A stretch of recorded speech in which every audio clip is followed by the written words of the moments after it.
reasons. For sure. I All right, pick missed- someone. I So. fucked up. I missed the whole first part of that. Yikes. Oh well.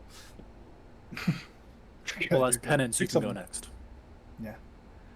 I believe Dash Oh, asked me this roast card. already somewhere else. So, Last night. yeah, Bartholdi and Sybil, nah. they're not gonna get along very well. Just yeah, they're just not. They wouldn't have much in common at all. But I think Xavier and Sybil would have a cool talk about their childhoods. Pick someone. Let's go with Ryan because he's so handsome. You do be handsome. True. Let's think. Kurt. I don't know. I don't know how well Kurt would get along with Cirrus. Probably not that well, honestly. Like, I don't think they would specifically have anything, but I think like Kurt would just kind of be like, "All right, who's this guy?" Like, I don't know. I don't think there'd be anything specific. Like, I don't think they would specifically clash, but I don't think they'd be friends. I'm gonna go back. I'm gonna ask you this, then I'm gonna go back to Brent for a second. What about Hoxley? Oh shit, Hoxley. Like Hoxley with Cirrus or Hoxley with Both Kurt? of them. With both of them. Okay. Kurt would hate. Both of them would hate Hoxley. Oh, 100%. They would both hate Hoxley. He's a fuck. Yeah, no, absolutely. I think that Hoxley would make a mark of Cirrus. He'd be like, "Oh, that's a mark." Makes sense. Yeah. And Bren, what about Jarlin? Jarlin, Yuri, and Rain at a table. They would both hate Jarlin, for sure. I think Damn. I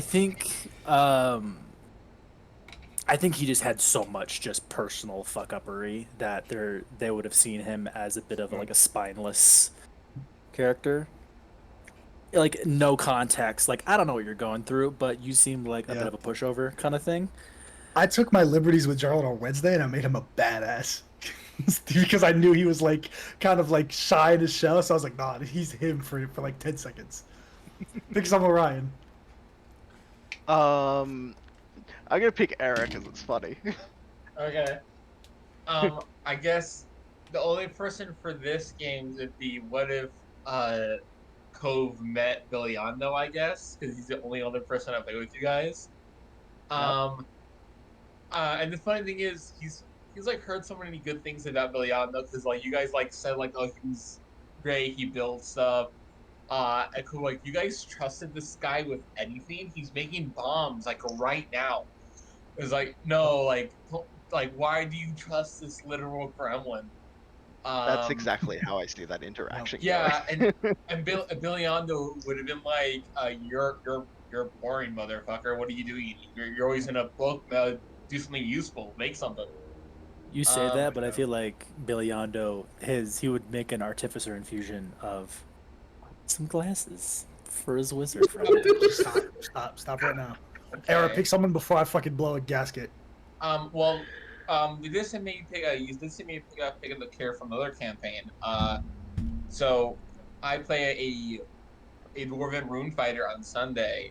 What's a rune fighter? Oh, is that a fighter? Sorry. What is one of the subclasses? And I think that guy said the word magic, I think a total of 3 times, and every time he's called it the hocus pocus. Like so like that. So I think Cove would think he's an idiot, and the other one will think Cove needs to eat a sandwich. Okay. We got 2 left.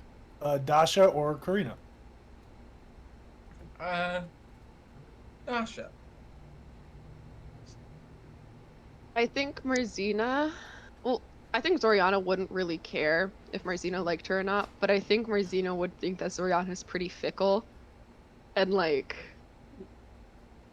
kind of not like how she's like not a very devoted person. Like she's too like follows the wind type beat. Yeah. Yeah, and she's like, do you even have any passions or drive? I can see that. Can't wait for the 10-person battle royale. Let's go. I want to do it so bad, but it's so hard. Karina. Mm-hmm. Go for the quarter. I think they would be great business partners. I think Cloris and Talix would definitely get Yes. along. They'd be I think best friends. They would be best friends, but Talix would lose money every time he saw Cloris. No. No. I have a new Sorry, business guys. venture. All right. He's too stupid and gullible I love for it. that. I love it. I love it. I love it. Love it. All right, gang. We're gonna jump into it unless there's any last minute questions, comments, concerns. Welcome back, everybody. Welcome back. Yeah. A All campaign that actually came right, back from man. hiatus. Let's go. How often does that happen? It happens because we're them. We're themothy. We're those guys. We don't let the flame die out. Another hand We're touches the gonna get beacon. started, y'all. Not this one. Hey, Tomorrow. Jack and music. Right. It's good to see ya again. Don't I miss lie. Hydrabot. We do miss Hydrabot. That was a year ago, guys. So sad. Something real quick I want to preface as we start our final arc. Let's celebrate us for a second. I don't really get sappy because fuck y'all, but like when we started this campaign, Fuck you. think about where you were at. Just off the top of my head, Era was still in Florida.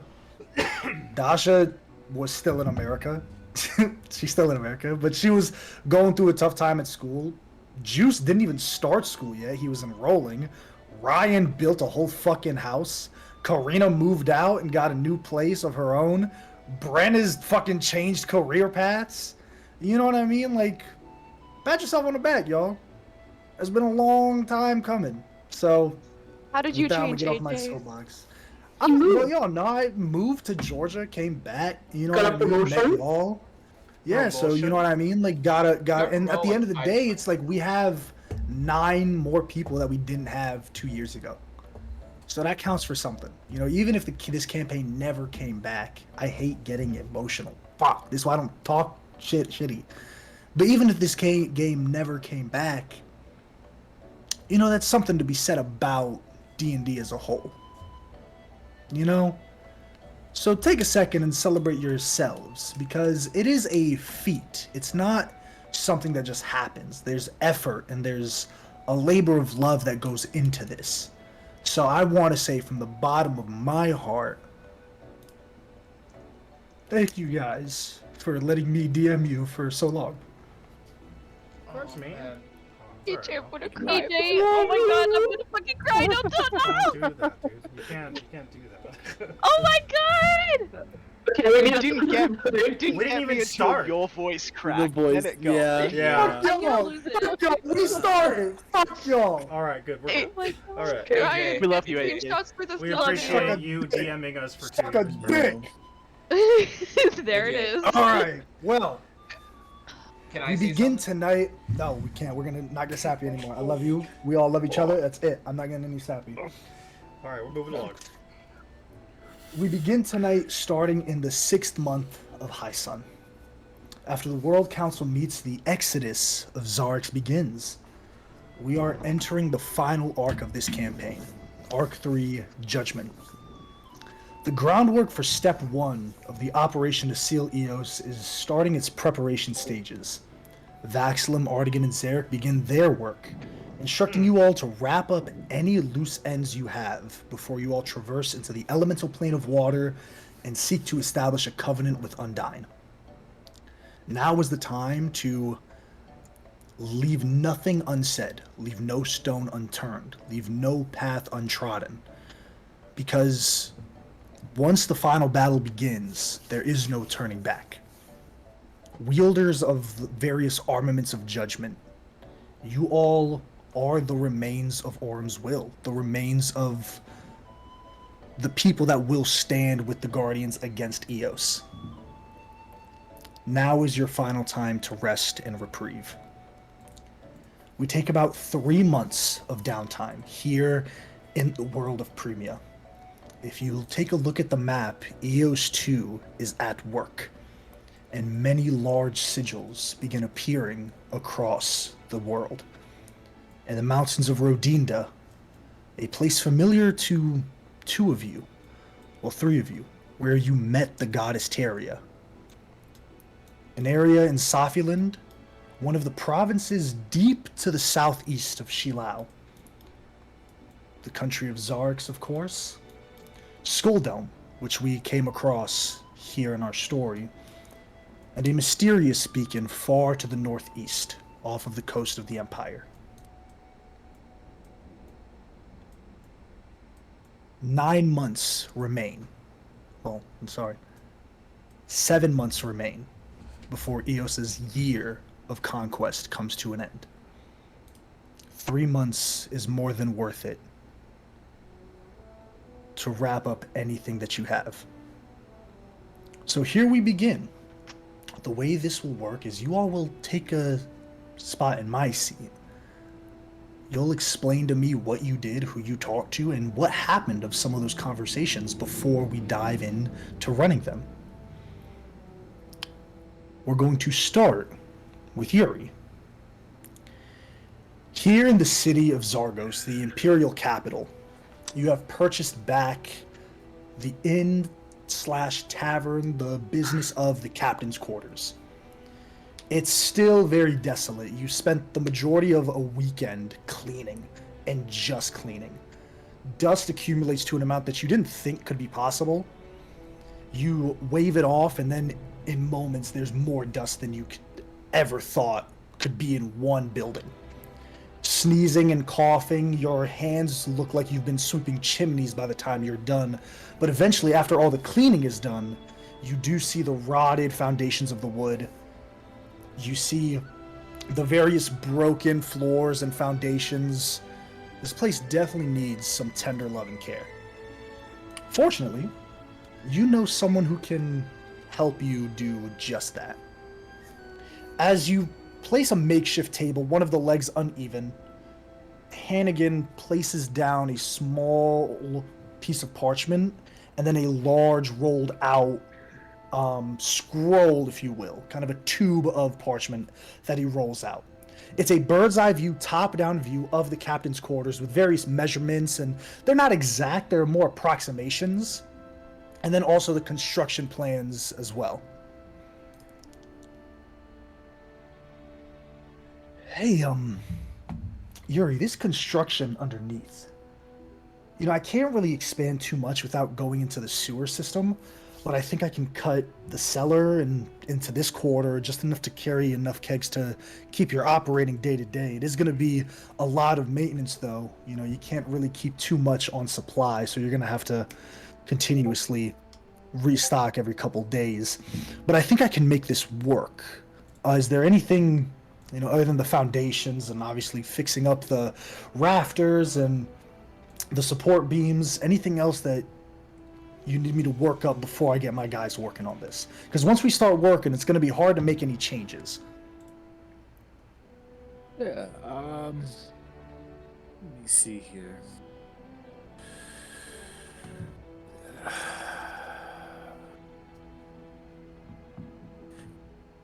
Before,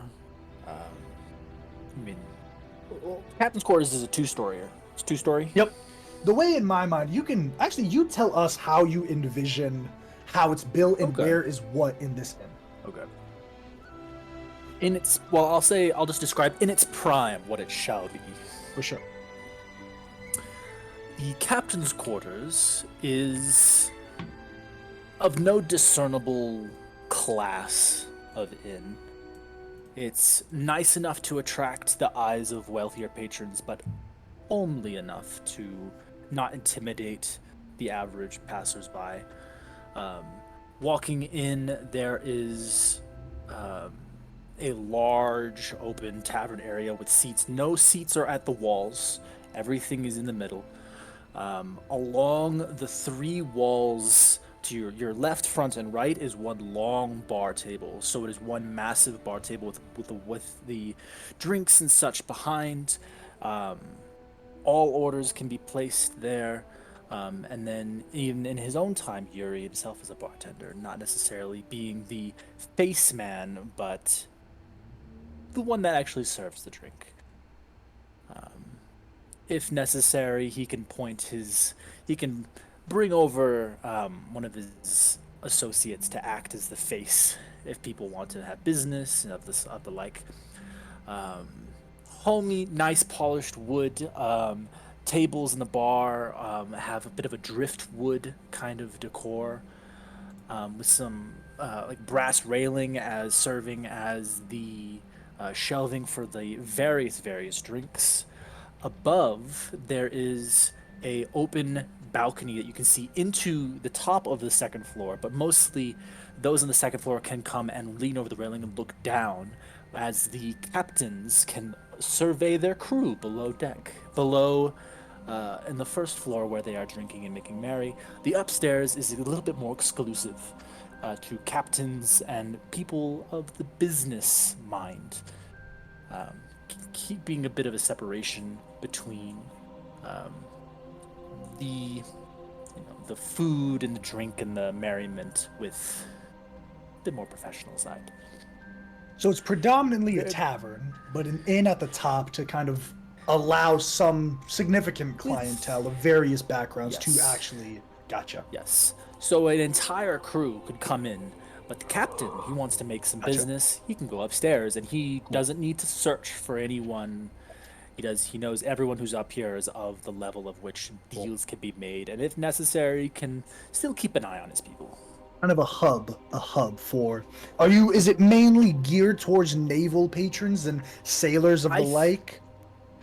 I think it has that theme, but as we go on, merchants, shopkeepers, people that would Commercial. employ such people, can be a bit of a commercial business hub on the second floor. There are other quieter areas for private meetings, little private rooms off to the side, where things can be private if necessary, but still very much a social hub of hopefully all classes, though there's plans to expand into other districts that are a little bit more specialized to certain societal groups.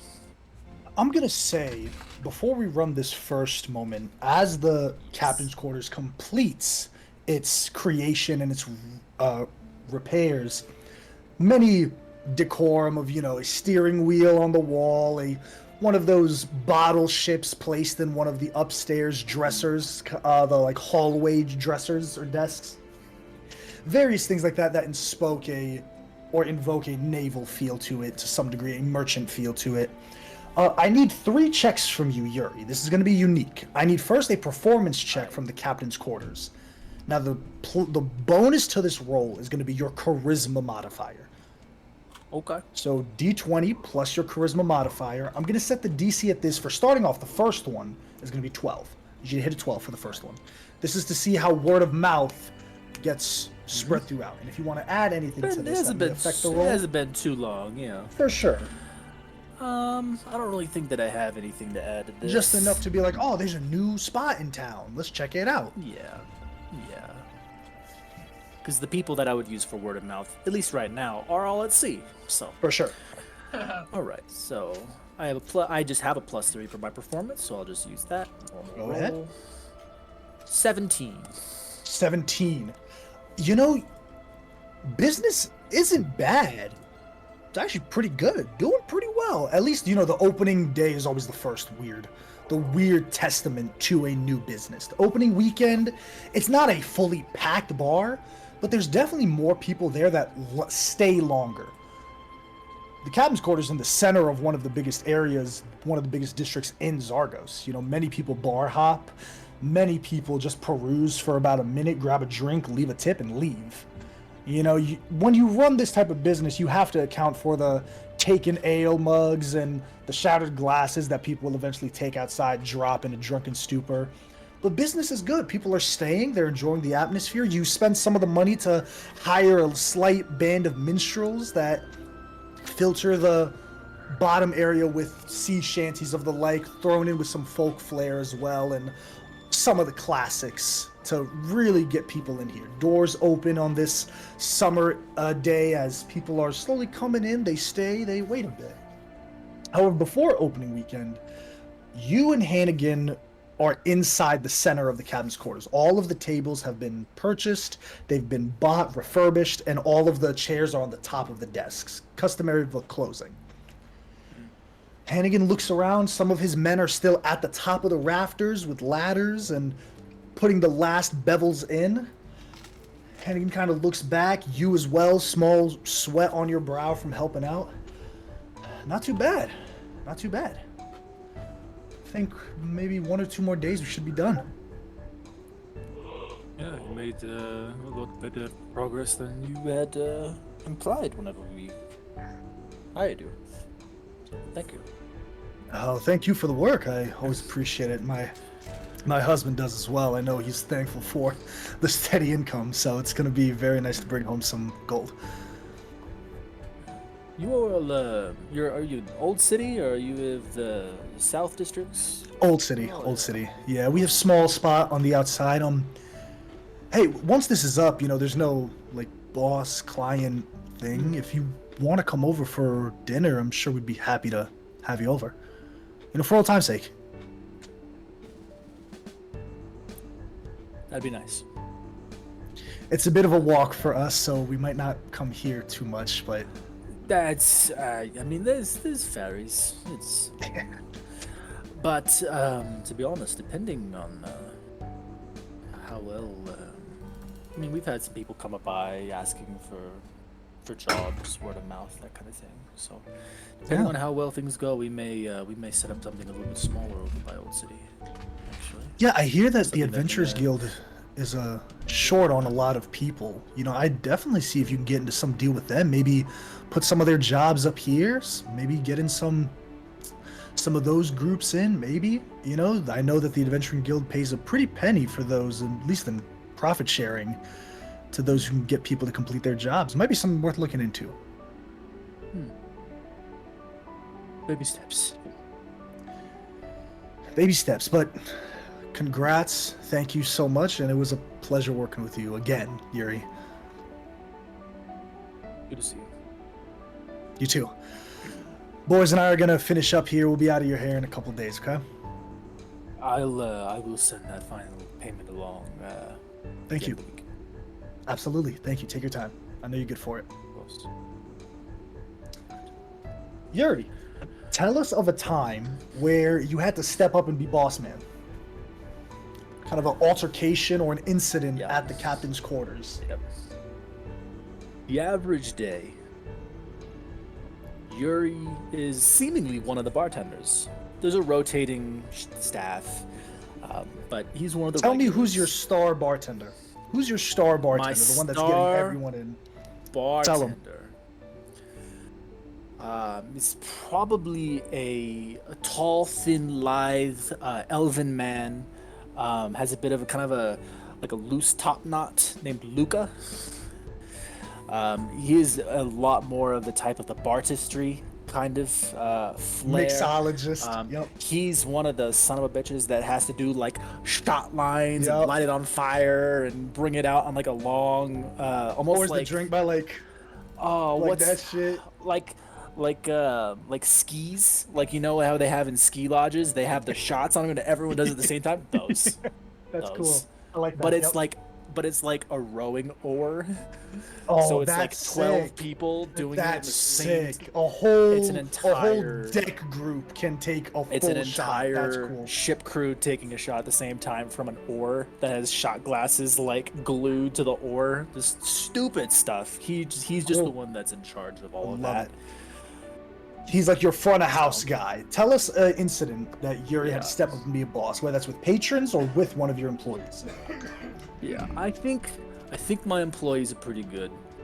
They've gotten the lay of how I like to run things. I don't want to, not necessarily a manager front as much as in the shit with them, because For sure. service is a hellhole.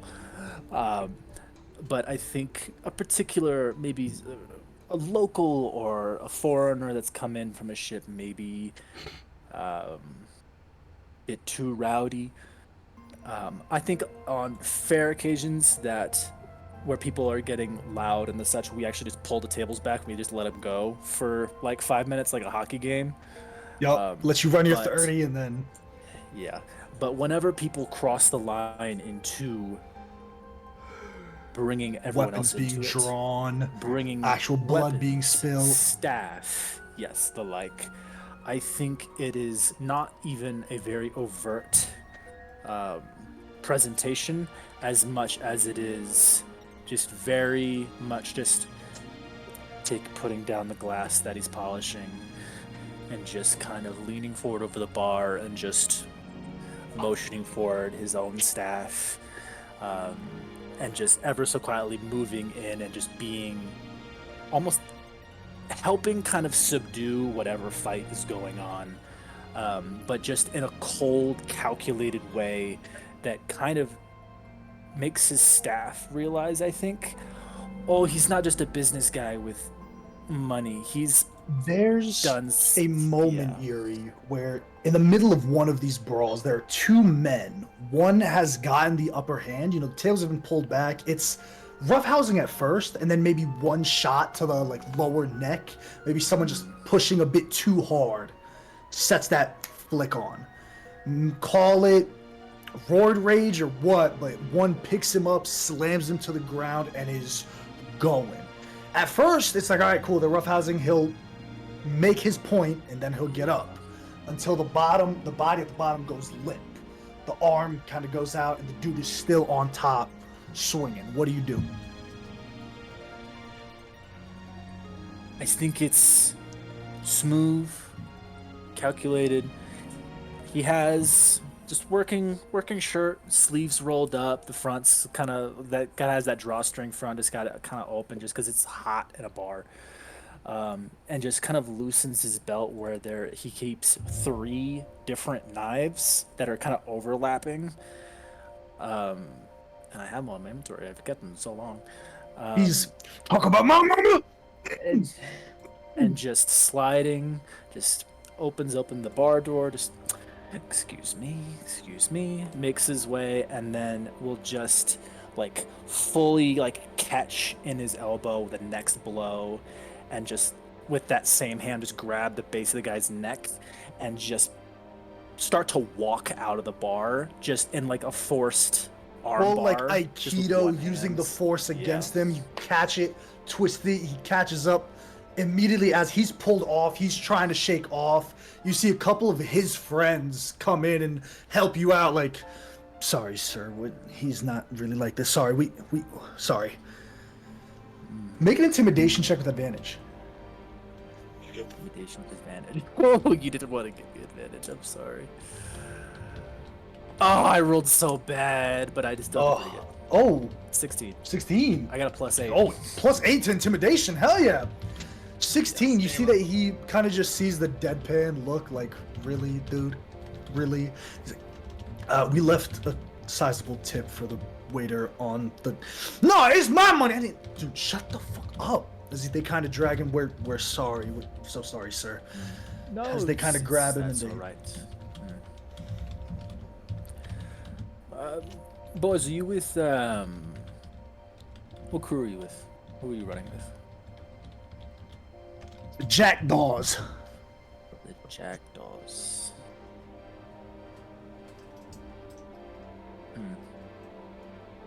And what does that mean to me? You asking me? Both. Essentially, for you, it's just an Imperial crew. It's just an Imperial ship. Okay. But the same comment to these guys as well. Do you see the one goes, yeah, I'm second. Dude, shut up. It means nothing, sir. We're just sailors. We just wanted to drink. We're going to be leaving town shortly anyway. Sorry. Oh, Sorry. No, your business is welcome at you. But, no, it's a volatile lifestyle. That's fine. But there's a line. Yeah, yes, sir. Just You're right. manners. Yeah. Well, safe travels. Kind of nod and sheepishly go off, even though aggressive one is like, just kind of pouting as he takes his way out and leaves.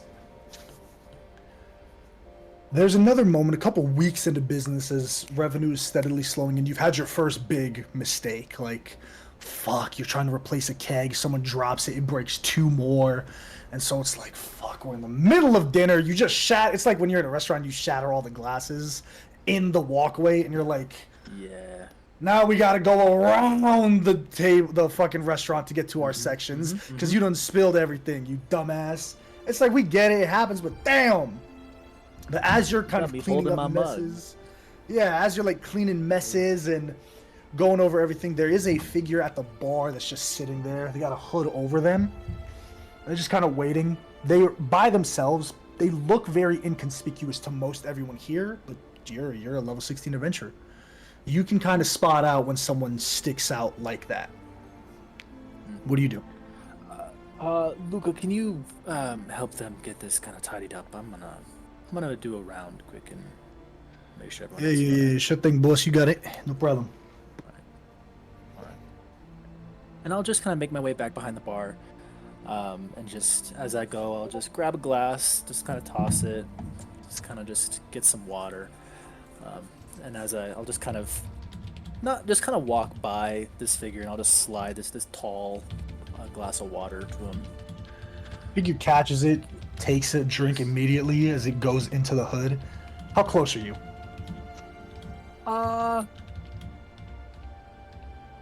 10 feet. 10 feet? Looking through the hood, you do recognize them. It's definitely a longer cloak that's meant to conceal their body, most of it, but it's Zarek. It's the Emperor. Can I get you anything? Water's fine. Water. No, we got what's the menu? I always fucking forget. Lamb and potatoes is today's special. You should have a quarter or 2 left before the evening really gets towards more of the late crowd. But Yeah, I'll take a half portion, if that's all right. sure. Biscuits, butter. No butter. Biscuits though, yeah. Butter. Some water to wash them. They're a little dry. So I'm sure they're fine. Yeah. Thanks. yeah. And I'll just kind of just write. We don't do paper. That shit's expensive. We have little tablets, so we have little charcoal sure. on. I'll just For kind of sure. slide it. I'll just slide down the bar to someone that can take that over to the kitchen. You see one of the bartenders, this long, tall, very thin, like pencil-thin drow woman. She's a hit with many of the sailors. Beautiful woman. She takes it, she turns around, takes a couple of other orders, and she puts it into the cook, who's kind of in the middle of the dinner rush. Not too many cooks in the galley area. About 2 or 3 of them that work consistently during the dinner rush, and one person can manage most of the lunch, like appetizers and things. But right now he's like, no problem, got the lamb coming up, let's get the sauce going, let's get this going. And then they drown out as she closes the door. Yeah. So what brings you into my humble establishment? Just wanted to check it out. Just wanted to see it. Yeah, it's got some growing pains to get through, but I haven't been able to get in here for the last couple of days. I've been busy with a different venture over at the old city, but that's Yeah. a whole different kind of atmosphere. So it's nice to be back in here. It's been a month or 2, but it's loud, Yeah. hot, It is. it's comfortable. You seem happier. Up here. I don't know about happier. Distracted, certainly. Which is nice. Busy, which is nice. Maybe a little bit more focused. I'm very precise. I make mistakes, yes, but I try to be very specific in what I do. That's true for the last 1.5 years that I've been with, everyone else. But 6 months is a long time to go without a direction to move towards. So, I mean, this is old. This is the old stomping ground. Figured I may as well let one ghost rest. I'm just gonna tap the bar. And at this point, I think it's important to have a bit of a legacy, maybe. As shallow as it is, I mean. I don't think it's shallow. I think it's respectable.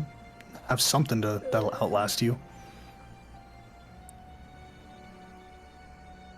6 months isn't much to make a memory of me with this place, but the place will last longer than I will, if that's the case, so... Jaren, why are you talking like you only have 6 months? No, I don't. That's not the plan, but I think that in the event... I'm not so prideful to think that I'll be remembered for 500 years, or anything like that. In lieu of that, I'd like to at least have a building that does.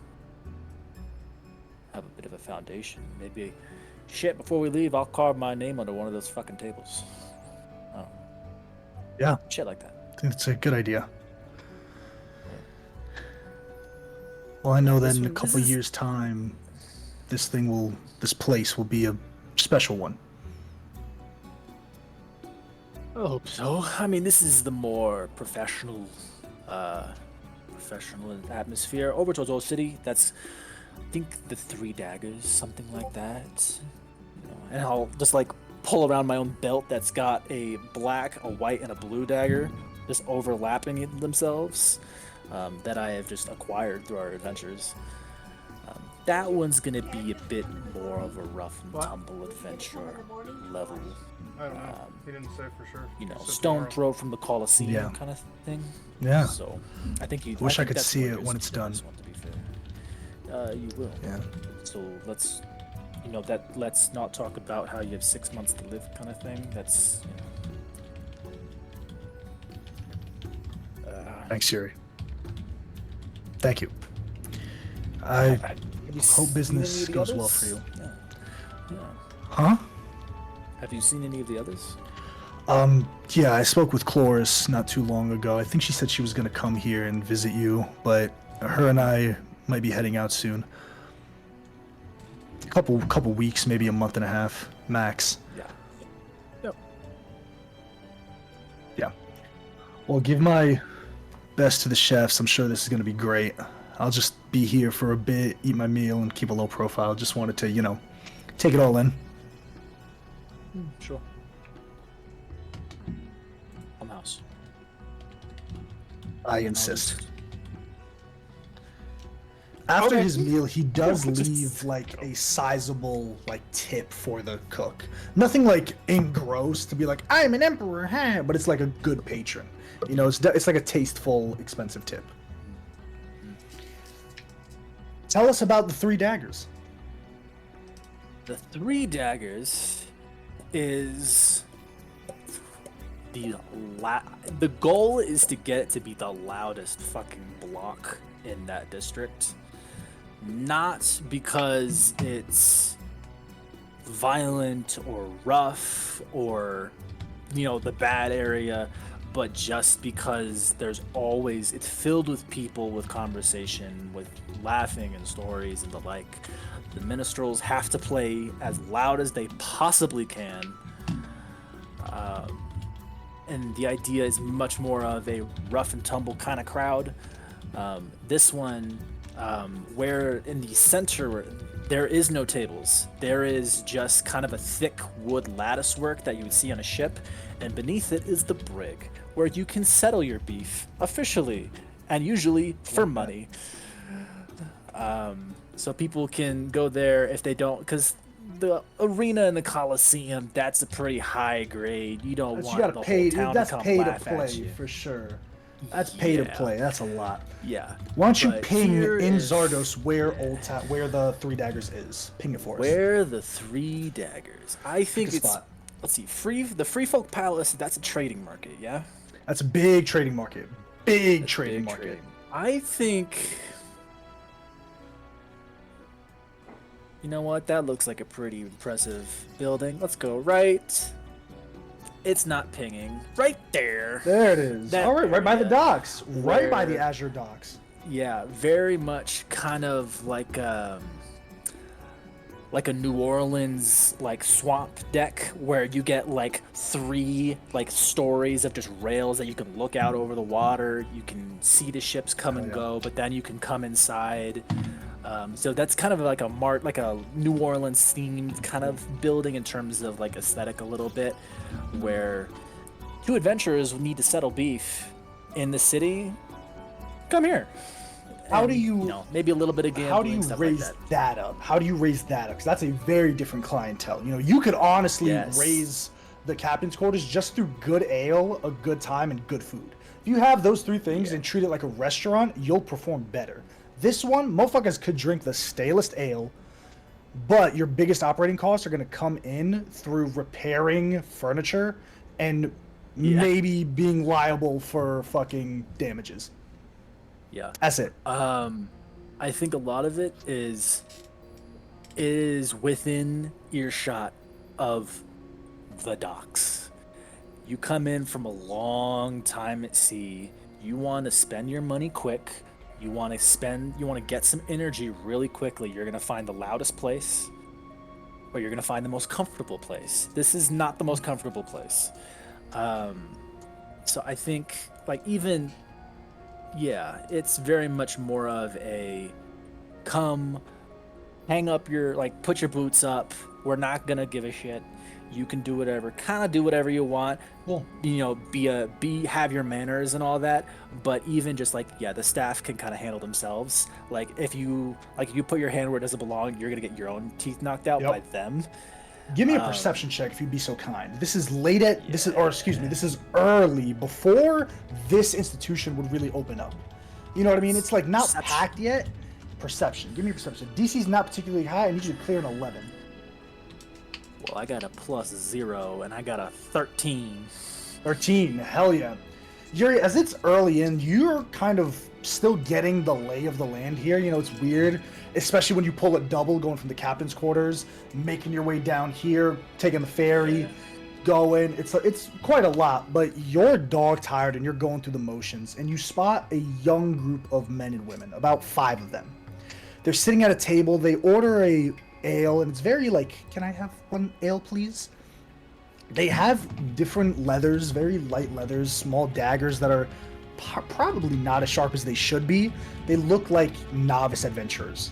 All of them lithe and have a dexterous build, but they're sitting around a table, really scrunched over, and they're looking at this tome in front of them.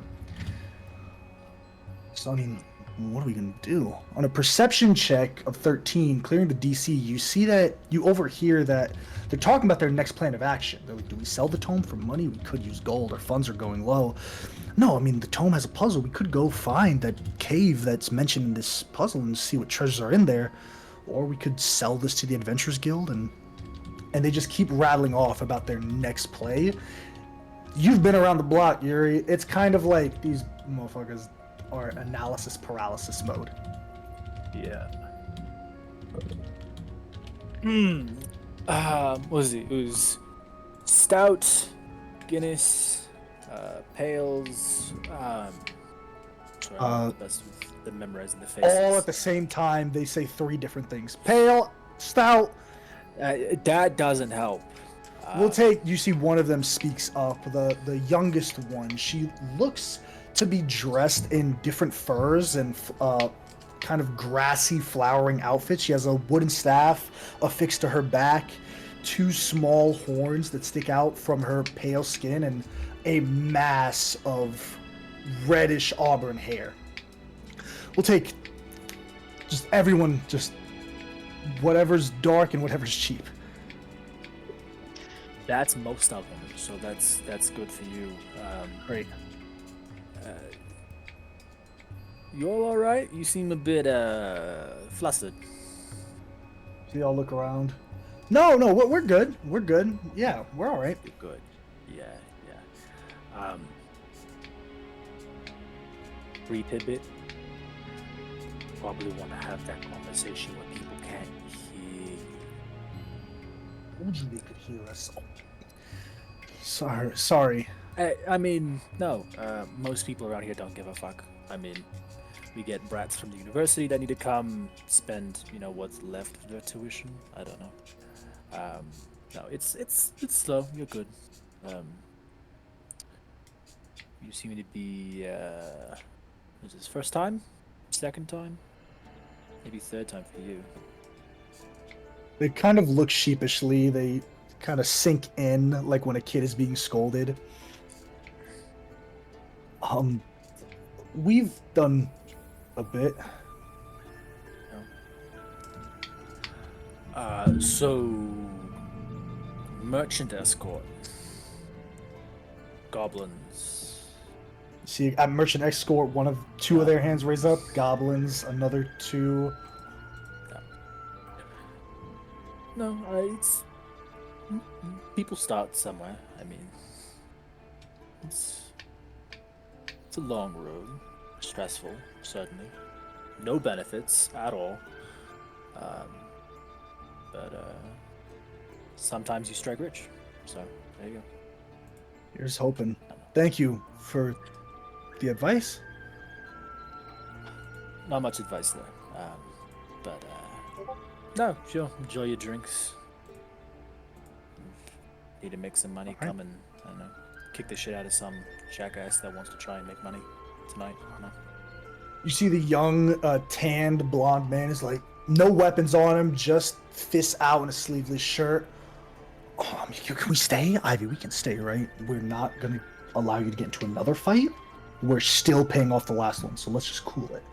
Fine, okay, fine. But hey, like you said, we can strike rich. Okay. Thank you. Thank you. They finished their drinks. They're going to pay their tab. They drop some gold off, and as they're leaving, like they're about to leave, and more people are coming in. Anything else you want to do here?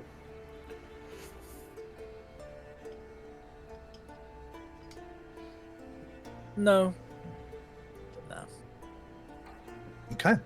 How goes the other portion of that? The portion that we shall not speak of, that is in the private, Yes. private between you and myself. I think it's pretty well. We got the How under. many we got moves the. have you made? Oh. Like scale of 1 to 10, how many moves do you think? Like where are you at? How many people Right coming in? now, you gotta be fair. I'd probably say like a 5 or a 4. A lot of it, I think, is with the same set of people, establishing trust that we can then branch out into the people they know. Finally got the sewer situation figured out. We got the building across the street that we can actually sit in. That's not just in a damp, cold sewer. We just had to take it to get there. That way people can't see people. Yeah, it's moving up. I think a lot of it is establishing trust and establishing relationships before we really start to contest. Roll a D100 for me. Other powers that be. D100. We're going to see how well this goes for you. That's a 97. 97. Goes Yuri, right. there's one big job that lands on your desk. There's this group of 3. They're kind of jacks of all trades. They're fix-it men and women. They take a couple weird jobs. They're looking for a place to lie low. You actually cross their paths as they're evading capture from the Imperial Knights. Upon probing a bit, because, okay, cool, I'm gonna let you stay here, but what the fuck are you doing? Unless you want to hard stop me and say you turn them into the Imperial Knights. You realize that they stole a pretty sizable gem from the slumlord in New City, way outside the gates. Okay. Guy, it's not up to the greatest thing, kind of obstructing the farmers' right to wages outside of the capital, and it's such a big city where things like these can happen. All it takes is one guy and a couple of brutes to go ahead and make some money moves. So Mhm. they come to you saying that they stole it. Their plan is to sell it on the black market and distribute that money to the farmers, just as a way to alleviate. That's good, but obviously you have guards chasing you, so I'm not quite sure where you went wrong. Did you just do it right in front of them? No, I mean, this female orc, her name is Glasha. She has one tusk, the other one is shaved down. Listen, it's the generator. What do you want from me, man? It's the generator. Fuck you, Ryan. Listen, we went ahead and grabbed it. There were no guards around. I was the lookout. We made everything clear. And then all of a sudden, they're on our back. So either some of these guards were paid off, or old boy has some of them in his payroll. Well, he's outside city, so I don't really think that they can afford to payroll more than like 3 guards tops. So, but you know, they have friends. Who are you taking this to? You're just gonna fight. Are you just gonna loiter in alleys and just hope someone comes along and asks if you want something? No, there's a guy. His name is Willem. He deals with this type of thing. We're not stupid, okay? Okay, where's Willem? Where's Willem? I don't know. I thought you knew where Willem was. You said you had it undercover. I didn't say that. We're gonna find Willem. Hey, you're going to find Maybe Okay. New Market or hopefully. the gem. Trying to get on the market. Probably east side of the city. They're the only ones that would really have this in their inventory. Look, okay. How big is this gem? It's a sizable. It's like a fucking Sonic Chaos Emerald. Like it fits in the hand. Oh shit. Okay, so the first thing we're gonna do, and I say the royal we because I'm fucking harboring you idiots. Fair. No offense. The Fair. first thing you do is you're gonna take that shiny hammer of yours and you're gonna break this thing into a dozen pieces. Because one big gem is quite obvious. 12 smaller ones, not so much. It's only this valuable because it's this big. It's this valuable because of clarity and because it's crystal clear, not because of how big it is. Any jeweler's gonna just hack this down into 30 different pieces of jewelry anyway. You see the woman with the small mace to her side just kind of snorts in her mouth. Glasha, just do it. Fine. And now you can fine. sell it. You don't even need Willem now, because you can sell it to multiple stores. And what's this? This guy outside the city? What's he gonna do if he finds 1-2 pieces of a broken gem? You get the other 12. Like a light bulb going in all of their heads, it pings, and they're just pretty good at this. Okay. Cool. Hey, we got a plan, gang. Thanks, mister. Thanks, mister. Just stick with that. Yeah. That works. Well, I think the guards are gone. Thanks so much for not ratting on us. Yeah. It's not as fun. And to a point, people need to have each other's backs. At least someone who seems like you lot seem. Yeah. That's in short supply as of late. Yes, it is. Thanks, though. Appreciate it. We'll get out of your hair now. Thanks. We open at 11. I give you thumbs up and they head out. You continue to see these people back and back and back. Now, the last thing, Yuri, before we get into what you want to do with any of your party members, is it is in the middle of a dinner rush on a tour day. So it's fucking packed. People just got paid. A lot of people just came into docks. It's fucking packed here at the captain's quarters. You are at the Three Daggers, and then you got a quick messenger booking it from the captain's quarters like, yo, Captain, we need you. Shit is popping off. We need another hand. No one can come in. Fuck me. All right. Of course. But as you're going, now there's 4 bartenders for this day. Getting drinks, pumping out. Someone catches your eye. And at first you think it's a trick of the light, but you see this half-orc man, dark green skin, leaning against the table, and your perception check of, we're going to say, of 13 is enough for you to Yeah. catch him. You see him see you, and then his eyes turn. So it's like he looks at you, and then he's making it like, I don't want to look at you. Like, I don't want you to know that I'm looking at you. Does that make sense? Yeah. Yeah. But you do spot, and you do know who this man is. Yep.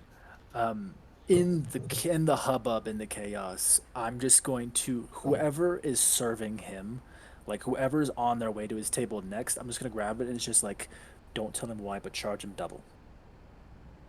You see I'll just the give a the little drow smile and a woman, wink. Tell him Mira, why. this drow.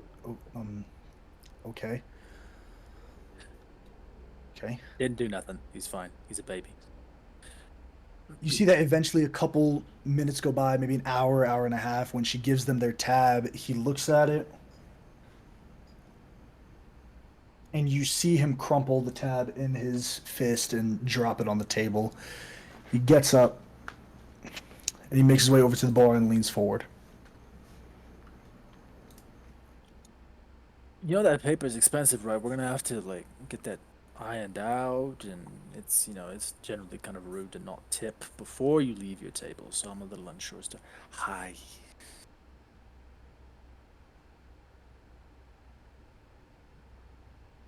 Can I get you something to drink?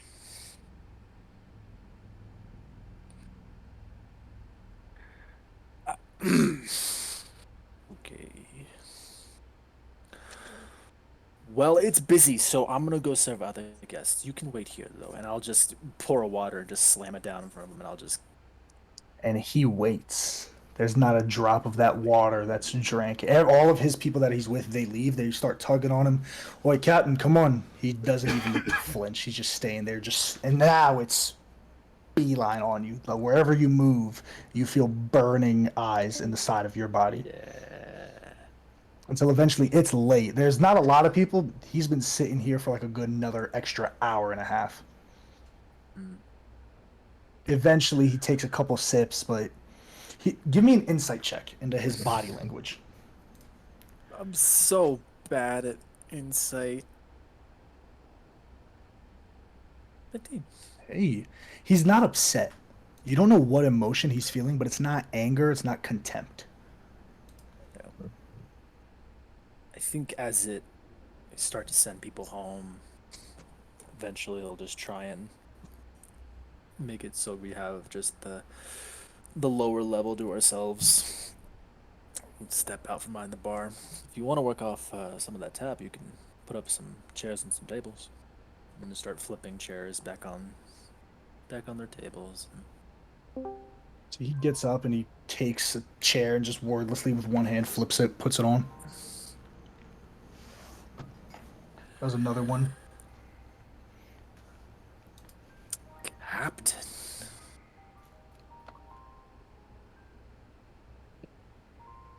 Captain Balk Seville. It's not bad.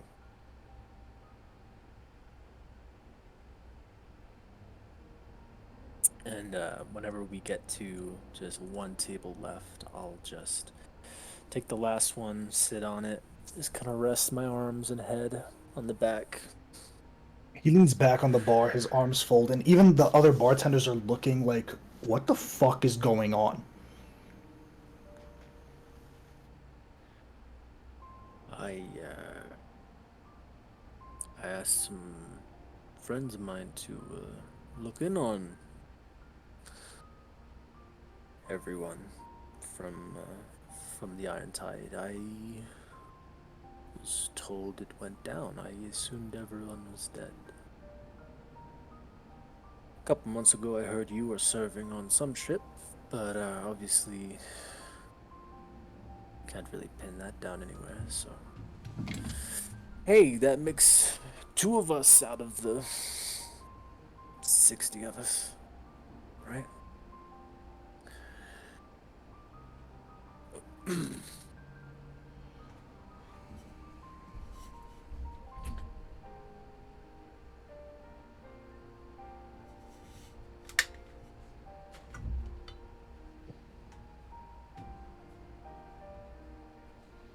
So,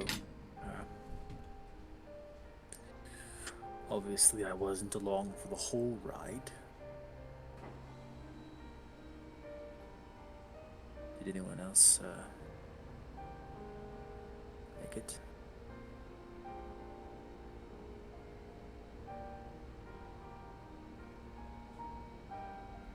Reagan? And he speaks for the first time. Never found his body. Didn't find yours either. No, I went. I washed up on a beach in Sophiland, of all places.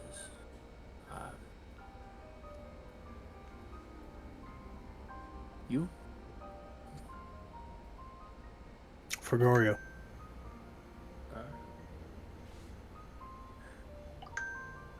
It's a bad storm.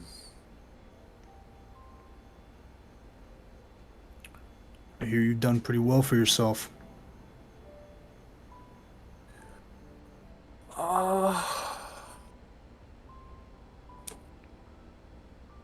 Trying.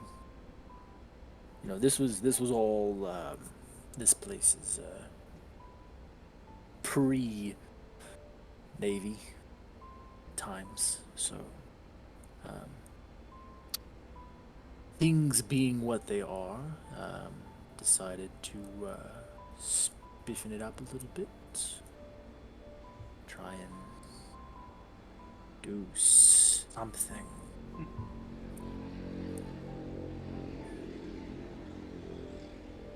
You know, I was never very good at the sit and wait part of anything, so you seem to do pretty well for yourself too. Came back to my post. They rewarded my valor and loyalty. Made me captain. Well done.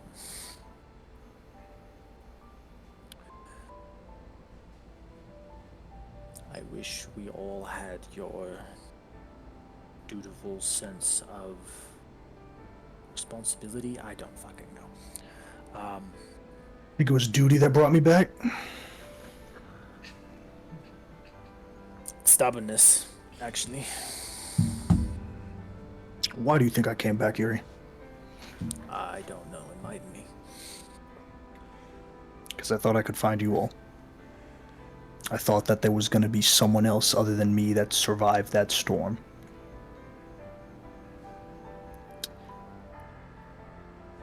And then I hear your name in the papers and the heraldry. I asked them not to do that.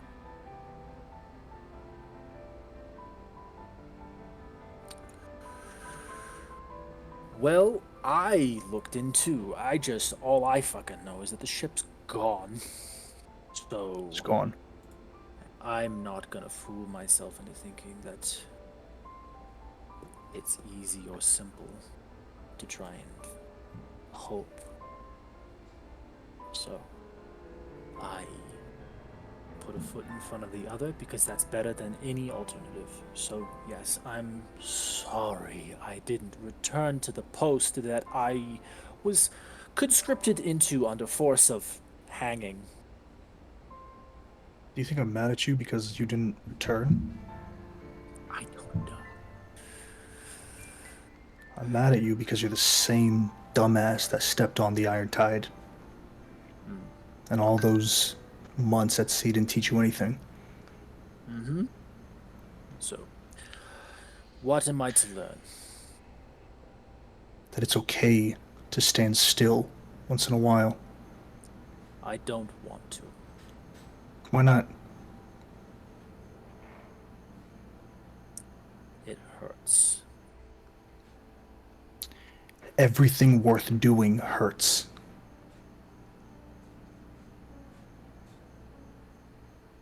Well, moving targets are harder to hit. So, I move. This is the longest I've stayed in one place in years. And how do you feel? Tired.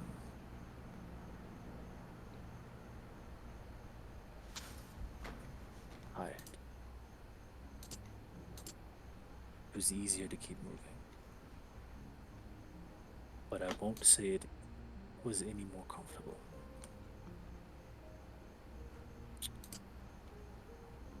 Problem with moving is that you kind of have to keep doing one thing. So, I grew up here. Well, no, I grew up 30 miles upriver of here, but this is my home. It is. I didn't spend very much time here, but it is my home. Not the city, this building.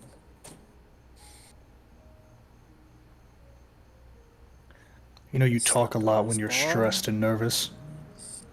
Oh yeah, you've told me that before.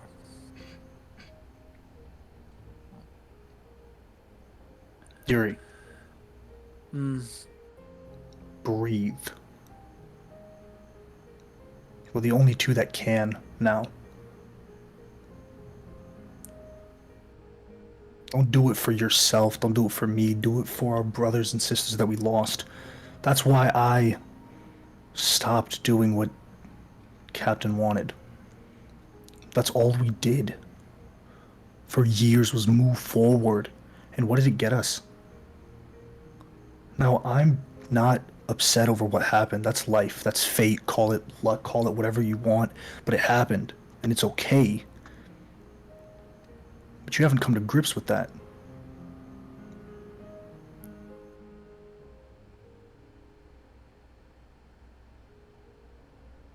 That's because it wasn't a chance. That storm has a name, a face. I see it every fucking night. And it knows my name. So what do you plan to do?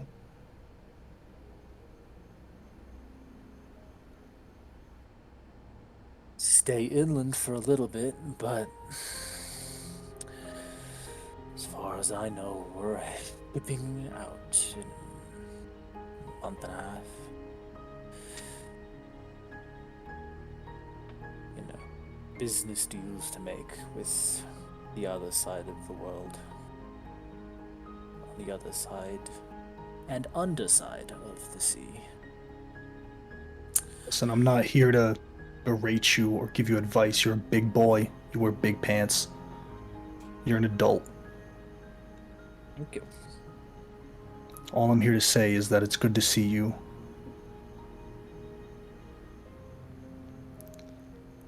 You can only run for so long. Your legs will give out. I know you think they won't, but they will. And when they do, you'll be falling and falling. I hope you have someone who can catch you.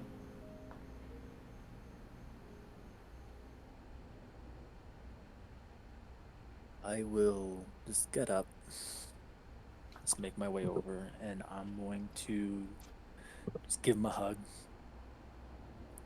And just, He kind of instinctively goes back into a hug and he kind of squeezes you a bit tighter. yeah, and just,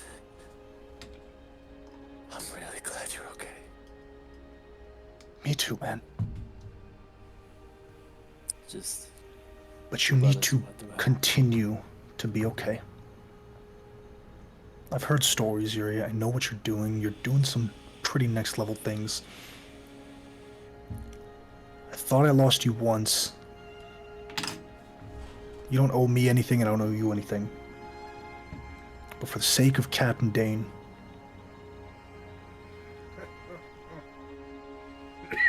live your life. Don't waste it looking backwards. Don't waste it moving forwards towards something you'll never chase. Just sit still and watch. The world passing by is a beautiful thing.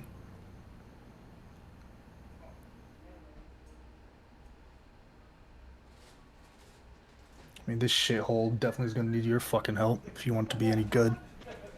I don't fucking call it that. It's very nice. It's not. What's not nice about it?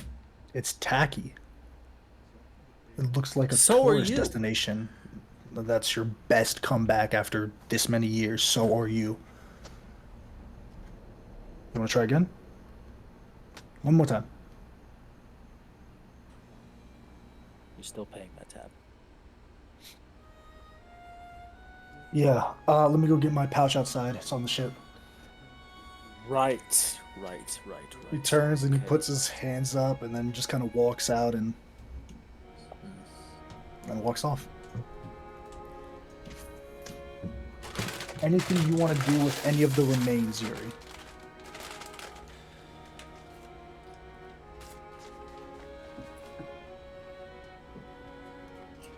I don't think anything that he's gonna initiate. Cool. No. All right. Kurt, we're gonna move on over to you, brother. What would you like to do? Tell us what Kurt has been up to. Because there's a lot of different things here, so you tell me what you want to do first. Yeah, I think the main thing that he's been spending a lot of time on is he's been spending a lot of time in the fire plane. Like, I think he's just been like, he's like, all right, give me like he's planning on spending as little time like doing nothing as possible. So he's like, all right, let's go back to like training. Like, whether he is like at the level where he's like, all right, I'm doing the actual sparring with like the big the big boss, like a free like fucking You know, fire guards giant and shit. basically, yeah. Yeah, he's doing the fucking like. You're in this large red sand coliseum and you just get hit on your back. There are 2 fire giants you're facing, and Ragnis sits on a little bench smoking this long pipe.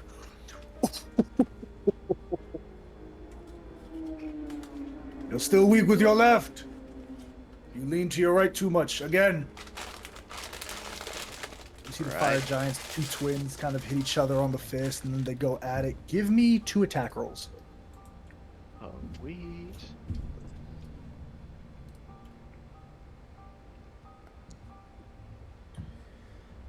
This is awesome. Ooh. Okay. Natural 1, the first one. Oof. Yeah. The 22, the second one. 22. I'm gonna reverse it. The first one, you go very quickly in this flurry, almost a cyclone of attacks. It throws the first fire giant off guard, but trying to heed Ragnis's advice, you lean too much to your left, and you just barely bring the right weapon up as this fire giant's claymore hits you in the side. You tumble to the ground. You're, and there's another laugh and a clap as Ragnis. Oh.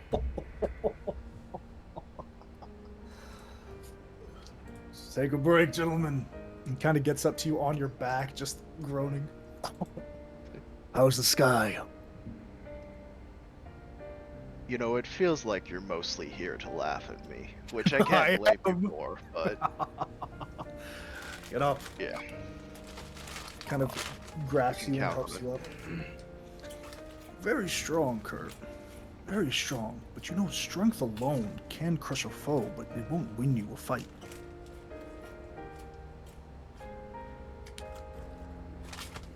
I mean, but what other options are there? He points to your forehead and then your chest. This is only as strong as this. And this is only as willful as this.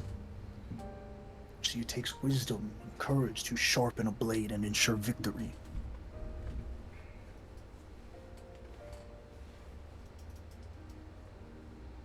That's a lot less easy to train. It wouldn't be. If it wasn't hard, then everybody would do it.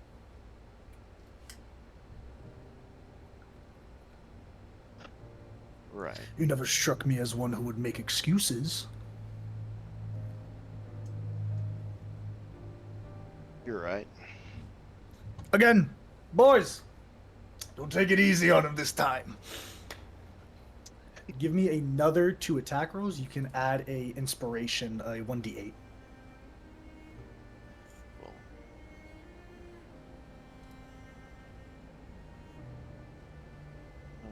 that's the first one.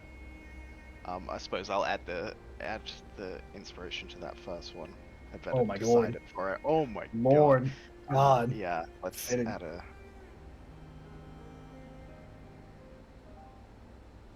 Okay, 20 on one, and then 16 on the other. 21, and then yeah. Cool.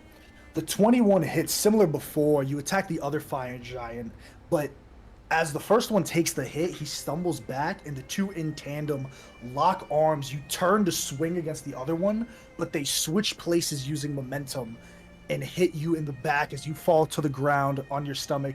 There's another guffaw of Ragnus as he. Oh, how's the dirt?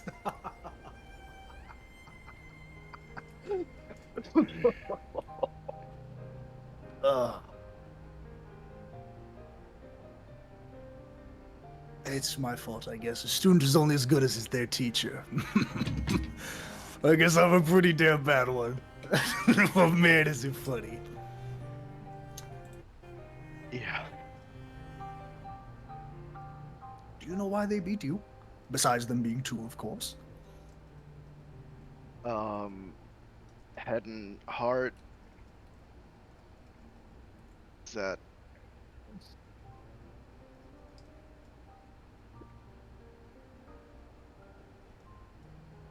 I think you're missing the point, Kurt. I feel like maybe I am. You are in a unique position as this realm is concerned. You remain a degree of status at your leisure. What do you think that means?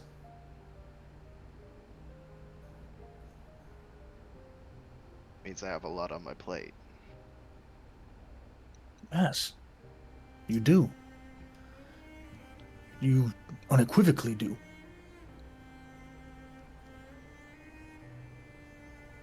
Let me ask you a question. Why do we fight?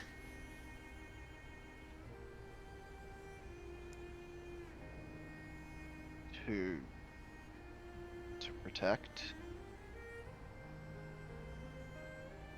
Close. We fight to fail. Do you know why we fail? Get back up again. Now you're getting it. We fight to fail. And with every failure is a growing opportunity, a learning moment, a moment to use this, to temper this, and build this. What if you can fail?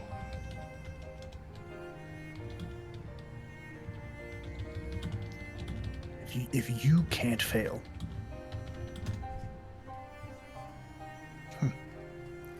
that is a conundrum. If you must succeed, then you do it with everything. You don't operate with the blind fury of a fool, nor do you plan like a pragmatic. You simply give your all. And if that's not enough, then nothing was.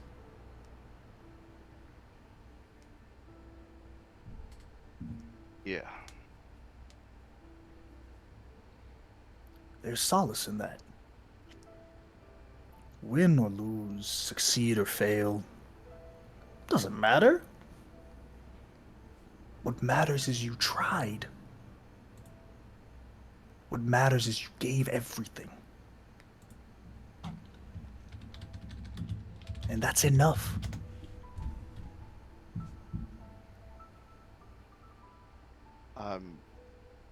I'm not gonna lie, Ragnus. I appreciate your words, but sometimes they don't quite match up to Nonsense. the Flicks real you on the world. forehead. Thanks. Yep. I know it can seem just like the ravings of an old man, and they probably are. But I would urge you to think on my words, Kurt.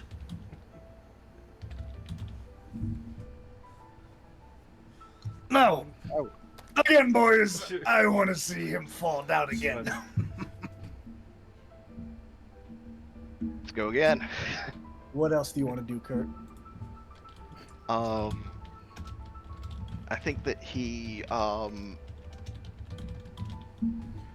think he, I think he keeps going. He gets knocked on his ass again a few more times. He just fucking, but he's spending like most of his just like any time that he's not doing anything else, this is pretty much what he's doing. Sure. I think that he, I think there is his like, he goes to Ragnus. I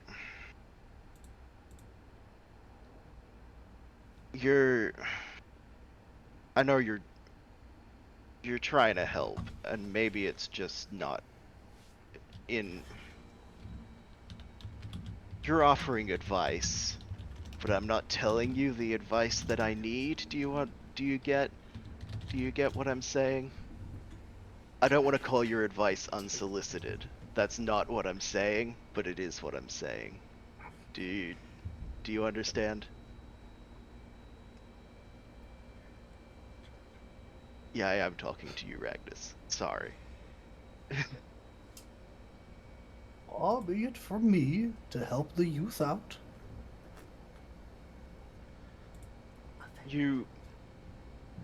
I'm not wording what I'm trying to say properly.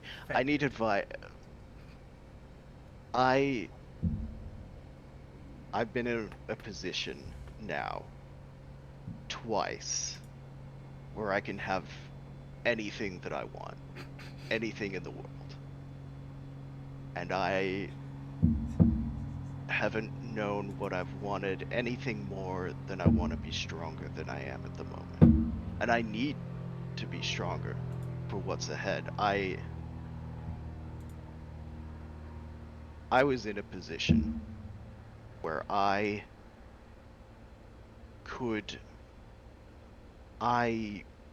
God, this is hard to say in abstractions without actually telling you what happened. A force that was trying to destroy a god was pulling someone through a portal, and I almost had the guy. I almost saved him. I was so you didn't. close. But I didn't, and I needed to be stronger. I felt it. I could have saved him. I could have fought back against this thing that is stronger than anything, but I wasn't strong enough. If he just was torn through and I couldn't do anything, what does it matter? That's way too strong, but I was this close. And it's never enough. What do I do? I don't know who I can. What do I do?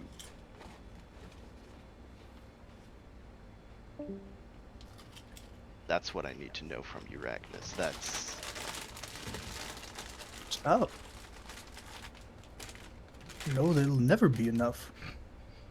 You'll never be as strong as you want to be. You'll never be as strong as you think you need to be. Stop chasing an unattainable goal.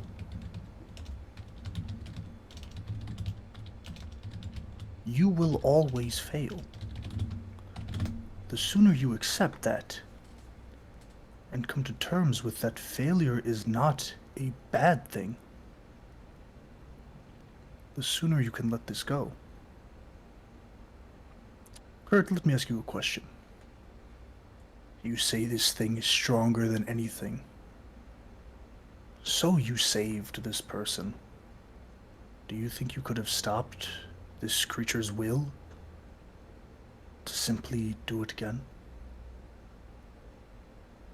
Do you think one moment of triumph is the equivalent of conquering this foe?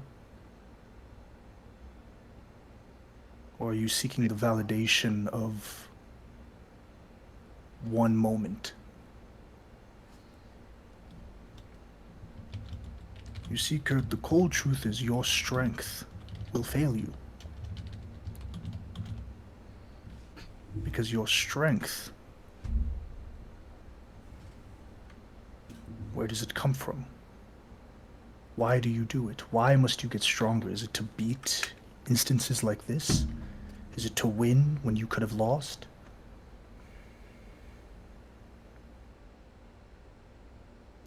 Do you only seek strength to triumph? To protect those you care about? Are those you care about protected?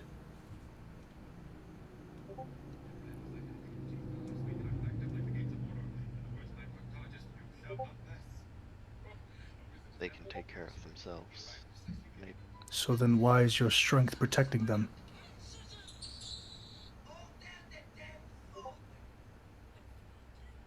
It's quite an unusual circle of events you find yourselves in. Yeah. You must protect them, but they can protect themselves, so you must protect them, but they can protect themselves. I'm not a mathematician, but I don't see those two things adding up.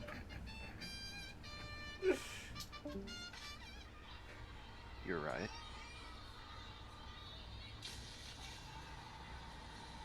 This has helped, Regnus. I appreciate it. Well, now you appreciate it.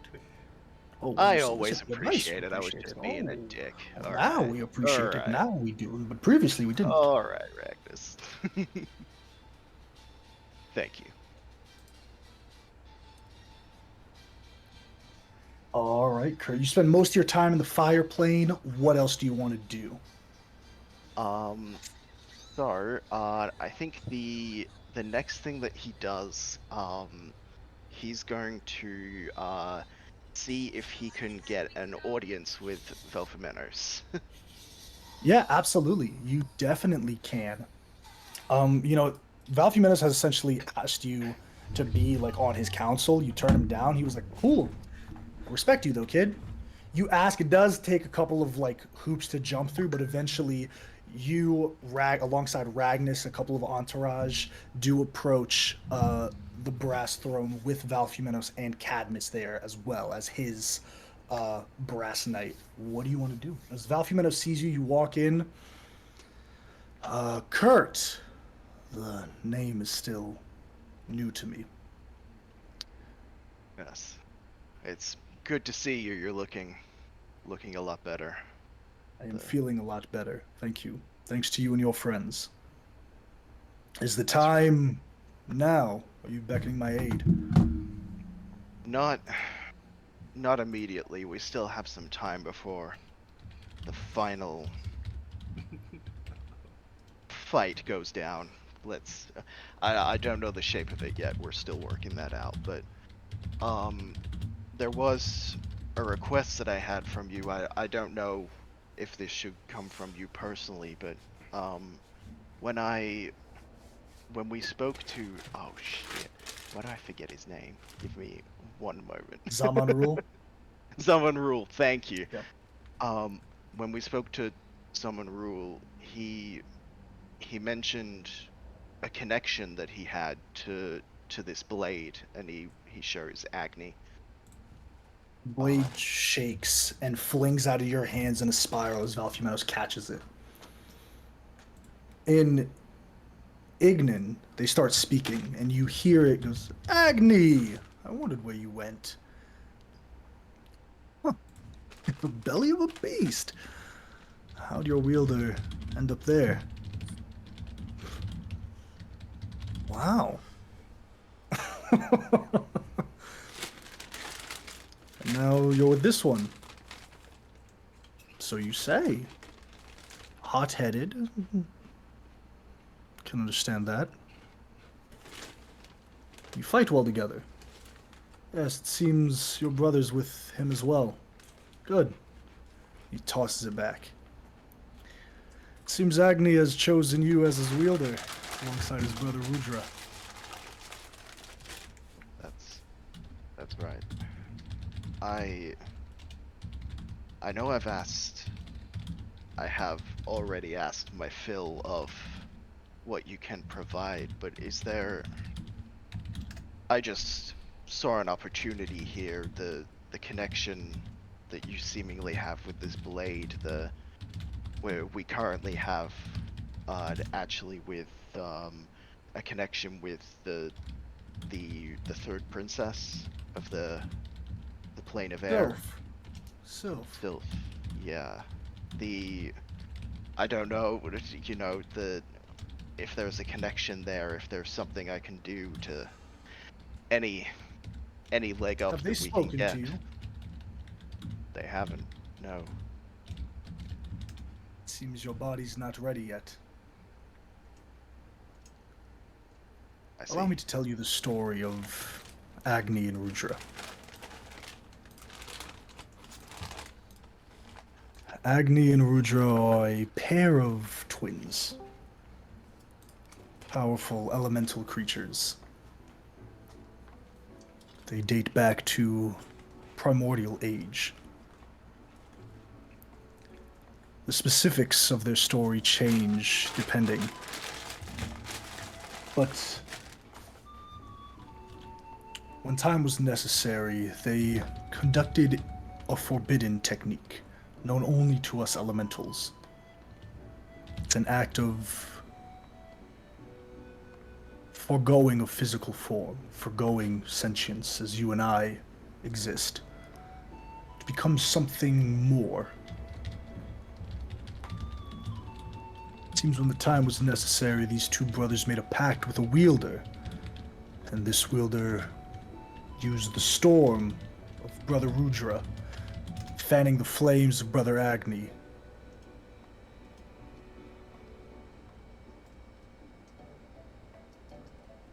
Seems they played a part in a massive battle in ages long past. When that warrior passed, the blades were scattered, always apart, but always drawn together. Over the years, the wielders of each respective blade fought each other in combat, returning to the victor. Till eventually came an auspicious young man. He had a connection with the elemental plane. He spoke to them, and they spoke back. A wielder that was able to communicate with them for the first time in eons. He forged them into what they are now, these blades. Acted as a conduit for both of their powers. It took a toll on him, but eventually a sort of chimera was created. The two brothers and their wielder working in tandem were quite a formidable force.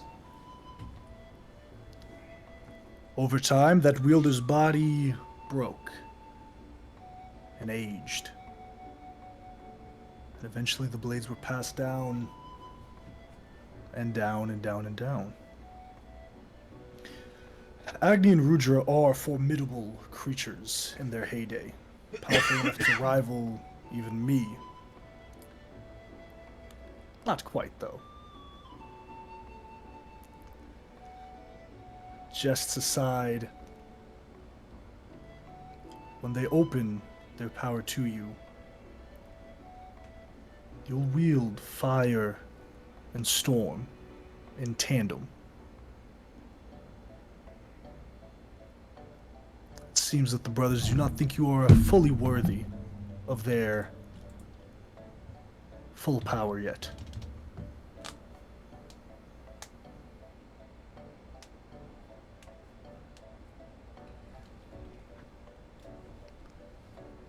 Thank you. I appreciate the insight.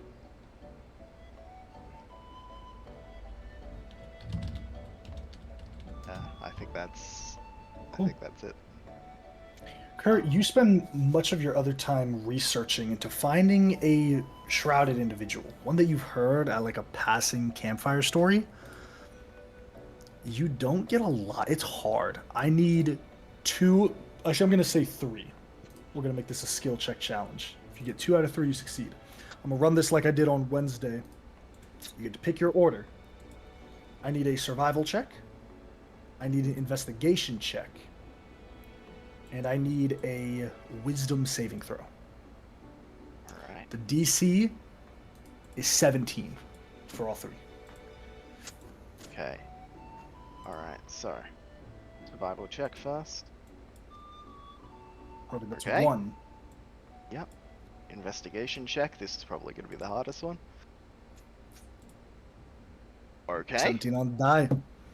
Wisdom saving. throw. Eventually, you already got 2 out of 3, so you're good. Oh, sick. Awesome. I love that. Eventually, you find a small hovel on the edge of the world. It does take some finagling to convince people to, allow you to go here in this obscure place. It's this far up in the Arctic. It's blistering cold. No civilization for miles and miles and miles. You spend the better part of a month and a half looking for this individual until eventually you stumble upon this hut. A one singular hut in a 1,000-mile wasteland of blizzard. There's a dim light inside the hut.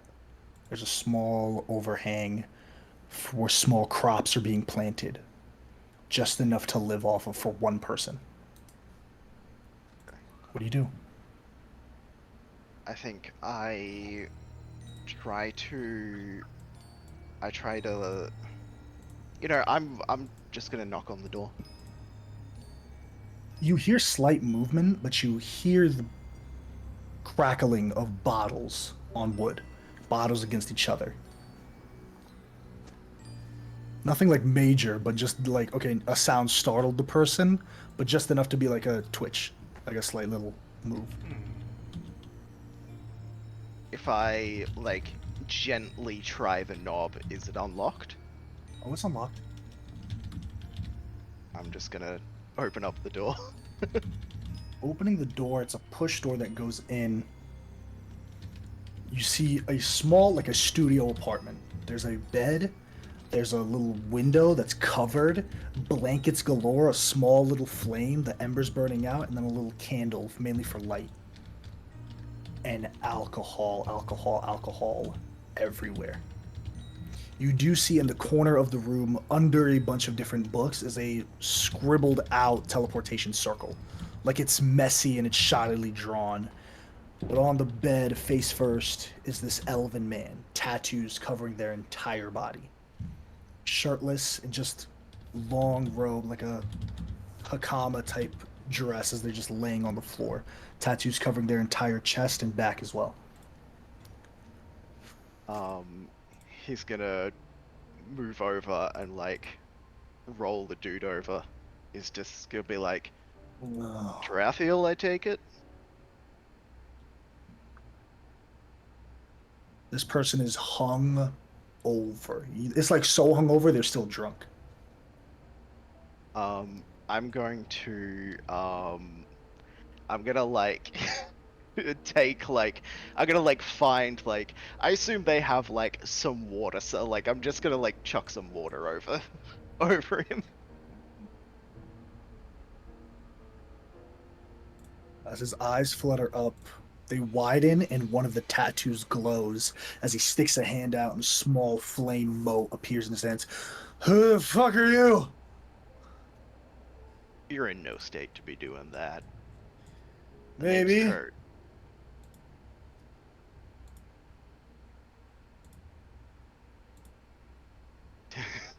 You. My God, what happened to you? Who's asking? Kurt. You see that on one of their eyes, it's singed. From here down is burned.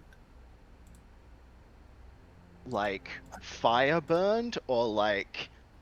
Give me an burned? arcana check. Give me an arcana check. Yeah.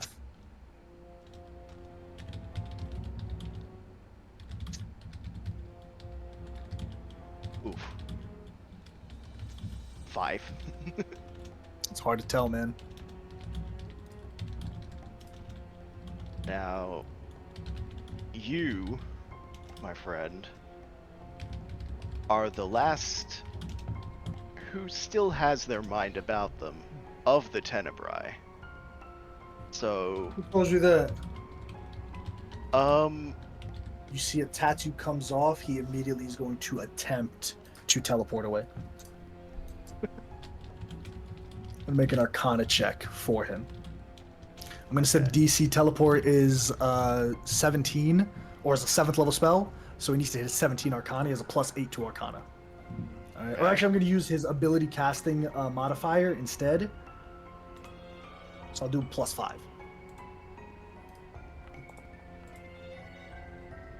15. He attempts the spell and as the tattoo fades. Who told you that name? I don't do that anymore. I would love to hear that story then, because I don't know if you've noticed outside, but they did it. Leave me alone. I would, but we need your help. Give me a persuasion check. It's gonna be a high DC. I need a 20. Okay. He's not a ranger. What? Natural 20? What? I can't help you with that. Can't help anyone with anything. Not in your current state.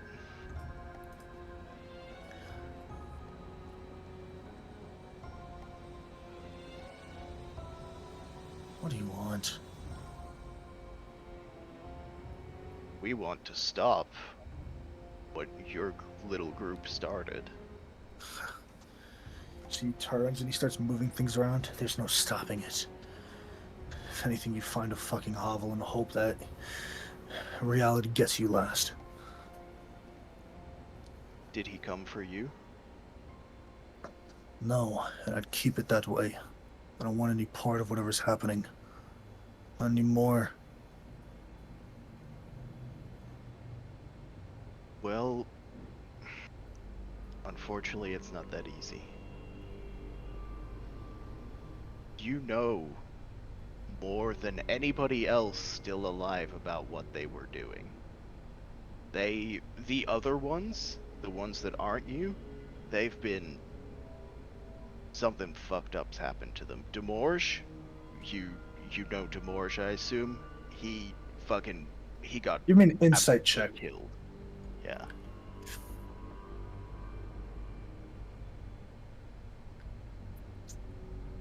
Yeah. You say Demorge, and it's like talking about hell to someone. It's like you're describing their biggest fear. And then the second he says he got killed, it washes over like... It's like, huh? Oh. I wouldn't get too glad. He wasn't just killed, he was unmade. This thing... I know what this thing is! That's why we need your help. You don't understand.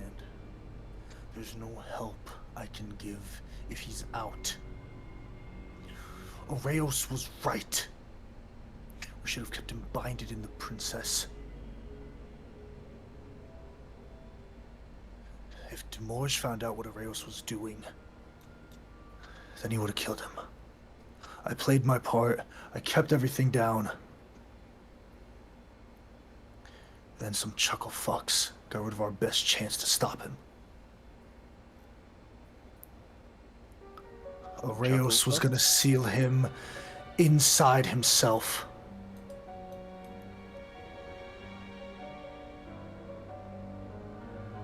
So that he could have the power? I don't know. We didn't care. We saw what this thing could do. We saw it. Saw a vision of this war. I saw the Weaver's death. I saw the Betrayer's banishment.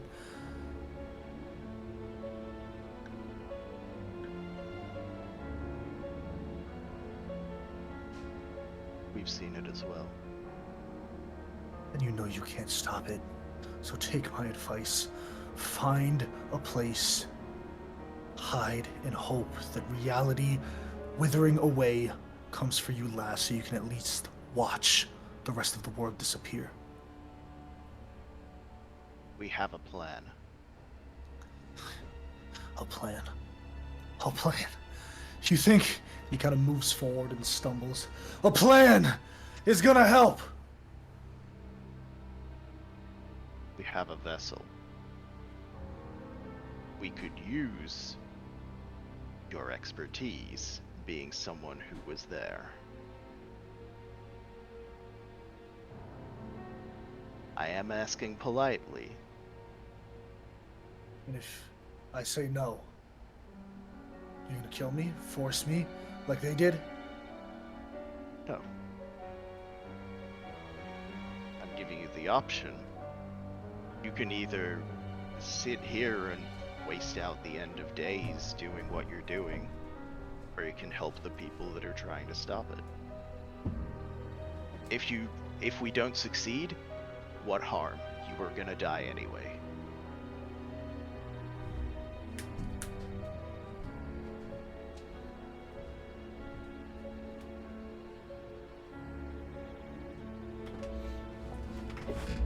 I will also promise you that the Luminous Guardians are the best defended against what is happening, and you're probably on their shit list.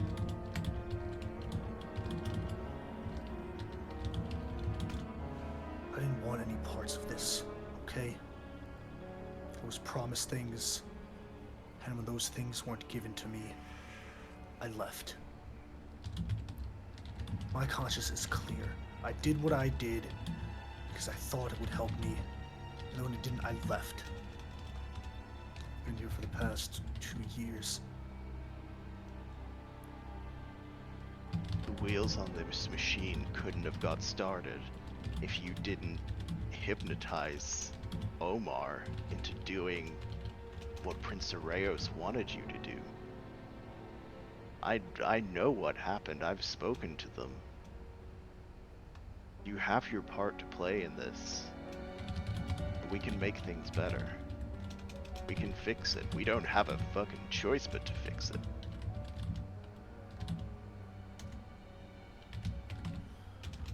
What help could I possibly give? We currently have the finest in wizard minds, addled finest wizard minds, working on not only a way to secure him in a vessel, but to lock that vessel away for good. You have first-hand knowledge of what Areos was doing.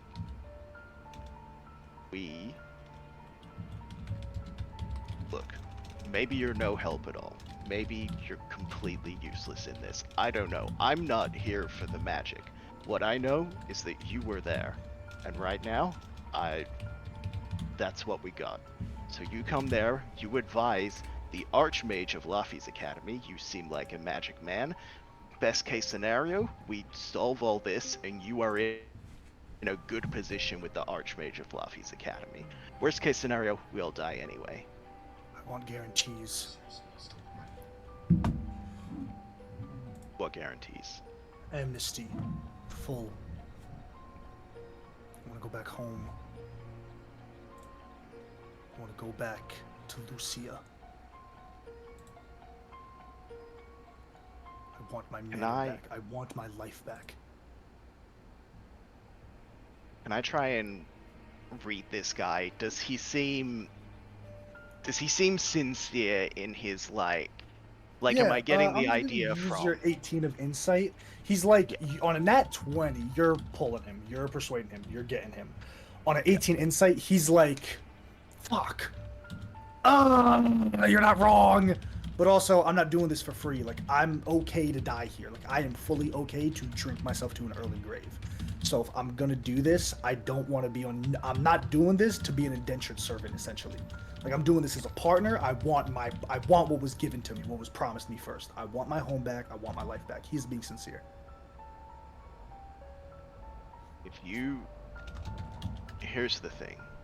If we succeed in this, you're in a position to make demands. We're the heroes of the world. We're the ones that solved it. What do you need? You want amnesty? You want your manor back? Yeah, we can make that happen.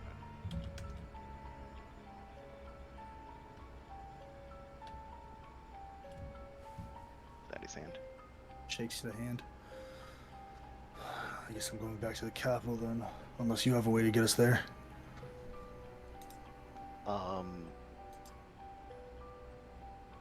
Actually, I do.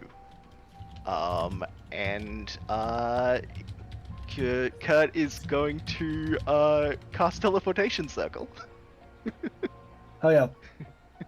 You come back to Zargos for the sake of brevity. You kind of lead Tarathiel up, and immediately, as you like get past checkpoint, they're like looking, and who do you bring him to? Zarek, Artigan. I think. Fuck. Ooh, bringing him to Zarek seems like a bad call, but he really needs to know. No, I think I bring him to Artigan first. I think that's Cool. the first point of. You open the door to Artigan's laboratory. I'm gonna say Cove is there as well. Cove and Artigan, you two are working over many different tomes of like high magic, and the second the door opens, you see Artigan turns. One of the eyes glows with slight arcana, and immediately he's on edge. He shunts you to the side, Kurt, and with this spell, this arcane chain wraps around Tarathiel as he's tied up. What? Are you okay? I'm fine. He's with me. Discovery, wand up. Can't trust a word Cove- out of Kurt's mouth. This one is adept at mind control. Cove is already having the wand out because he recognizes who this is. His eyes are full clockwork, and he, like you see sand going around his feet. Magic Man, calm down. I spent a lot of time. Do you know who finding- this is? That's why he's here. Explain. See, Artigan loosens, but he doesn't let go of the spell. Well, after hearing your stories, narrowed down that there is one member of the Tenebrae still living. And I figured, hey, either he comes and helps us, or he's probably dead somewhere. So, that's where we're at. Tarathiel has offered to help us, being someone who was there when they were originally planning on trapping Eos in a vessel. He can help with that. Get the He does Emperor. magic. Get Zarek. Bring him here. Yep. You, Kurt, Tarathiel, you rush me. play nice. He's like, I assume still bound. Just play Yeah, nice. still bound. And goes up. Kurt, as you rush off, Cove, you and Artigan are still holding Tarathiel tight. As he looks back, keep an eye on him. As he turns, Tarathiel looks around the laboratory, looks at this large chalkboard that takes up the entire wall with just arcane script and formulas. You're missing a piece. No one says anything. Artigan just try to ignore him. I feel like Cove will get a little closer, but not like close enough to move an arm's reach. He knows this guy is mind shit. Do I see the burn on his face? Yeah, it's prevalent. Can I tell if it's like I fell on Give me an some Arcana fire check. Give me an blasting Arcana my check. face? Okay, I'll just make an Arcana. What is that? Wow, 17. 17. Yeah, no, it was radiant. I kind of turn and look at it, still eyes full like clockwork. Who did that to you?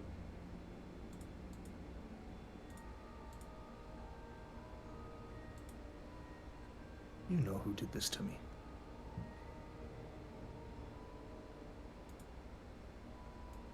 Do you know where she is? Nope.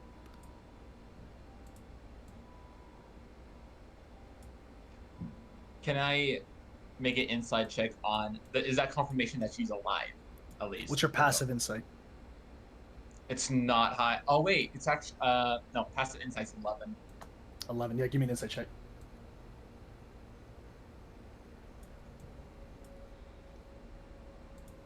What is that? Oh, even lower. 6. Yeah. It's hard to tell.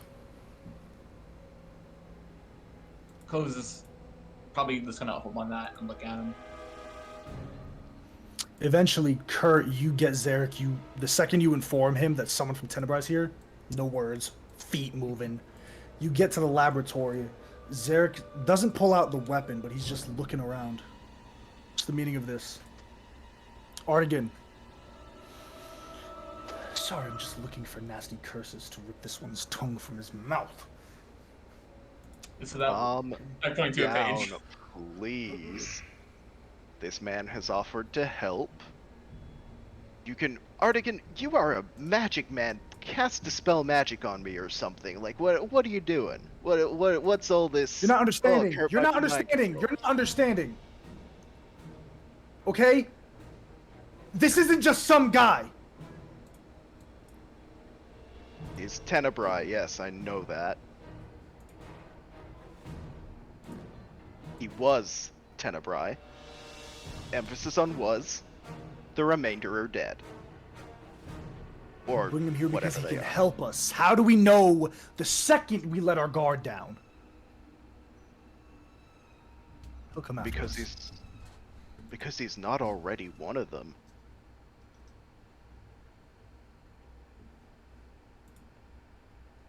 If he was on their side, they would know that he's on their side. He would have been given ultimate power and fucking whatever they're doing. See, Zarek just looks at Artigan. Artigan, release the spell. He drops the spell, the chains as Tarathiel falls to the ground, kind of picks himself up. Starts walking around the laboratory. It tenses Zarek as he puts a hand on his hilt. But he's not moving in threat, and Tarathiel puts his hand up. You're creating forbidden magic. High magic, isn't it? Huh.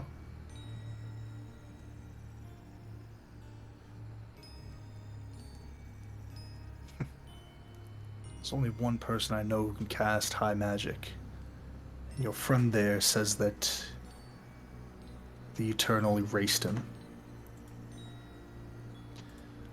We don't need your help. Artigan kind of spits through the bones.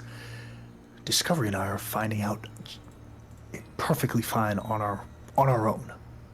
Really. I know if that's true. It's high magic, dude. It's high magic. So that probably means It's definitely been like, okay, progress, stop, progress, stop, progress, stop, progress, stop. All I'm saying is I helped create Starfall. It's not something that Demorge could have done by himself. Not one person could do it. But... Yep, you're missing a couple of runes here. 4 to be precise.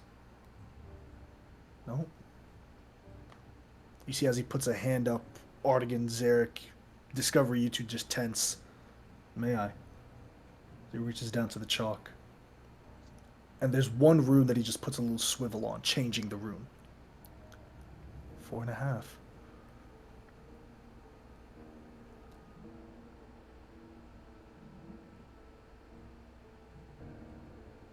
Artigan, come with me. Discovery, Kurt, watch him.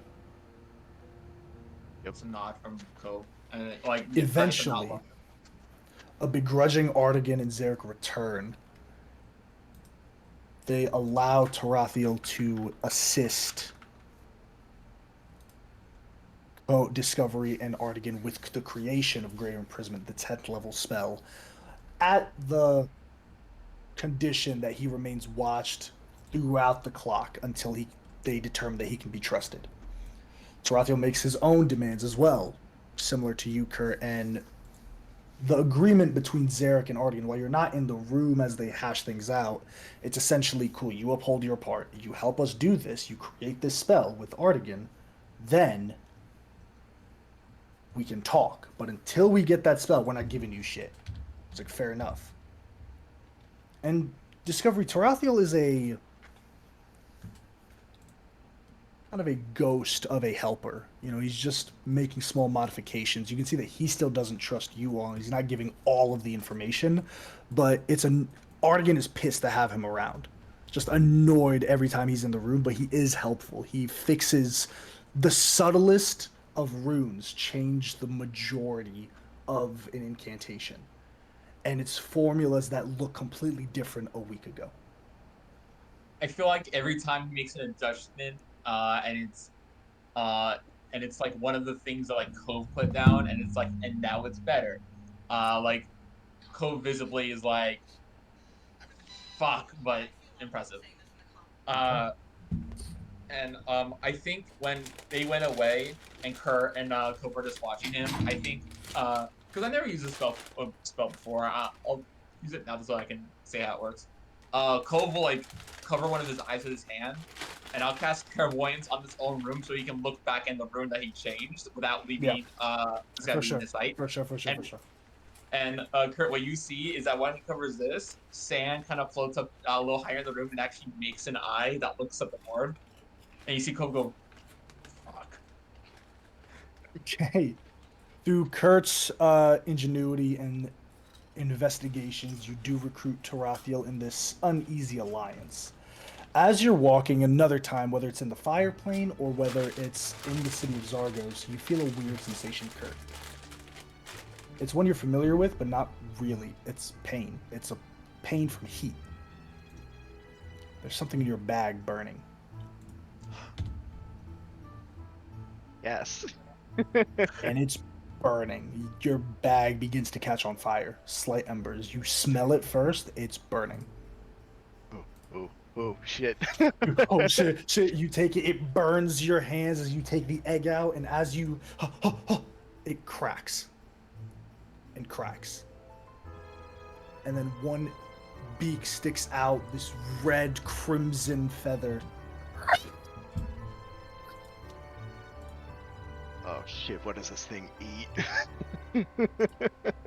It's just holding this fucking... Got a baby phoenix. Yes, I do. I have no idea what I'm gonna do with it, but I love it. All right. Anything else you want to do, Kurt, before I move on over to Cove?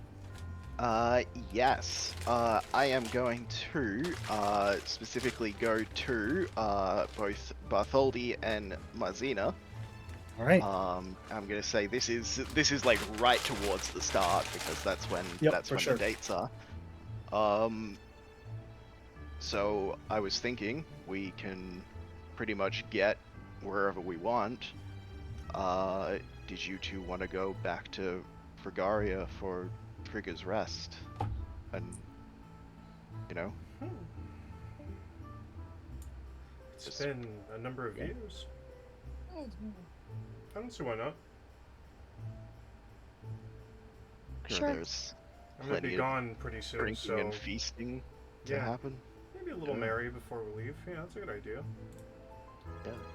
I mean, we can bring whoever wants to come. I just figured you two, Fragarians, we can, go and have a good old time. I'm in, Kurt. Yeah. I'll go. How do we get there? Should we ask Sweet. Cove? I can teleport now, but I don't have a circle there, so I don't know. I don't know the way. I suppose we go to For the sake of it, Cove and, Cove can get you there, or yeah, Eden can Eden. get you there. For And sure. I actually Who's have a going fight. to Fragaria for Yeah. Fridge's Rest? Yeah. Let's go. And Well, Yuri, are you going? Come on, Yuri. I don't think he's here. Okay, no Yuri. All Oh. right. Cloris, we can't hear you. Nothing. I see Nope. you I talking. hear you. What? Well, Oh, no. You're full silent.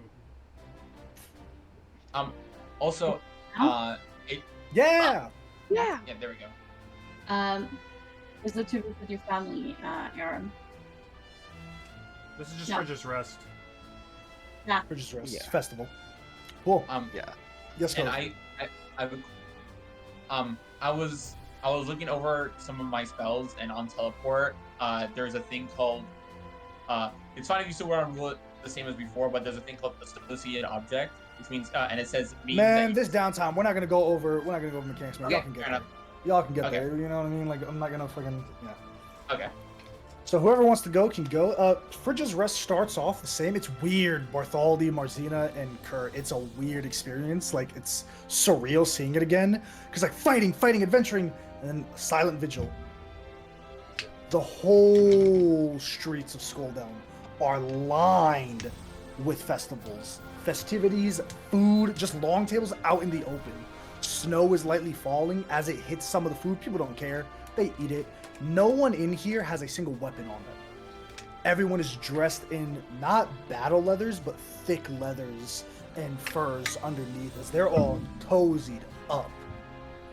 Eventually, they go to the massive sword found in Skulldown. This testament of Frigga and Oring's fight. And the whole city, thousands of people, tens of thousands of people, stay and watch.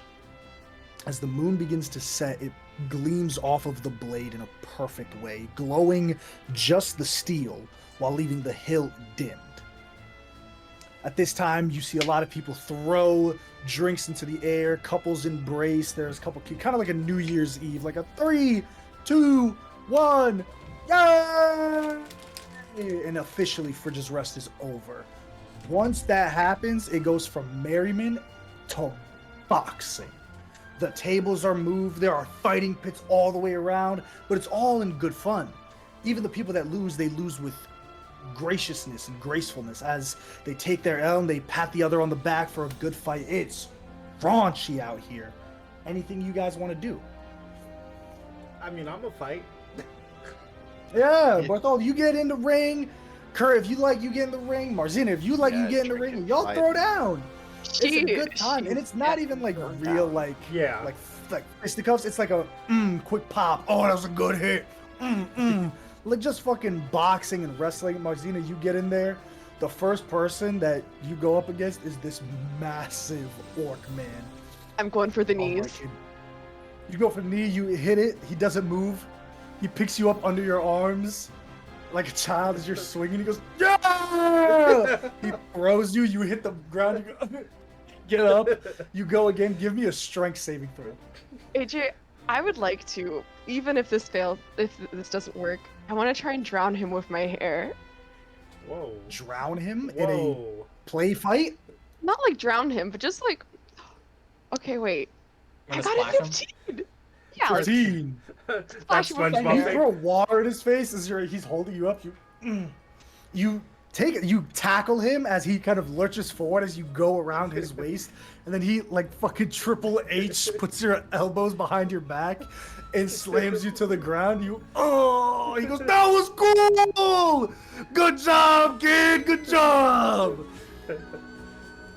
You're just on the ground, your face full of snow. He's covered in water. He picks you up. That was good. That was good. That was good. I have a hero forge of what Marzina looks like, actually. Give me 1 second. Anything else, you guys? It's Wait, not was that the one where rapper she had the glasses on? Was that it? No, It's not this that is the Marzina. one. This is I the want to one. It's in buy called chat. Chloris a coat while I'm here. Cool. Yeah, you definitely buy her like this beautiful feather down, like white wolf. What's the word? Like warg fur. Yeah. It's padded down, long and cozy and toasty.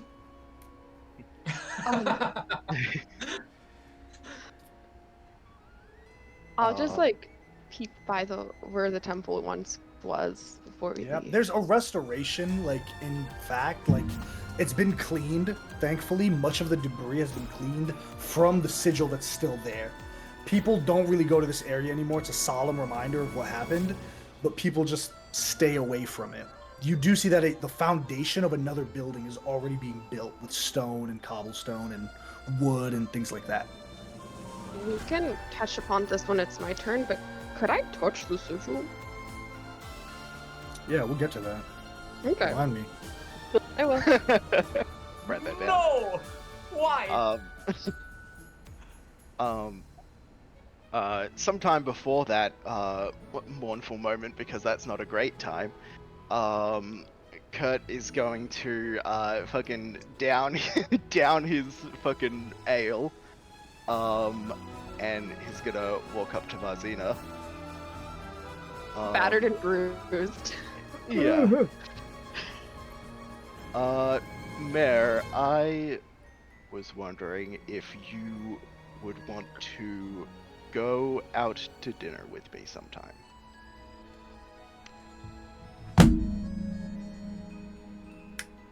Didn't we have dinner together yesterday? Okay, I need to be very clear. I'm asking you on a date, Mare. Oh! Bartholomew in the background. Just takes the coat. Just walks away. Okay. Right. Yeah. Yeah. Yeah.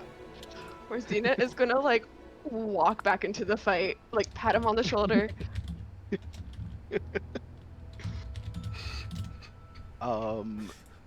Yes. So Kurt is going to That's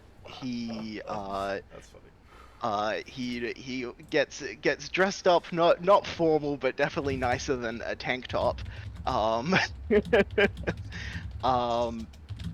And he's gonna say, so there's somewhere very nice that I heard about.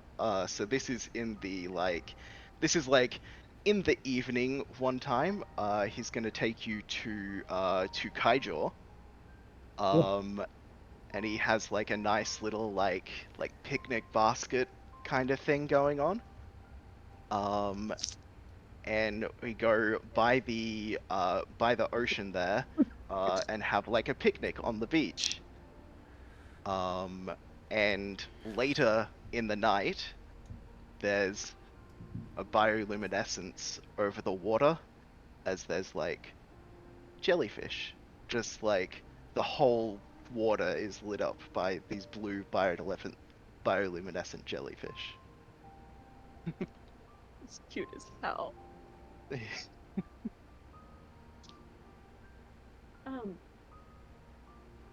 Why'd it take you so long to tell me how you feel?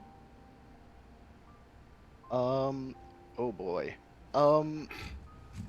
Well, when we first met, there was a period of about maybe a week I knew you, before you were dating somebody else. Since then, hasn't really been a good time. We've been kind of back and forth between a lot of things. And now it seems like it's kind of now or never.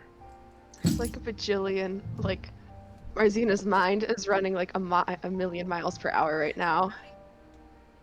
You liked me during ramen? Yeah.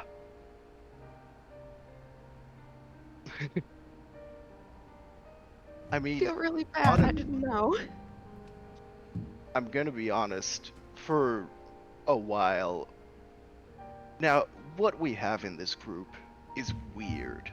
Like, we all kind of understand that, right? I came in here, and I was trying to be professional.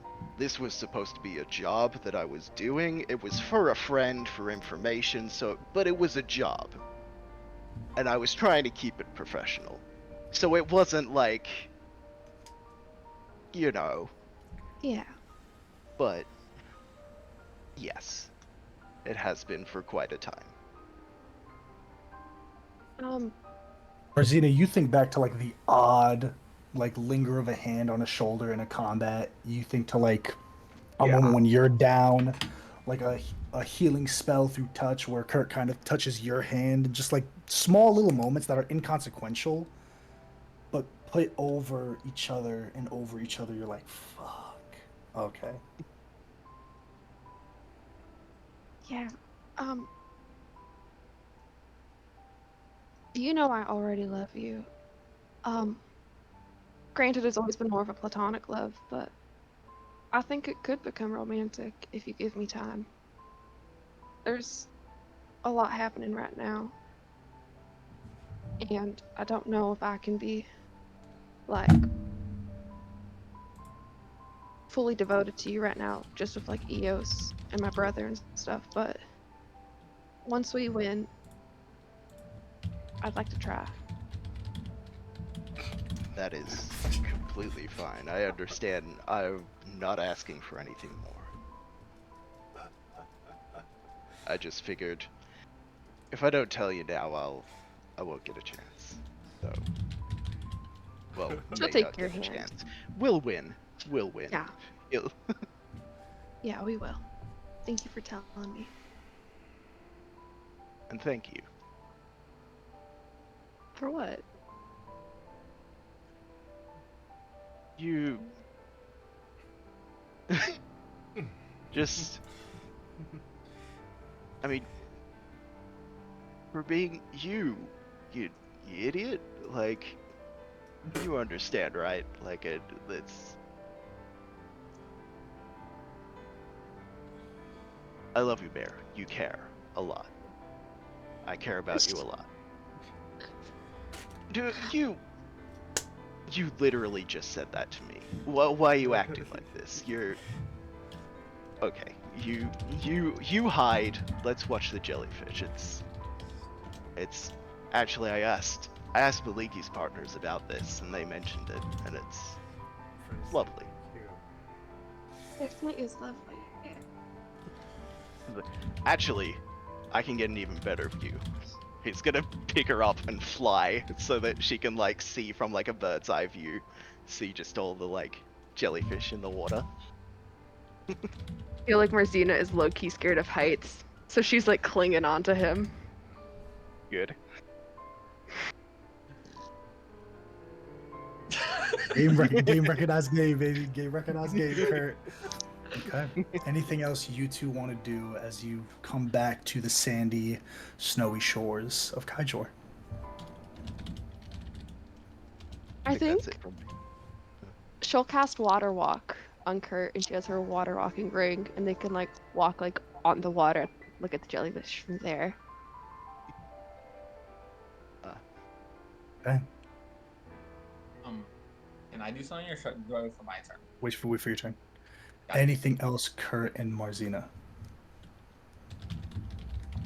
No. And Okay. that's my full list, I think. So. All right. While we are in Kaijor, we're going to go to the other side of the city. Whether this is at the same time or a different time, that's up to you. But Discovery, you are at the ever-flowered, full grave of your brother. I believe you said you wanted to go there with Bartholdi.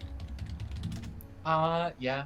I think what probably happens is that Cove is like slowly sinking away into the crowd as everyone's doing their thing. And I think Bartholdi is probably the one to notice it. You okay? Discovery? Yeah, there's this something I want to do while we're here.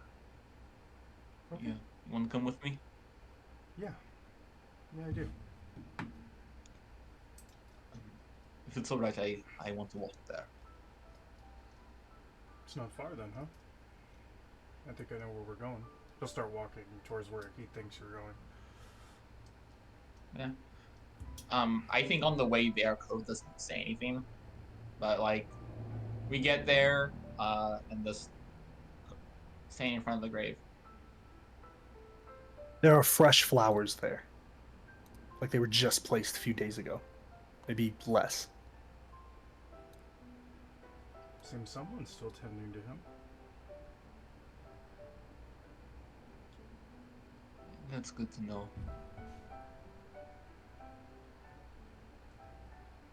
I just wanted to say that. Thank you for treating me like family. Of course. You asked me to make a really intense promise to you in the desert. I took that seriously. It's not something a friend asks of a friend, it's something only family can do for someone else. We've been brothers ever since. Bartholdi, you think back to one of your last conversations with Maliki. You're standing in his foyer as an altercation happened between the two brothers, and as he's accepted that Cove will continue his travels, you're standing here in the foyer. He shakes each of your hands. Well, safe travels to you all. Watch over my brother. He's a weird one. Make sure he doesn't do anything stupid.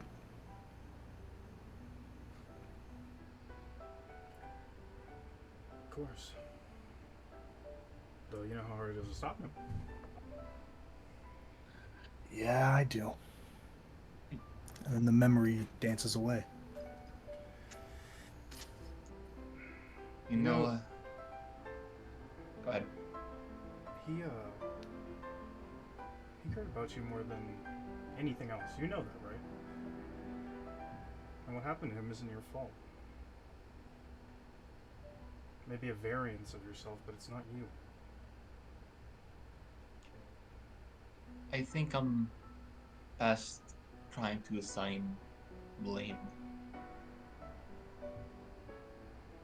As much as I would like to assign it to somewhere to focus these feelings I've had for years. It's not gonna change anything. It won't bring him back, it won't make the memory sharper. It won't even help me mourn him correctly.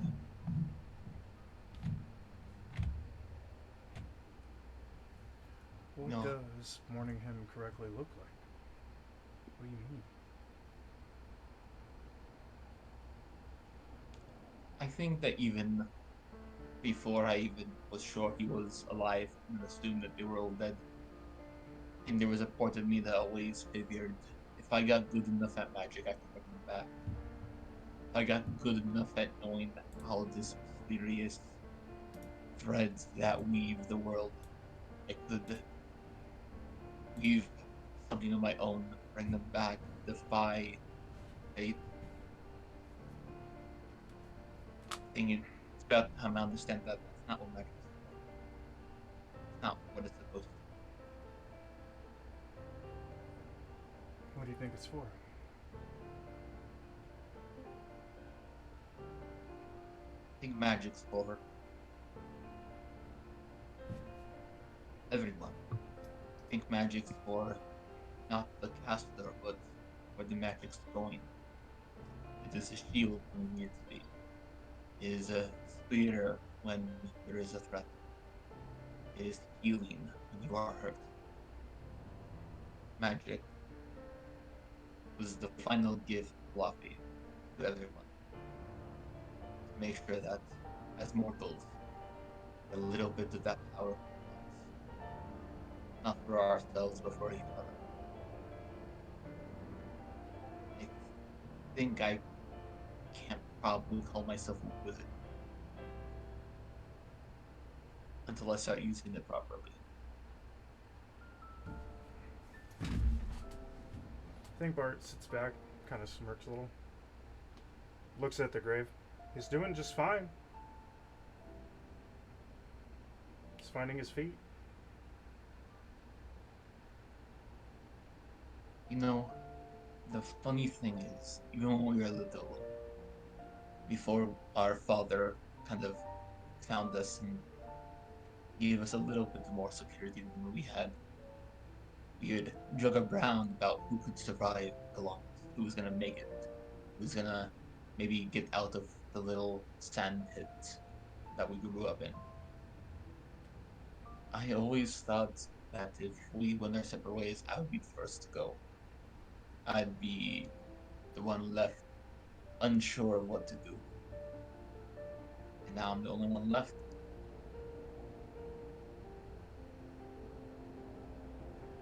Well, you're very good at keeping records.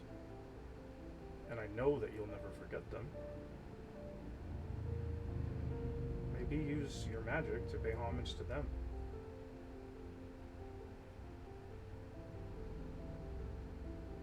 Like you said, for other people.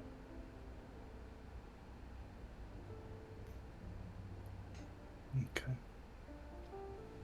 As you two gentlemen have this moment here, Cove, you think to all the memories with your brother and... Did I cut out? Oh, Yeah, yes, you but- did. Yeah, pretty bad. He's frozen soul. Hello? Hey, buddy. Yep, you're back.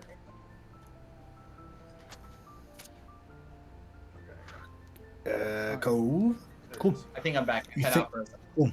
Sorry. You think back to the memories with your old brother Maliki, but typically when you think of your brother, you think viscerally of his death, but that doesn't come particularly. It comes about all the childhood moments you spent together, the memories shared, casting your first spell together, and then you think about your new brothers, Bartholdi and you fighting side by side for nearly 3 years now. I think you might have made your brother proud.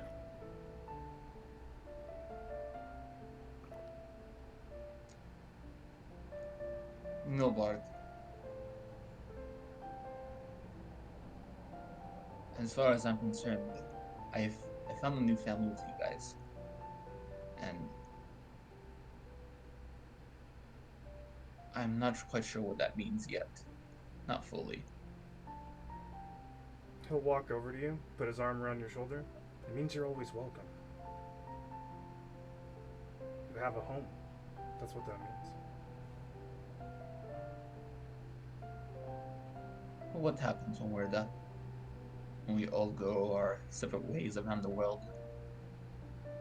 Discovery, you can find me in a second. What do you mean? Our door's never going to close to you. You can teleport right in front of our house anytime you like. There'll always be a room for you there. You know that what Chloris is. There's always going to be plenty of rooms for everyone. This ending is not our ending. It's not goodbye forever. Do you have something you want to do? I think I do. Okay. And Bart, again, I want to thank you because I think that when you made the decision to redeem your friend, it's because you knew you could, because you already helped redeem some of us.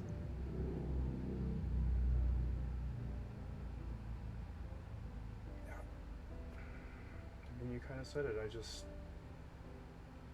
I don't have words to describe the feelings that you all evoke when I'm around you. Maybe it's because my first life was cut short and this new life started, and the first thing I ran into was all of you. Maybe not all at once, but every time someone joined our party, came along on our journey, our souls bonded. It's different. And now, even if we never speak again, we will have fought not only for each other, but for everyone else before this is over. That's something none of us are ever going to forget.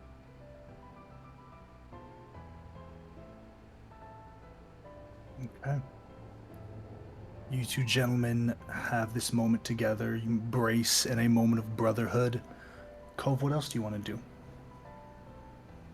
I think Cove might wait until the next day, like everyone gets the festival out, Mhm. and maybe later in the day, Kurt just gets a sending from Cove. Just, can you come to my room for a bit? I have a favor to ask. Yeah, no problem. Or you arrive to Discovery's room, slightly ajar. Cove, you open it. Okay, but what you see is just again the menagerie of papers on the walls, a desk with like multiple things going on, like probably an extra desk for different projects. And you see that like he's using the hourglass he made from the fire plane. And when it finishes, like without even looking at it, kind of gets up, goes to a different desk, waves his hand, and it kind of like goes up and turns over. I hope that there's like a time that you use to rest. It's not just one and the other. You'll burn yourself out. Oh, don't worry, I learned that lesson the hard way back in the academy. You have to have time to rest to be efficient. Good. Yeah. What's up, Cove? How can I help? I think I have a favor to ask, and while I prepare to have this favor delivered to the others through my, and he kind of like waves his hand over, and you see the two shrubs playing like chess against each other. Yeah. One puts the other in check. Couple of leaves ruffle. Good move. A vine sticks out. Moves it to the side, and then checkmate. The first one picks all of the pieces off the chessboard and then turns in the chair and pops off and goes to a corner. And I would Kovac let been them looking play like with my new pet, but that seems like a really bad idea. count. Do I see the phoenix that's like on your shoulder? It's like perched on my shoulder, yeah. Oh, looks like this one came. Oh, beautiful. You put a finger out, it bites your finger. You fuck. Yeah, this thing's hot. Yeah, it's probably a little burned too. Do you think I would expect this at this point when it comes to animals? Yeah. It's fine. Yeah, I'll stick with Blends. And then he kind of waves his hand, and you see like a mage hand that's like quickly reset the chessboard as like one's pouting, but probably looking back. Now, they will deliver this in case, but I feel out of everyone, I can only realistically ask this of you, as they are too positive and too much of don't think of the bad outcome. Then for me to talk to him about this. Alright, I'm preparing.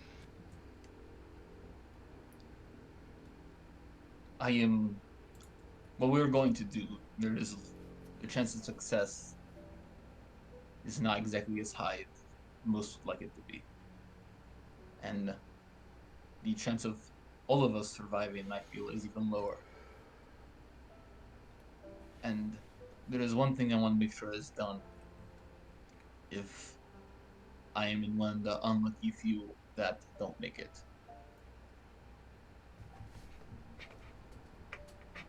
Alright. Cove like waves his hand a little bit, and you see like the one desk that has a cloth over it, kind of hiding what's on it, like moves away, and you see it's probably the only area where the desk looks clean. Like there's nothing else on it except for books that's lying next to each other, facing up.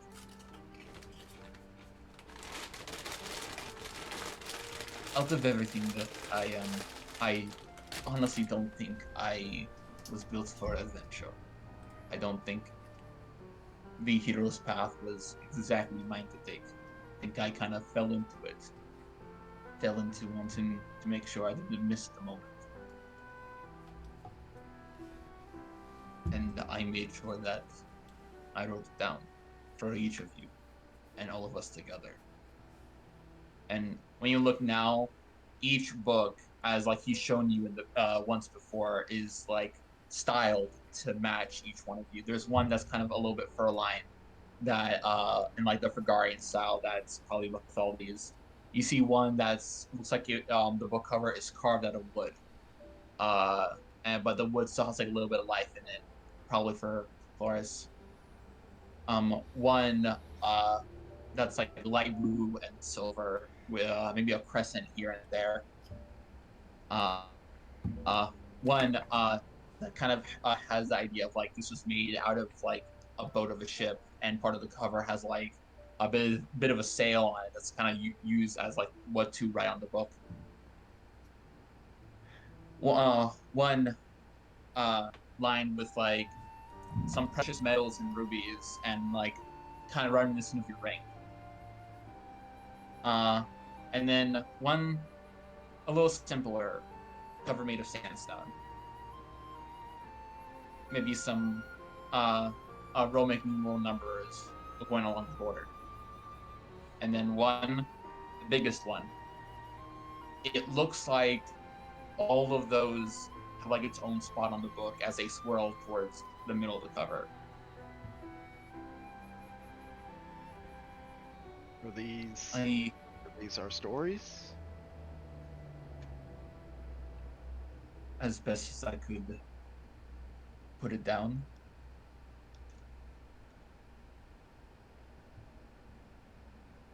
I tried to talk to everybody, trying to not make it obvious that I was digging for information.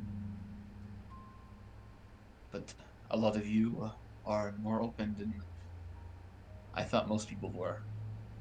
That helped. I was gonna say, you think you're a lot subtler than you are, but it's very nice. And chuckles like, of course. You know. I think in my heart, I would have been happier just running a library, making sure that when someone comes in looking lost, bring them the story that could give them what they needed, give them the advice, the teacher, the mother, the father, the brother, the sister. Give them a piece of someone that could help guide them. And all of you have guided me in your own ways. I hope that if we win, long after we are gone, when our name should have been forgotten, some little kid might grab one of these books and it will change their life. As so many of those old stories of some high mage changed mine. If I am not here to get these books published, to get them out there, I think it would be enough if I could leave it to you. I'm honored, and I will do that for you. But you're supposed to be the smart one here. Come on. It's just as likely to be me as it is to be you, if anyone at all. The reason why I'm asking you is because I know if I went to Bartholomew with this request, going, if I didn't make it, if I died, if our chances are low, he'd try to raise my spirits, and that's not what I need right now. He'd be the big brother to say, you can't think like that. I think someone has to. We can't all be positive and are assured nothing can get in our way. We will succeed because, let's face it, we're going against the thing made to kill the gods. I will be surprised if we don't make it. Flores, I feel like she'd be a bit the same, and I feel like there would be a bit of a challenge she would like to add in her own little bits to each book. Make it a bit more fun. You know what? Yeah, she would do that. If I went to Marzina, I'm pretty sure she would cry. And don't tell her this, but when she cries, it makes me cry, and nothing really gets done. Once again, you're telling me things like you think you're really good at hiding it, but we can see it happening. Well, can you let me pretend to be a little mysterious for 5 minutes? I'll give you 5 minutes. Thank you. And Yuri, I feel like he doesn't want to think about it.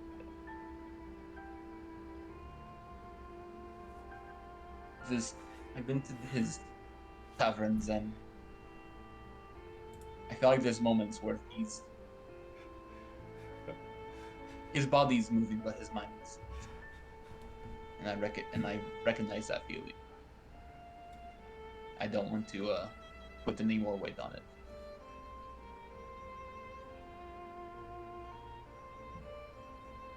I'll do this for you. Obviously. Obviously. But story's not over yet. Still got plenty of stuff to write. I'm not trying to be like all positive we'll get through this, because that's obviously not what you want right now, but even leading up to it, there's more to do. I know. That's why I'm waiting until the last possible moment to send these books out. I don't want to miss a single word. Make a bard of you. Ha! Imagine that. Me a bard. I feel like you hear a chuckle from one of the plants.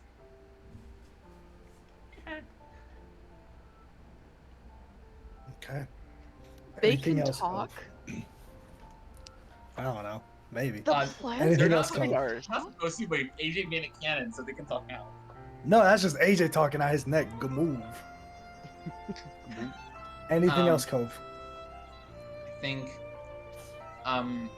I think there's a good amount of time where Cove's working at Phantom Dog. Where Cove's just working and helping Artigan. And I think there's a point where he goes to visit Jarlan.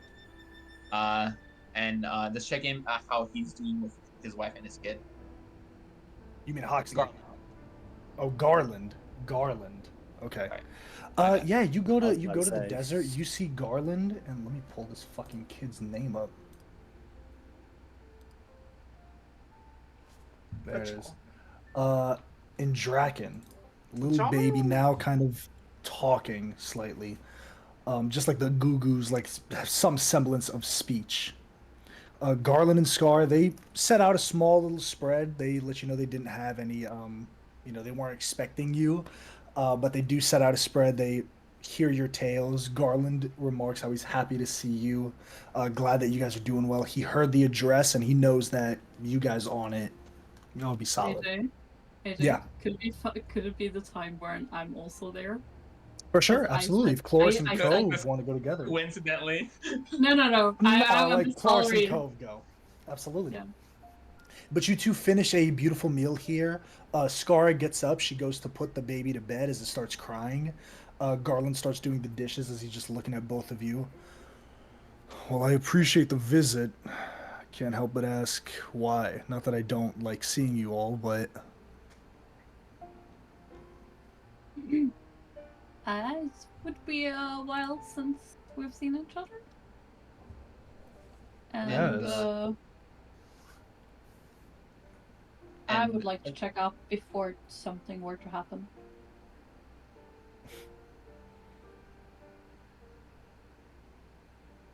And as much as I would hate to admit that, I don't have much other people to visit.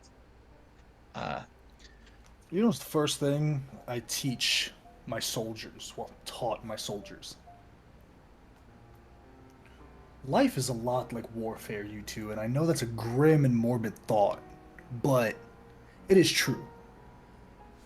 You all are preparing for the fights of your life.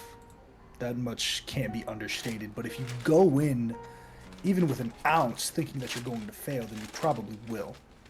Now, I'm not saying have cockiness, have confidence. You all have gotten this far, haven't you? A long way from this old man putting you all into the dirt. Hell, I don't think I could hold a candle to you all at this point.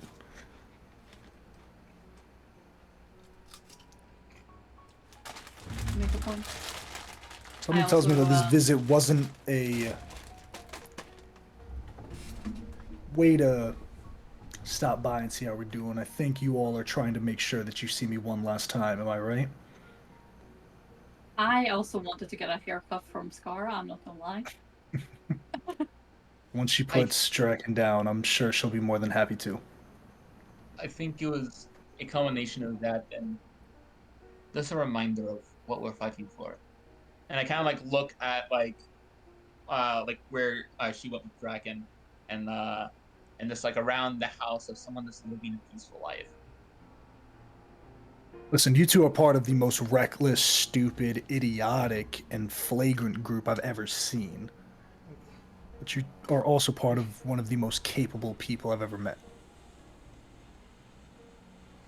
When I think about how far you two have come, it makes me proud that I had some hand in it. So thank you. I'm glad that my son has examples to look up to.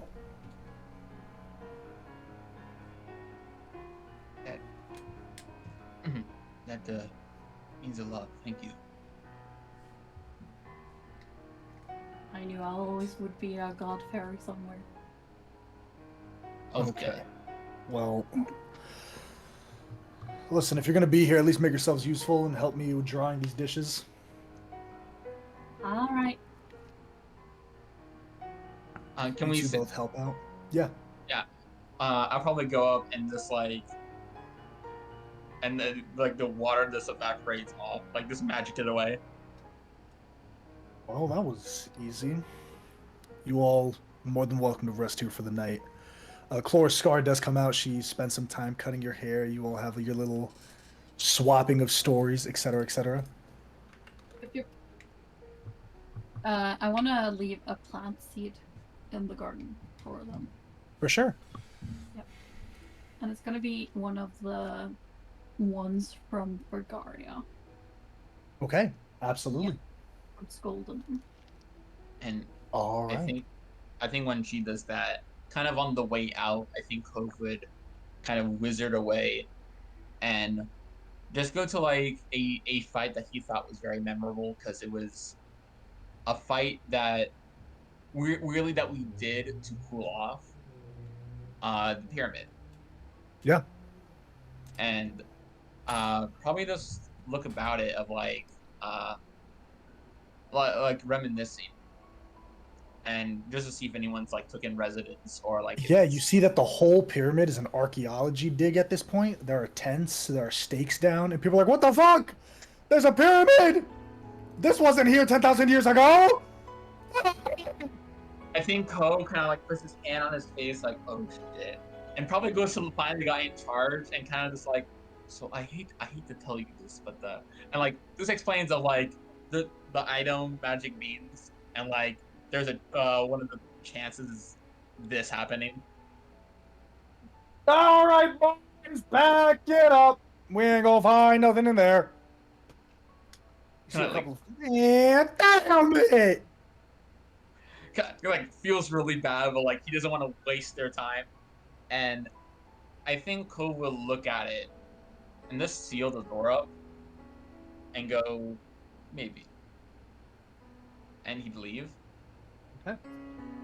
And probably go and like during the 3 months go around and taking from like what Garland said, think of like, well, what if I'm okay when this is over?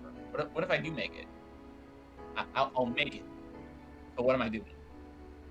And I think it becomes a thing of like Cove just like zipping around, like just places they've been and just collecting books, stories, fantasy or real, and just like just collecting like his own little library. For sure. What else did I have? We got a lot. You did a lot, brother. You did a lot, so.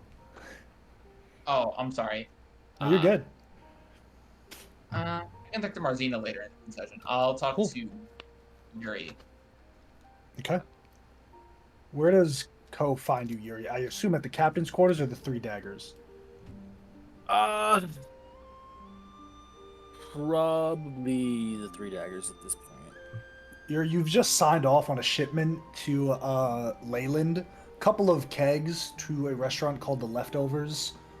You know the restaurant. Sending that on over, you expect to get some cured meat, salted meat back, Fragarian style, made and prepared by Bart. Using Cove as a ferry, you're like, all right, shit, Cove. You're sending this now. You know I'm not a taxi man Cut as like he does it. cut like 2,000 gold pieces off of your cost.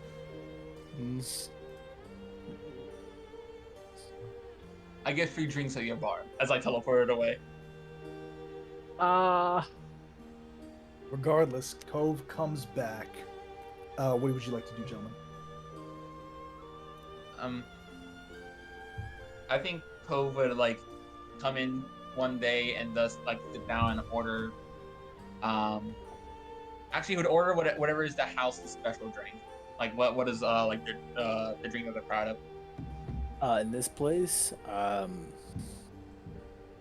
it's a keg. What is of Luca's a lot of special? stuff. Oh, Luca's. Oh, we're in the Three Daggers. Luca ain't over here. He's much too expensive for this place. Oh, word. Okay, cool, here- cool. Here, the special is like the fucking frat party Yeah, bucket. fucking like a The jungle punch juice, bu- dude. the- Yeah, the- it's a jungle it's juice. the punch bucket. Ooh, this is a shivadel on We that. keep You it clean. taste it, and it's They put a, We keep they it put a clean. bucket in front of Cove and he just like looks at it. just the smells the open alcohol. keg, No, it's- open keg, and No. like mugs hanging on the side of it. Nuts. Yes. Yes. Okay. It's the cheapest and the most Just- effective. Takes a little sip. And this kind of waits around until he kind of sees Yuri and makes eye contact. Oh, you're back quick. Yeah, Can I I do can for you? teleport it. Helps with travel. Mhm. So this is nice. I also saw your This other one, place. well, this one's not very nice. This one's a little bit more client specific. The other one's nice. This one's a bit of a venture experiment. That explains, and he kind of like looks over at his bucket. We don't serve it in a literal bucket. I don't know why the waiter gave you a bucket. We have mugs. It's the We're not outfit, isn't it? Barbarians. It's just so funny. You're just drinking out of like a pail. Why are we When you just said looking bucket, I at? thought you meant Uh, literally. I don't. I They don't make either. it by the bucket. They make it in kegs. They don't I'm looking- serve it. You know those sandbox buckets? Yeah, like the fucking sandbar Yeah, buckets at the beach. Like yeah. one of those. Yeah. Yeah. Anyways, continue. So, is this the plan for after? Some of it.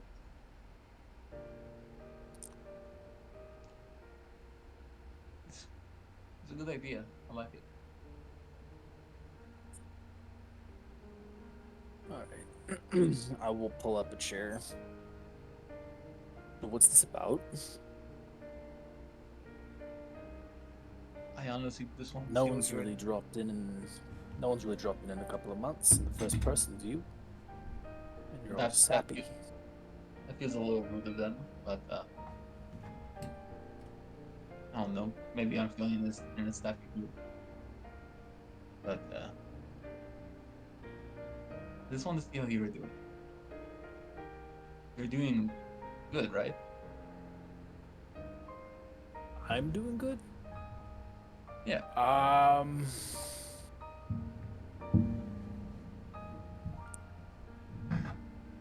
I'm getting used to having my feet under me for a little bit. Do you like it?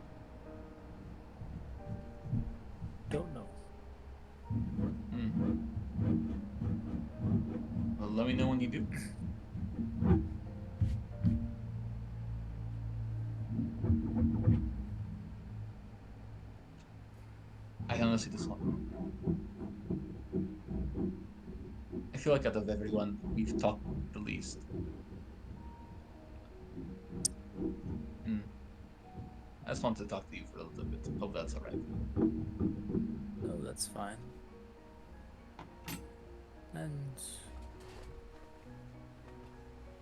we have all been through a lot. We've done a lot. Let it be held back. True. But that doesn't necessarily mean that everyone is close. Regardless of how easy it is to fight for one another and the lengths that will go.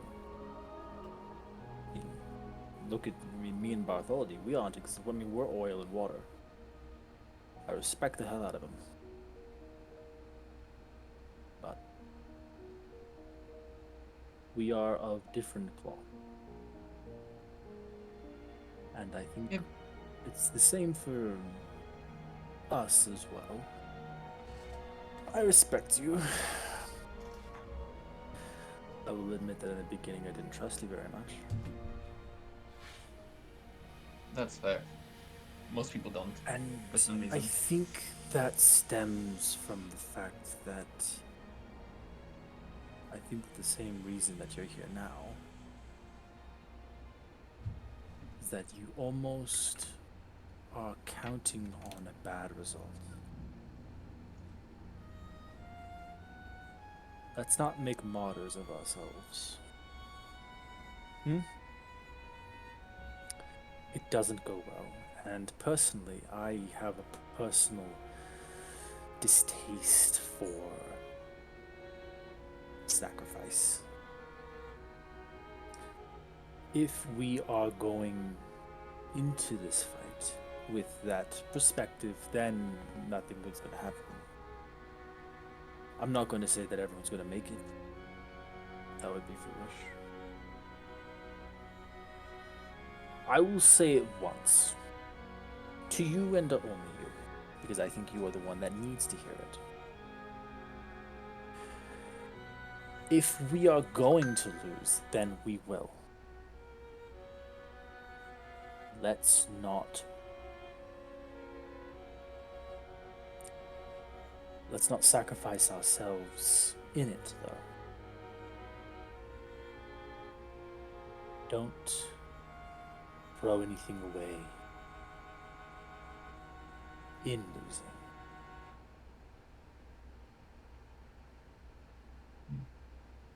Don't throw away what you've had.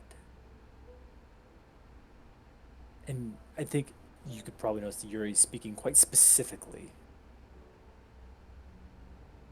at this point. Let's not tarnish our memories of anyone else and of each other in desperation. If we're going to lose, everyone will lose together, and let it lie at that. Thank you for that. And I think that me and Bartholomew, you might see us as different cloth, oil and water. I think Bartholomew and I would disagree at least a little bit. Sometimes I 5. can't change what you're going to do, but if someone needlessly gets themselves killed over some stupid shit, I'm gonna piss on their fucking grave. It pisses me I actually off. think I needed to hear that. Alright. I don't want to leave you from your wonderful abode. But if you're going to keep asking me to teleport shit, then someone drink me, better me at least. No. Okay. Last thing, Cove, you kind of clock into work, getting up to Artigan's study. You open the door. Tarathiel's there. He's looking absentmindedly. Artigan's just pissed. And then as you open the door, Artigan stops. He puts a finger up. Discovery. The door's open. Yes? Yes. Perfect. He gets up and he makes his way over to you. I'll be quite honest. You have helped me a lot, and you've been one of the best assistants I could have asked for. Now I have another one. So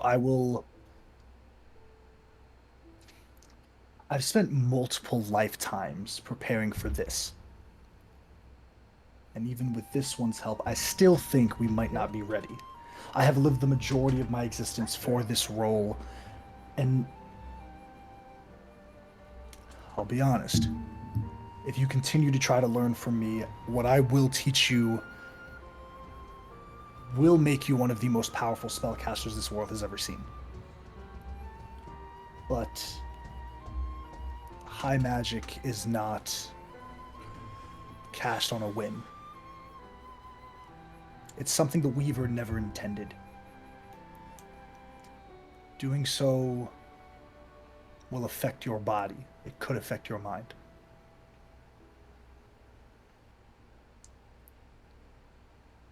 So I will allow you a choice that I never had. You are going to leave this laboratory and close that door. If that door opens again, then I will begin the lesson.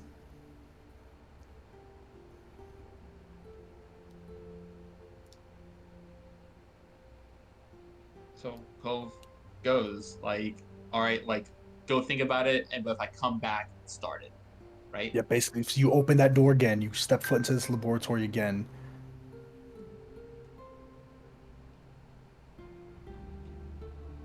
I think like well, after Cove closes the door, he's just staying in front of it for a bit, and takes a deep breath in, and remembers of like what he could have been. Just a guy working at that library at the academy. Maybe whatever would have become of him if he stayed in Korbat as a child. And then the version of him he got to meet of when things went bad. And he comes back inside. You learn at an astronomical rate. Artigan, you realize in the next couple weeks that Artigan has been holding back teaching you so much. It's like, all right, kid, now you're rolling with the big boys. Between Tarathiel and Artigan, this unlikely duo, they help construct a spell of your own creation. You can add Cove's Lucky Sands to your spell list. Oh, And you begin to learn the foundations of high magic. Moving back to Kaijor, Chloris, you finished tending to a couple of nearly an acre, maybe about an acre or half an acre of just fauna or flora. Go ahead. It's in Lucia. It's in Lucia. And Lucia. Or Lucia. As you're tending to that's right. As you're tending to all of these plants, you realize, all right, cool. They're set in motion. They're going to start growing. You walk maybe a quarter of a mile down the street to the restaurant Leftovers, where Cove's just finished dropping a shipment off of ale. Bartholomew, you're covered in sweat. You're finishing up for the day. It's hard running a restaurant. You know, there's no real inn here, so it's just all food. You're covered. You have that oil smell that surrounds you, that cooking oil smell that permeates around you, but you wash your hands, you say goodbye to the couple of the cooks, and you stay late to put up all the tables. As Chloris, you enter in the small chime of the restaurant. Very quaint restaurant. Warm and toasty on the inside. The minstrels, they gather their tips and they head out, saying their goodbyes as really everyone is leaving and it's just you two in here. It's getting busier every day. I know, right? I've set on the new plants for the arboretum. I have the new crops growing for Yuri's endeavor, your restaurant. So much to do. I love it so much. I love it. I never knew that fulfilling a business would be so great. You're really in your element these days. You got a certain glow about you. So are you. You know how you wanted to bring up the homeless population in this place? Honestly, it's working. I was thinking maybe we should build like mills for the flour, and maybe start weaving to get some sheep so we can have weavers, so we can educate them, like give them profession, good honest work. Another reason why I love you. I love you too. Also, look at how big this is. I get Hemlock off, the big rat kitten who's grown Whoa. so much. It's like when a cat extends its legs out and tightens up. It's just Wow. Look at him. He's gonna be a perfect mascot. Look at this chubby face. He is not happy, huh? He's not about this. I'll just take him from her. Yeah, he's gonna like it a lot. Alright. Scoop his legs up so he's not drooping. It's alright. curls in. You know, So yeah. this is right Also, where I I got want to be, this. you know that? Same. I got the new tablecloths for you Oh yeah? over there. Yeah.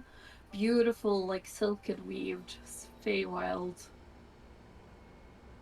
tablecloths that shimmers. Well, hopefully the homeless population doesn't feel like it outclasses them, but hey, they No, should no, eat no. in the same sheets as everybody Sure. else. Just wait. And I snap my fingers, and it's now like a picnic square, like the grandma squares thing. Ooh, I like that. I like that. Yes, like very Perfect. rustic. Excellent. Huh. How did you do that? I spent a lot of money on very fine yarn where I was traveling in Orman. Gotcha. Yes. Makes sense. So, what are we doing when this is over? Besides this, Well,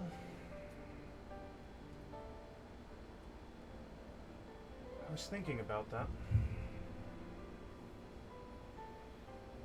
Maybe I'll go see if Artorias will give me a job. that sounds like something you should do. I want to be hired by the Lafayette Academy to run this arboretum for them and teach people how to use the land. That is my plan. I always like the sound of Professor Chloris, to be honest. Elegant title, befitting of an elegant woman. Yes. Also, I could, I know Cole would appreciate this. I could teach him about the land and the nature and stuff like that. How people can really grow things. He's grown, right? I feel it. Yeah. I will decide on that when he doesn't need my allowance. Fair. But That's funny. yeah. Let's make a meal. I will make some wine. How would you start on the meal? Done. Just throws the towel over his shoulder. I want the most homey date ever. We don't need to go into. Absolutely. You just really set up a table here at the restaurant, late into the night. Bart, you turn the kitchen back on, you kind of whip up a really good meal, and you all enjoy your date here. It's very quaint, it's very small, not a lot of heavy conversation, just the small talk and enjoying each other's time. Thinking of going home to see the family. You wanna come? Yeah. Yes, I would like to. I'm also I just need to tell you, I'm planning on going to the Feywild with Eric. I have to go with Vaxilin to Fergaria, so that works out. Plus, I didn't want him So- on his own. So, But I just want you to know that I made this little and carved wooden sign for the restaurant. The I love this. Brimstones. The name of the restaurant. I know exactly where to put it. He'll actually just go and put it up right now. There's probably a hammer somewhere around. Some nails. Pretty quickly, just tape it up to the front. It's the brisk air kind of pushes through both of you as you open the first door, and then it closes into the toasty interior once again. Has like a Celtic knot, which is the Ooh. Trinity knot, which is a symbol Oh, of yeah. family. I like that. Yeah. It's a perfect place for a new beginning. Yes. I just give him a big kiss, and we have the most magical night ever. I agree. Absolutely. Anything else you want to do, Cloris? I wanna. I'm running the arboretum as a place. I wanna Yeah. go to. You visit Nemia and John at the academy. Nemia has a boyfriend. Some snot-nosed rich kid at the academy. John hates him. He's definitely like, well, I was watching over her, and now she's with this dude, and they always go to parties, but whatever. His love for that kid is I just- awful. I just give him some dating tips. I don't need dating tips. Okay, I don't even want to date her. I was just being a friend and Okay. watching out for her. Yeah, yeah. I We don't all like been her or there. anything. Shut Okay. up. So I'm I'm gonna go to Nevaeh and just ask how she's doing. Just like Yeah, chat. she lets you know she's fucking loving the material plane. She's in her party girl era right now. She's still like that. There's still that naivety surrounding her. Like, oh, they're not gonna do anything bad. People are good. This is great. Yeah, yeah. Just be. Let's go to my favorite little dust caddick here. Just get some treats. Yeah. Yes. That sounds Yes. nice. You two enjoy your quick little coffee meeting together. And You- I basically tell her like if she needs a mentor, she could come to me. Like, need anything, I'm here. And I'm gonna one topic. I need to talk to your father. What does your father like as gifts? I don't think he likes gifts. Okay. My dad is a weird one. I think his Yeah. biggest gift is giving away his daughters. All right. So can I just tell him how you're doing? Is there anything you want me to say to him? No, I think as long as, the deal is met, then I think he'll be happy. Okay. So does this rich boy have a title? We don't... See, she starts blushing, kind of getting uncomfortable slightly. I don't know. All right. I She's go gonna check hide with- behind her coffee cup and takes a sip. I just go like, let's go dress shopping. I'll just go For buy sure. new clothes. And you enjoy some time with Nemia at Laffy's Academy. Anything else? Yeah, I want to see whoever I can get to get the arboretum set up. Yeah, you talk to a couple of folks. They say, okay, we're going to go do an investigation. We're going to make sure that it's on the up and up. And if it's viable to the academy, then absolutely we can do, Yeah. maybe schedule a field trip. Give me a persuasion check if you'd be so kind. You can add your wisdom modifier instead of your charisma to this. Ooh, okay, that's big. So I'm just gonna roll it and deduct by 2, and then add 5. Yeah, so just +3. Natural 1. Come on, Oh. come on. They say, all right, listen, we're going to review. We're not going to schedule anything yet. But if it's on the up and up, then maybe we'll do a small excursion to Lucia if you can provide escort for the higher students. Fair. That's fair. I did have a recent manor available there, so, Yeah, absolutely. You do have this plan set in motion. Unfortunately, on that one, it doesn't go through, but it is a plan set in motion. fine. Yeah. And then I think the big bucket is I want to talk to Yuri For sure. and Kurt. I kind of want Okay. to find them both. Is it all possible means. to find? Through I would sending, through talking, yeah, absolutely, I can teleport around. Yeah. There's a tree everywhere. for sure. So I'm getting Kurt, I'm getting Yuri, we're going to Yuri's place. What time of day do you guys go? Do you go when it's busy, or do you go like before opening? I want to say right at closing. Okay, right at closing. There's still some scragglers, some drunkards, just like, hey. 5 in the morning. You see Pretty much. Luca's pulling a double, and he's just like, all right, gentlemen, it's time to go. Hey, boss man, it's cool if we close up? Yes, please. Hey, you can just count my tips out tomorrow morning. I know you're good for it. I'll be back. I come in at Okay, 11:30 or 12? Coming at 1. Yeah, that's fair. Gets up, he kind of pats one of the drunkards on the back. Come on, guys, time to go. He puts his bag over his arm, kind of leads him out with 2 fingers and walks away. There's just you 3 in this bar. You're going through the methodical, putting the chairs up. Like it was a double shift today. Hectic as hell. You're like, fuck. I'm putting out all my shit that I've bought for his pub. Like weird strip wreck things I bought on an auction and stuff like that for like Yep. yeah. You know, This is lovely. I Hey. received outside advice that it's tacky. Ow. Shit.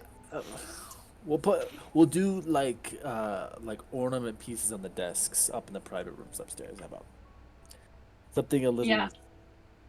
Sure. I And don't know.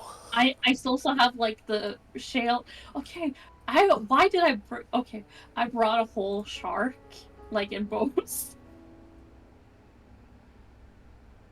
Okay. Horse Like- kills a shark, fucking bones it, skins it. The leftovers serve shark for like 3 weeks. We'll I thought it would be like we'll just turn it into one of those like tacky like glass tables. That's Or just kind put of it in the sick, floor. though. Put it That's in the kind of floor. sick. yes. Or put it With a in the glass bar. over it, that's kind of sick. Okay. We gotta spread it out a little bit. That Yeah. way it isn't like walking into an aquarium. But Well, I just wanted you to have something. I didn't know what to get, so I got a lot. I just wanted Yeah, to check thank up on you. you two. How's it been? What are you doing? It's been like 2 months? 1, maybe? Yeah. yeah. What's news? I mean, I've just mostly been out training in the fire plane. I got to Rathiel. I went on a date with Mare. It's yeah. What date? Date? Huh? What? What? Date with Mare? Yeah. How did it go? How is Good. Yuri looking? Good. Right now, I'm looking at his body language. Damn, the This setup was was- sick. Well, no, Completely set up for this scenario. That setup was I know, devious, I is what know, that I know, was. I That know. was devious. You just gotta play into it. Who knows? Who How's knows? how's your body language, Yuri? Check. I don't know. You haven't even rolled yet. Insight! You could use the deception if you'd like. Karina, roll good for me. Roll good for me. 17. 17! You gotta be 17, baby! I want Yuri to beat this so bad, but I've never wanted anything more in my life. Please. Please, you got this! No! Oh! Let's go! Let's Oh, fucking thank God. Fucking No. cool as a What do you mean, thank cucumber. God? I Cool as a took, God. I took proficiency in all the social skills. That's Dude. funny. That's funny. Surprise, and that's it. Yeah. So that's new? Yeah, I guess so. How about you, upset. Yuri? We should drink. Um, Well, it is There's- 5 there's in the nobody morning. else You're here. not getting up fucking. oh no, I have. No. I have. Don't worry, I have. Damn. So I don't know what Basically, time zone you no. came from. You do whatever you want. No, it's busy. Yeah, we have this place. We have one in the old city that's on its way up. That's a different kind of clientele, so I'm running back and forth. The ferrymen know me by name now because I'm on their barges 3 times a day. I wake up at 6. I go to bed at 5. It's a lot, but feels familiar to me. It's nice. The wine production shall be ready for the next season. Those, I think, build that inventory. It can be some here. The one in the south of the city, it's not going in there. No. I think at some point I may buy out I mean, I have a lot of money at this point. Yeah. I mean, these places are bringing in money, but I have my own funds and such. Maybe just like a little cabaret or something at the landing of the spire. Something really, really low key. Yeah, But, yeah. That's like In the future. months from now. Yeah, Months yeah. from now. Yeah, that's a All long ways right. away. How about you? I started my own little empire of making Lucia grow. There was a manor that's available. I'm thinking of turning into a sustainable place where people can come and visit plants, learn about them, getting support from the academy. And then I and Zerix are taking a little trip. Right. Not reaching out to all powerful entities, not trying to make deals and do No, I'm not talking to. irrational, irresponsible things. I'm past the Baba Yaga phase. Okay, she was just cool Well, at I first. wasn't being specific, but there's more than one. Has oh well okay fine. I know you got me there. I was gonna seek out the Tome of the Morge, but I think that's for another. That's endgame. Ooh, that's a thought. Yeah. Not a very nice one. Nope. Yeah, Eh, we have priorities. We have priorities. But yeah, I'm hoping the here's to us for a fun night. Or morning. Okay, Yuri shows up to work like at 3 p.m. And everyone's just like, yeah, cool. They don't even say a word, they just clean up after the night before. You all drink until early morning. And then I want to go to the Feywild. Cool, we're gonna get to there.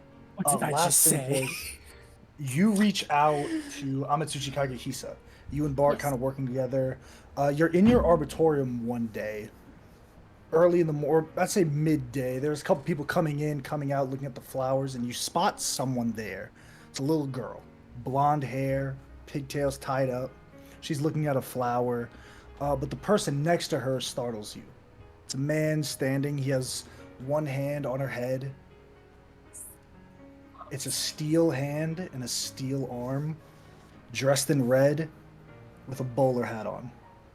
You see Harland Hoxley. Let's go. Sorry.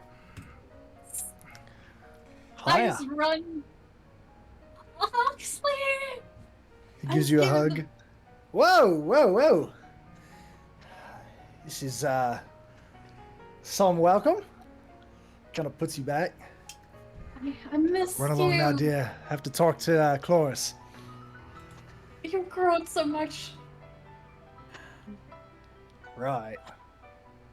So, what brings the pleasure of seeing you here? Are we not gonna talk about this? This is very different than last time. Yes. Something happened. No I went to wings? Feywild. I went to Feywild. Ah. That Yes. does it. Yes. You know the deal I made with the Maleficarum that we, yeah, you know, I stole That from you. Yeah, from me, yeah. Yeah. Yeah, that's why I have no wings. Yeah, you know, consequences for your actions. And so, Well, would love to catch up, but I'm actually here on business. yes, for me? With me? Amitsuchi and I have started the HK House for the Displaced. It's going to be set in Andamaria. Nice. Most of our resources are going there, but I think we can spare a ship or two to... Lucia. Sure. That's where I am? Yes. Right. You Well, I start setting up a little laboratorium for finding out more plants. I think there's some. I'm gonna have some rare species at some point, so I think you'd be interested in what you can concoct with them. kind of reaches into his suit jacket pocket and pulls out a parchment, flips it. Look, I know me coming here wasn't part of the plan, but here to help build some mills, get some grain work going, and then I'm gone again. Wish I could Yes. stay more, but you Well, all are how- doing something I have no desire to join in. That's fine, but I'm thinking of you. Don't be a stranger. You're the only one who's messaged me, so I don't doubt it. Don't worry, there will be more of that. All right. Hoxley does stay in Lucia for about a day and a half, just enough to look at the plot of land. He does see you, Bart. You guys kind of link up. Anything you want to do, Bart, as we shift towards your things? Mustache looks good. It's growing back. Shake his hand. Thanks for the words. I still remember them well. What words? Words never uttered, as it turns out. I need you to keep this between us. And he passes him back the forms. In the case of an untimely death, all assets will be split among the rest of the remains equally. Folds it up, puts it in the jacket. All right, I'll make sure I'm on top of that. Thanks for not asking any questions. All right, well, it's been a pleasure. I do have to get back to the Republic, so Take care of yourself. rooting for you. I'm gonna need it. Hoxie pulls out one of these stones, crushes it in his hand as he holds Kimberly, and they're gone. Now, Bart, what do you want to do? Okay, so we knocked off the first thing on the list. That's number 3. Let's see. I kind of just got the Vaxilin thing and going to the family. Let's see. First, I need to go, and I want to go where Yuri is around, and just kind of ask about how people like feel in the area. Like, what impact is he having in the area? Yeah, I mean, people are Not definitely set for more disrespectfully. business. Not disrespectfully. Just like, you know, just Yeah, seeing if he's doing just get well the for word. himself. Right. get the word. It's definitely that like the captain's quarters is financially doing well. People are enjoying it. There's a unique feel because depending on the people you talk to, you get different answers. If you talk to the rough and tumble folk, they'll be like, "Man, I ain't going to no captain's quarters." But if you talk to merchants and the ferrymen, they're like, "No, dude, these always going back and forth. This is doing pretty well for itself." ale's good, food's not too bad. It's open all the time, so it's a nice spot. It's slowly becoming this district's like one of its go-to hangout spots for these like clientele. Hell yeah. But I do want to go and see Yuri for a second. Just walk in. For sure. Hey, is the boss in? You see Mira the Drow. It's not too busy in here at this time. Kind of one of the slower days, thankfully. She goes back to the back room. You're in the office looking at all the papers. And it's like, fuck, running a business costs money. This shit blows. It's so much fucking paperwork. And then the door opens. Boss, there's your friend to see you.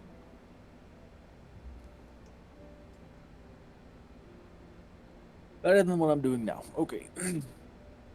You'll do the accounting Put later. him- and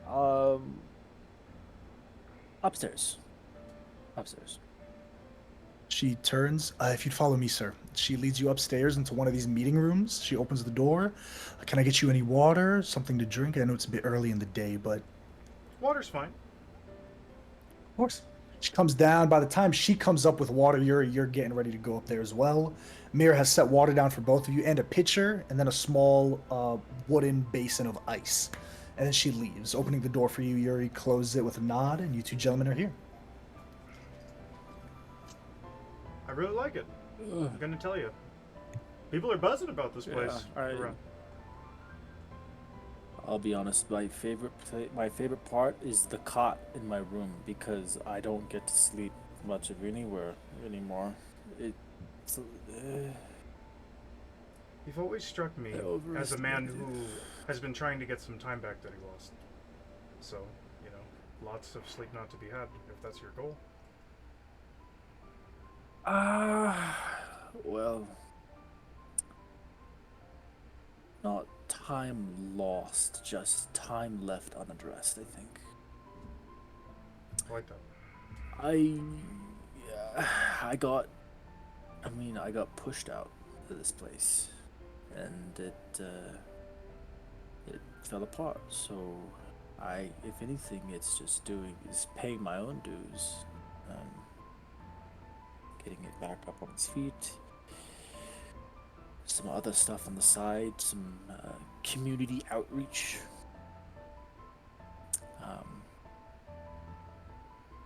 Far be we're it from getting me there. to ask questions about what you do, you know what I mean? Just, you seem to be it's doing well, and literally that's... that. Yeah. Yeah, you're doing well. And that's all I care about, is that you're doing well. I thought I'd ask you first, because I imagine you're probably the most busy and least likely to be able to go. If you wanted the opportunity to meet my other family members, I'm gonna go see them. So I'm just extending an offer. I don't know if you'll be able to break away. You're busy, you know? I'm just gonna go with Vaxlim to work with the Fragarian Chief thing, so I'm gonna be gone for a while. Won't see you probably. So I at least wanted to address you, if nothing else, that I'm gonna be gone for a bit. No, makes sense.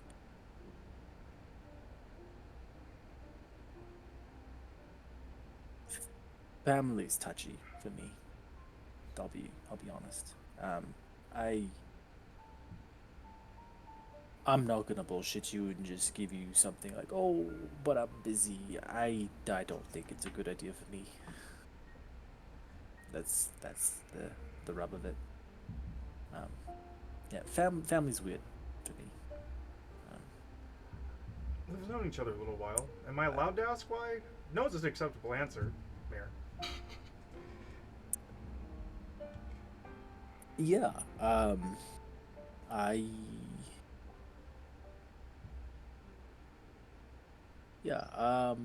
I grew up in here in Zagos, in this building, frankly. But I was born, you know. I was born about maybe 15 miles down the coast. You could see the city from the town. Just podunk, disgusting little fishing town that just survived just feeding off of the filth and the dregs of this city, to be honest. everything that kind of got washed out ended up at our doorstep, and it wasn't the worst life, but I don't know. My family was odd. I mean, I had my parents, but there wasn't really anything there, like ever.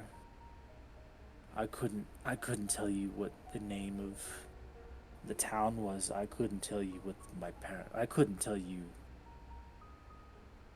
I wouldn't be able to recognize my father if he was standing in front of me. I don't remember his face. I don't remember his name. I don't remember hearing him say he loved me. I don't remember him saying he liked me. I don't think they thought of anything ever, really. I think they were just empty, hollow people that just lived. And they woke up, they ate, and they worked, and they went to bed, and that was their life. And they never had a moment to think or dream or anything. And I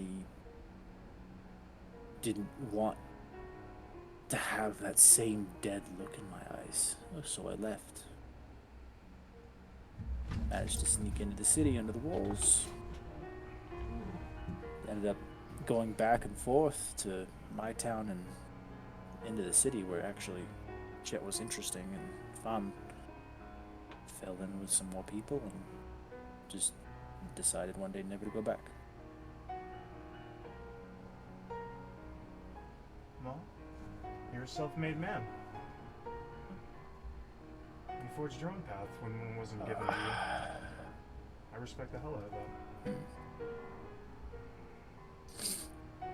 Sure.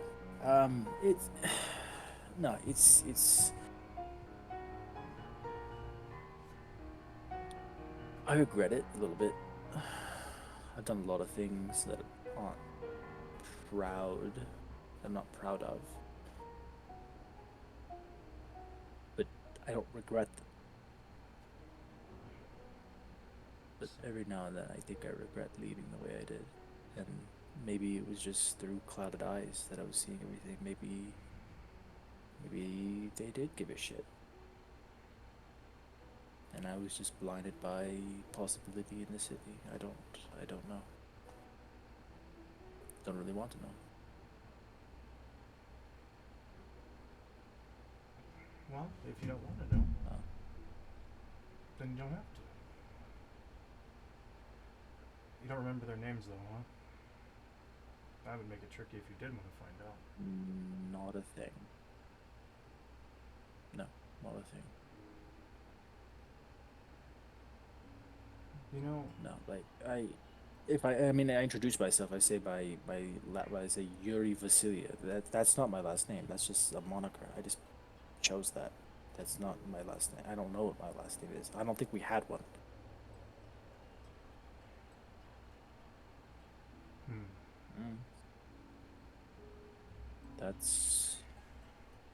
That's the life for a lot of people, I guess. does seem common around here, to be honest.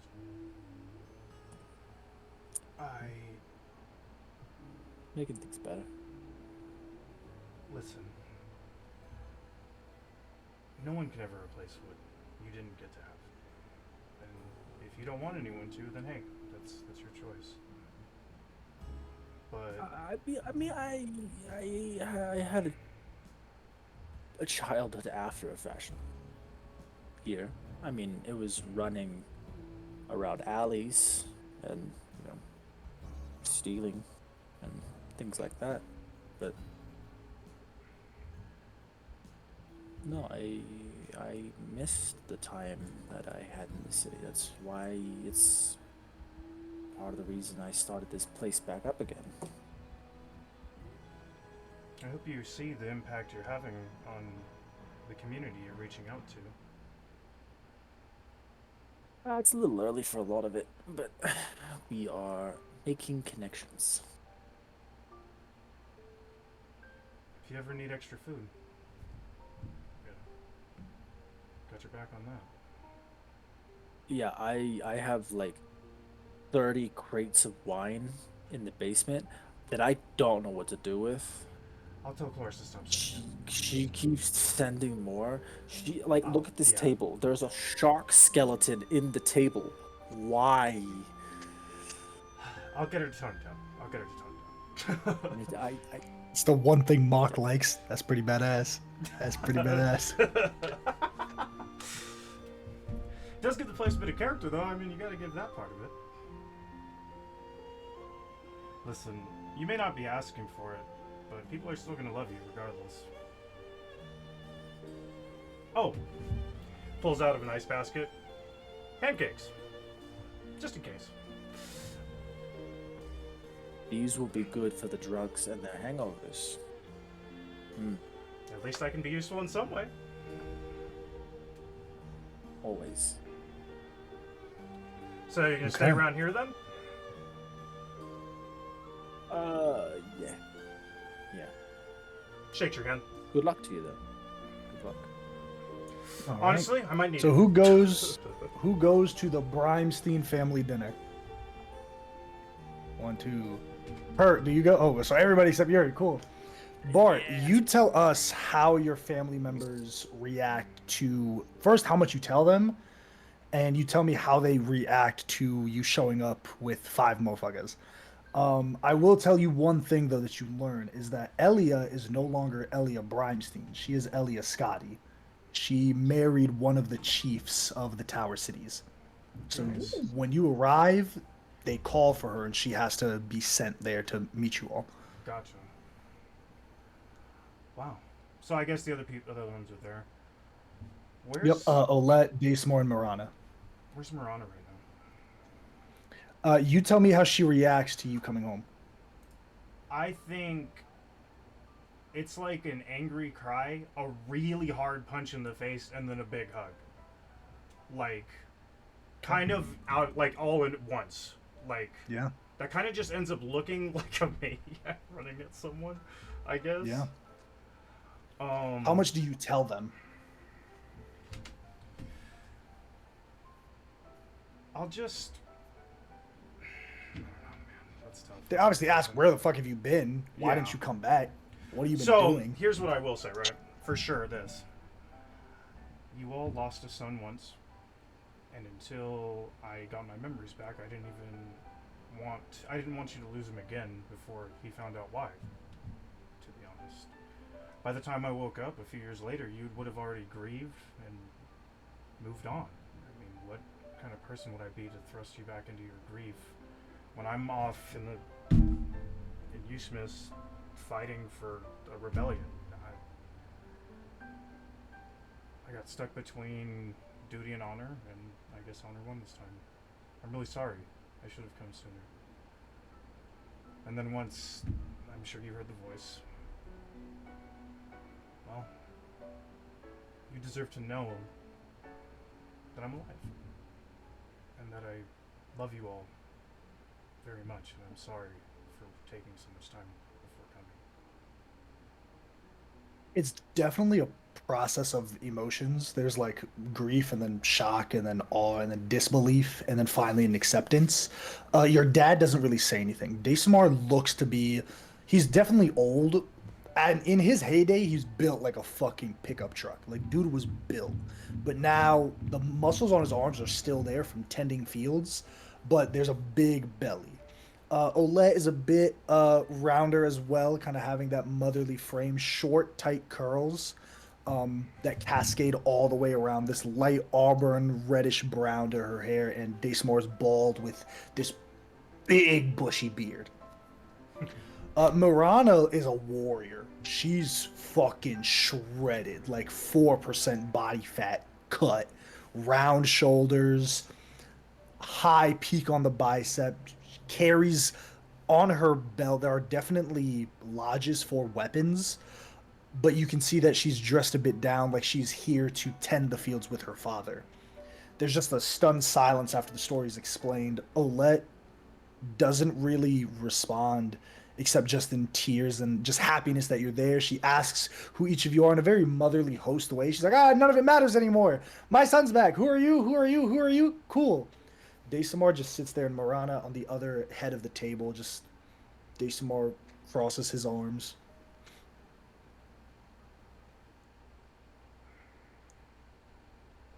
Gets up. He opens the door and just looks back. Gets up.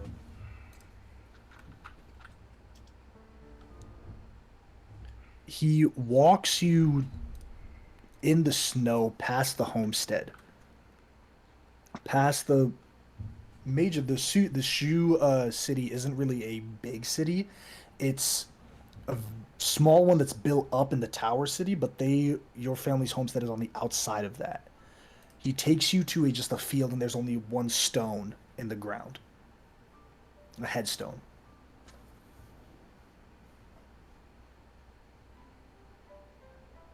Puts a foot on it and he kicks it down. I knew you were alive, my boy.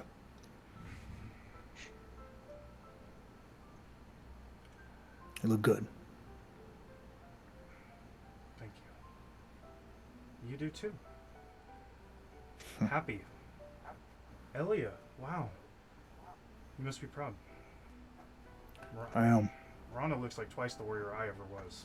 Just saying. She's a fierce one, that is. This is a lot for me. Your sister will come around.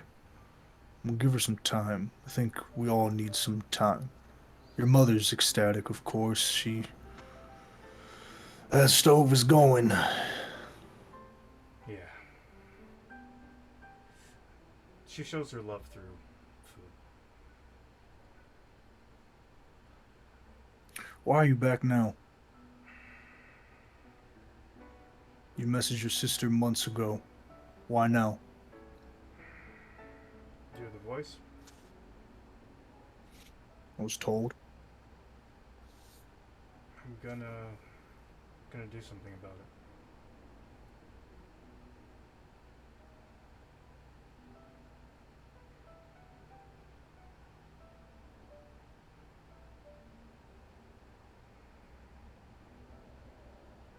Apparently, They I was won't help you chosen. do it? They are. They've helped me to grow this strong.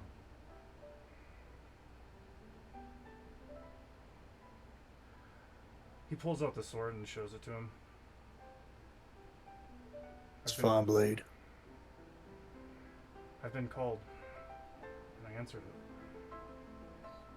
So I'll see it through to the end. Good. What comes after the end? You see the green one? Green hair. Mm-hmm. I think that's it.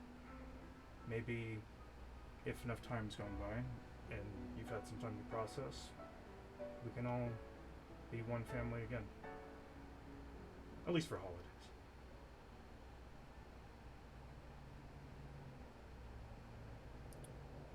Son, I'll be frank with you. I see your face. I listen to your voice. I buried my son a few years back. It's gonna be hard for me to adjust. But what I can tell, and from how they look at you and how they tell stories about you, I know you're a fine young man.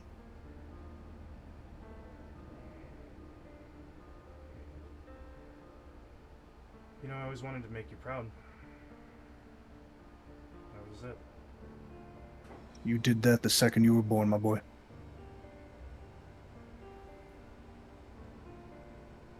I didn't realize how much I needed to hear that. It's hard for me too. I feel like I have no right to be here. In many ways you don't. But in other ways you do. Listen, Farty. Family isn't always blood. It's the people in your life who want you in theirs. That's it. It's the ones who accept you for who you are and what you are. It's the ones who do anything to see you smile and who love you no matter what. That's all family is.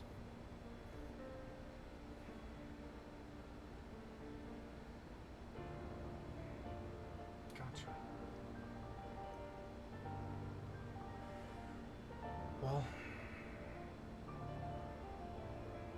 I want that for us again someday too, if it's possible. I think it is.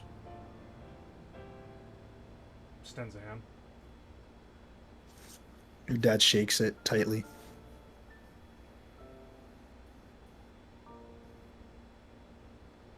I'll come back again. When it's over. Do so. As you start walking back, there's a carriage that pulls in. Immediately, this young woman, light frame, the rest of you see the finest young girl you've ever seen. Curly brown hair that's a mass over her forehead. It goes down to her eyes. Petite frame in a beautiful long Fragarian style dress coming out of this carriage as she steps into the snow. She looks in the distance. She sees definitely her father spots and she rushes forward to you, Bartholdi, kind of tripping over herself as Oh, easy. you just innately open your arms and she falls in crying. She's like, I knew I wasn't crazy. I knew I heard you. Hey, Ellie. Look how much you've Mirana is grown. pissed. She's so mad at you. I know. She punched me. Yeah, It was fair. that It was tracks. I think so. You see stepping out of the other side of this carriage is the biggest motherfucker for a human. Runes tatted on his arms. There are different marks across his whole torso. They're like a pattern, different marks, and they're diagonal closer to the top of the neck, and then they straighten out in the chest, and then they go down to diagonal on the sides of the body. She kind of pulls him forward. Scotty. You're still calling by my last name. Pleasure. She kind of moves over to him. She wraps an arm around him. Who are you? My name's Bartholdi. And that's my sister.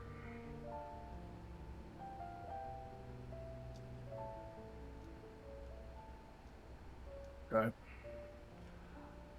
What's the energy coming off of this guy right now? He's sizing you up. You are quite the warrior. You see, Elia goes, each one of these marks is a battle he's won. Kind of looks to her, towering over her. Easy, easy. Extends a hand. It's a Shakes pleasure to it. meet you. Likewise. What does kind of hurt a bit, Bart, is when he spots Daysmar. Pops! Daysmar gives him a hug, squeezes him. Oh, look at you get some pounds on you. Look at this. What's his belly? Daysmar pushes him off. Oh, is Ma cooking? I can smell that cured goat from a mile away. Let's eat! The rest of you see this massive man tower into frame, and then behind is this young woman that looks similar to Bart. We got a party going on. All right. Ma picks her up, twirls around, gives her a kiss on both cheeks, goes over to the kitchen. Oh, my favorite. She takes a bite. She smacks him on the arm. And it's a very familial moment. Anything else anyone wants to do in this moment? I want to try to impress his mother while he is talking to his father. How do you do that? And just like, you have the most amazing son. He is the fabulous cook. I can only assume he learned Well, from he you. learned it from me. Learned it from me. Yeah, of course he Taught did. that boy everything he knows. He makes me the most amazing breakfasts I have Oh, ever his had. breakfasts have always been good, but his dinners is where he's lacking. Even now, I can tell that hand is still heavy with the salt. Yeah, he still has a preference for that salt, yeah. But I've been turning him to rosemary. Let's see. Ooh, I haven't tried that one. Yeah, I have some to give her some herbs. I have some Absolutely. flowers. Just trying to bond with her. Kind of midway through, Clores, y'all are doing the dishes, cleaning up. So when can I expect grandkids? You cough a little bit. You see Elia kind of blushes a bit because obviously there's no kid with them. She kind of turns back and looks at Bjorn Scotty and looks at Elia as well. I'm gonna pipe in. I think Mira's in the kitchen with Bartholdi's mom, just like cutting onions or doing like the easiest task there is. And Mira's just gonna pop in and be like, I've been trying to marry them for months.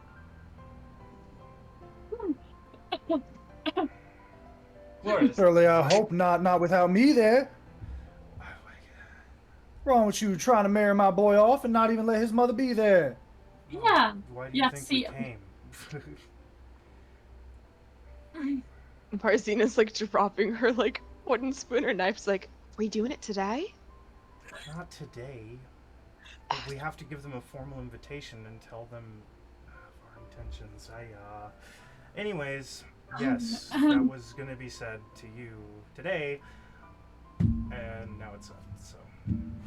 Oh, that's what happy couples. Gives you Clores a kiss on the cheek. Goes over to you, Bart, squeezes your cheek. Oh. I never had a mother as I remember, so I'm hoping I can learn from you, Miss Brimstein. Well, if I can teach you anything, darling, it'd be my honor as well. Yes. And I give her some hand-stitched shawl that I've been making Yeah. for a while. 'cause She I have wraps, a lot. does the very motherly thing where it's like, he immediately puts it on, be Yeah. like, oh, it's amazing. In the middle of cooking. She's so cute. Kurt, Cove, anything you two want to do? Because Bjorn Scotty is also at the table, just sizing you two up as you two just sit there, and he's. I think when they mentioned the wedding and stuff, Cole will just say in that direction. Let me know if you guys need transportation. I can, and if he just like waves the hands, I can get everybody there quickly. And as like the magic kind of flows around it, and he's not. Magic man, huh? That's what they call me. Bjorn don't. No, I'm just saying. Bjorn, I'm just saying. Bjorn. I'm just saying, I mean, I ain't never need magic in my life. Okay, just because you can't do it, oh, I can do it, I just choose not to. You've never cast a spell in your life. Nah, I have, you just ain't seen it. Really, what spells do you know? As Cole that like immediately does this. I think. I know about 1, 2, 3, 4, 5 spells. Park puts the other. What spells I know. Yeah. So talking to Cove. I see. I know spell right and spell left. I can show you sometime. Maybe. Could be fun. He looks to Elia. Elia looks at him. Looks back at Cove.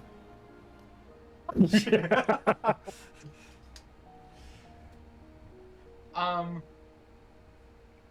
have all the spells I have prepared. I don't want to cast a spell on him in Bard's house. But Cole looks confident that I could, like this is something I could probably win. And he just goes back to eating, like looking like he enjoyed the conversation. Careful. Hey, Kurt, anything?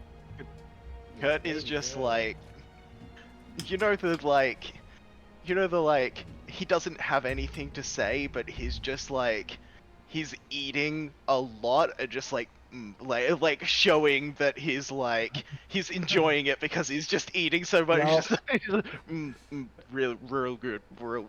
Been training a lot. Stuffing his. He's been The training a hype lot. man. Just been training a lot. Yeah, Just yeah. needs the extra calories. Anything else anyone wants to do here at dinner at the Brimsteins before we head out? Making conversation. Well, with a tender goodbye, Olette gives you all hugs and kisses. She packs food. Dasamar shakes your hand again. Mirana just gives you a nod. But you see Elia and Bjorn stay for a bit. Like they're probably going to spend the night and spend some time with the Brimsteins. Yeah, because they're out here. That makes sense. Yeah. Hey Bjorn, Hmm. can I speak to you for a second? Like, we can speak here. Just wanted to say thank you. Really. I didn't do anything. What'd I do? Ellie, what'd I do? Just let him talk. Okay. You're just what this family needed, and I'm glad that you're a part of it. That's all I have to say. Oh, thanks. Of course. Kind of waves softly Okay. at everybody else. Till next time. See, there's a nod from Daysmar. There's a hug from your mother. Miranda doesn't really say anything, but she clocks it, acknowledges it. Elia gives you a big hug before you go. You all head out. Anything else, Bartholdi? Gotta see Grandma. Theo. For sure. You head on over to Quost, and you have a quick dinner with Granny Tara and her daughter Faye. Their child now is about 2 years old. Wow. Would you look at how this child has grown? How have you been? You see, Granny is definitely old. Like, it's been about 3 years now, 2.5 years. She's definitely old. Like, she struggles to get up and move. Faye finishes all the dishes. Oh dear, we've been doing that help you gave us some years back, set us up for quite a long time. We used that to purchase some farm tools and purchase a couple of farmers on our retainer, and now it's a good. Jarek will be taken care of. I'm glad to hear it. I just felt it was worth seeing you again because I said I would, and it's been too long. Plus, I just had to see your fields again. You might say that our journey started right here. And I think it's important that we retrace our steps to not forget where we came from. Well, by all means. Far be it from me to stop you from helping this old woman out. He will go work in the field for a while. Just kind of For sure. that same toil at the very beginning. And Absolutely. then as he leaves, he's going to leave Faye with like a K of gold. Just like, Okay. by all means. He's like, and if she tries to say no, he's like, I own a business. It's. Yeah, there's that whole thing of like, no, I can't take this. And it's like, lady, take it. I can't do this. Lady, take it. And he's like, all right, all right, all right. And then before he leaves, I never found him. I'm sorry. Mood kind of turns a bit grim. We appreciate you for trying. But we didn't hold out hope. We said goodbye a long time ago. Thank you, though, for your kind words. It does my heart good to know that you kept him in your memories. You never forget the ones that you feel like you missed, you know? Never. If you do, then they're no longer here. Exactly. One more It's big good seeing hug. you, Bartholdi. Yeah, one more. She gives you a hug. Oh! Faye. Just ruffles the kid's hair. And then just right out. Cool. Off to with Vaxilon. Last thing, Bartholdi, so that's going to happen in a bit. Yep. Okay. As you are finishing up a day at Leftovers, there's a chime at the door, but it's closed. You instinctively be like, oh, we're closed. And then you see Vaxilim Oh. dressed down, not in his full armor. Oh. Make an exception. So he walks up back to the kitchen. What the fuck is going on here? Ew, what is that smell? It's not done yet. I'm still working You're on it. burning the garlic. Move. Well, He takes the pan and... You just God, come in here and fuck, you gobsmack opened me, up this and then you business. start this. Look at what's happening. Just cook better. God. Kind of moves he takes. Do you have any tomatoes? You Yep. gotta have tomatoes. He God. gets him out of the cupboard. Cuts them up very quickly, throws them in the pan. You see, you temper the garlic with the tomatoes. It turns into a little sauce, cream. Got it. Sets over like well, it's a restaurant. basil, the rest of like the amenities. He's like, oh, I see what you're doing. Okay. Oh, look at that. You can keep up. Throws a couple of spices in, and he makes this porridge in this pot. Like this thick, like tomato soup porridge type thing. He grabs some like cooked meat already that's been sauteing, cooks it up, it's still medium, throws it in the pot, covers it, adds some water, and lets it boil. So I'm sure you have. Now that I saved your damn dish. Wow. Thank you for saving it. I was just so Listen, surprised to see you. to be Guardians. honest. Yeah, okay. Anyways, the Guardians want to meet. A couple weeks. I think we're gonna make sure who goes where, figure out everything, and then go from there. Got it. Cool. Well, food should be done in I think about 25, 30 minutes. Gets up, looks at one of the tables in the corner, turns it over, breaks one of the legs off, breaks another leg off, toss it to you. Catches it. Looks at him like kind of like eating it, but like. Let's say we survive this. This place could use a head chef. What I would bring to this place you couldn't afford. I'm not sure. Tell you what, you beat me in this match. Maybe we can talk about it. All right. And you two gentlemen spar the evening away. Before we get to Marzina, I have to pee so bad. Pee break. Don't fucking drown. Oh, this is great, guys. I'm loving this. Me too. I love how AJ was like 2-hour session. Yeah, We all knew what yeah. this was. We knew that We wasn't knew that possible. We have had we Come got a on. 2-month. I It's saw a when the 2-month first drought. What did we expect? We're at 407. I'm I just would- saying. 407. when I saw an hour had passed when Yuri things were done, I'm like, we're in for a long session. Yeah. I'm making food. I made breakfast. I've been snacking all night. And I love that the one thing that Yuri's friend likes in his tacky bar is the one thing Yuri didn't want to add.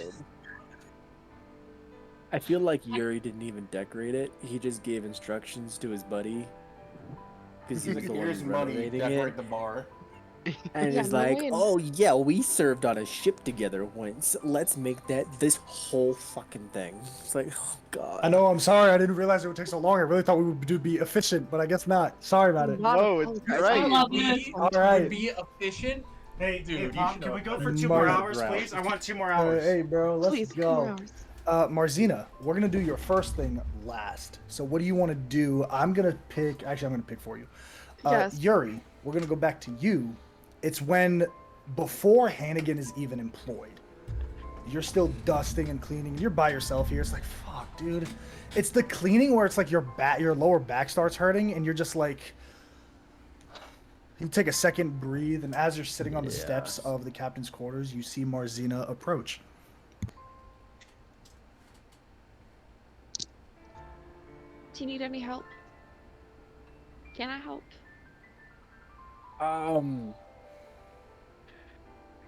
Sure. I hired out for 95% of it, but by all means.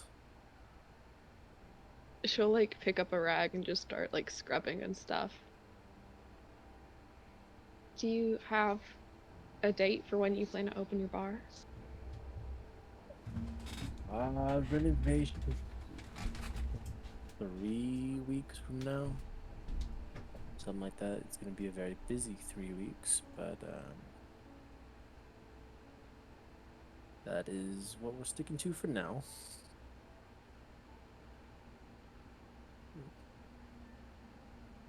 She's just like scrubbing away. She just wanted to help you and like clean. about an insight checker to find out if that's true. Do it, Joffrey! Flip the tables on her bitch I ass! want to. So Do it! Do it. Come on. I Do got it. a +0. Let's see that roll. Put the big roll in. Always. Always. Damn it. Always. All right. Always. She still roll natural She's one roll, on though. deception. Always. Always. I don't think she's good at so deception sad. either. Could roll a natch 1 on deception. Is there There's a any 20% chance. deceiving though? Persuasion or deception. Nah, deception, motherfucker. Okay, I have a Okay, plus I don't 2. know. Yuri, you're winning by 1. I My win. cards decide! It's always my one. It's always my one with him. Alright, so spill the fucking beans, bitch. Yuri never won an insight check before. Never makes them. I think that's actually the first insight check I've ever made with Yuri, actually, because I Let's willingly go. just don't make them. Marzina, 86. what does Yuri get on a success? Why did you come here today? Yuri cares a lot about this building, and from like what Marzina sees is he doesn't like outwardly show much like care for things he cares about. Like he's not like a very like I don't know. He doesn't emote a lot of things besides like with Marzina. So she's like she wants to help because it's like he cares about this place, and by association she wants to like care for it too. Also guilt.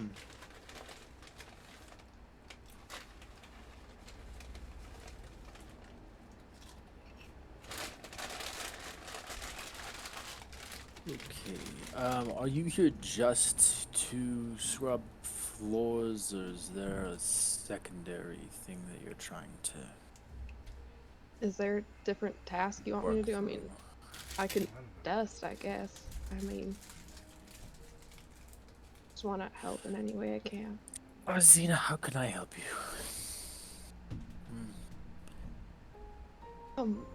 What's going on?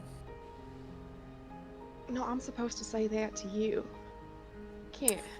Yes, but I think this is one of those weird reverse therapy things that you're trying to be helpful as a way to be helped. I don't. I mean, I don't think there is much helping for me, I guess, at this point, but I just don't know where to put my time right now. And how to be, I guess, efficient. Yeah. I know things have been rough between us, and they probably will be for a while, but I was hoping this could be part of the baby steps in to remedying that, you know? Zena, I'm fine. Is this about? This is about your brother. From months ago. Might be. But also you like care about this bar now, do you want to help, but it's also like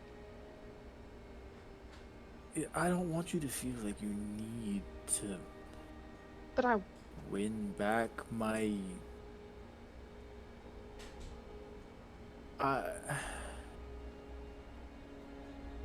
Zena, I haven't blamed you for anything ever.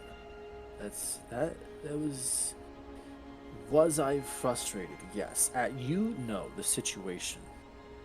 Yes. I was a little frustrated at you.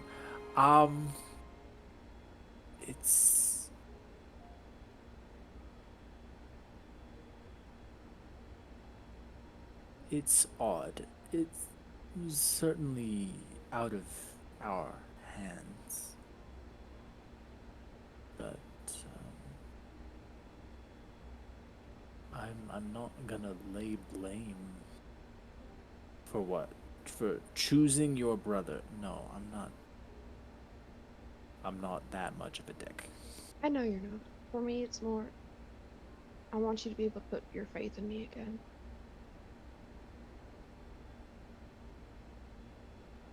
Never lost it. She's gonna give him a hug.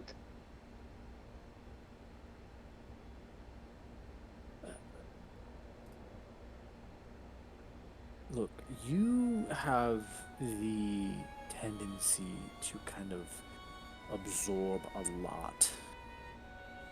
I Which think it's the water not, hair. Pretty absorbent. not the best coping mechanism to deal with the things that we've had to deal with. I mean, I can't relate to a lot of this shit. I don't have siblings that can do this. I don't have family I really care about. I don't really have any of what anyone else has. It's I have this bar.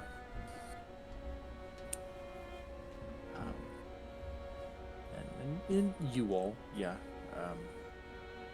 But I can't. I'm not gonna judge or lay expectation over what anyone does when I have a completely different perspective. I mean, your brother said, "Do this or die," and that's kind of intense. Yeah, he's always been pretty intense. Yeah, I don't like him very much. I know you don't. Hmm.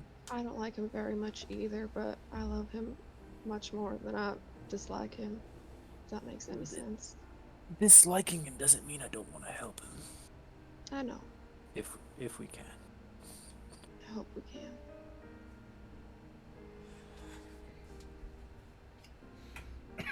I'm sure it will work out.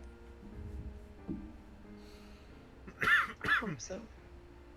But I don't want you to have to feel like you need to come here and win my forgiveness or my anything.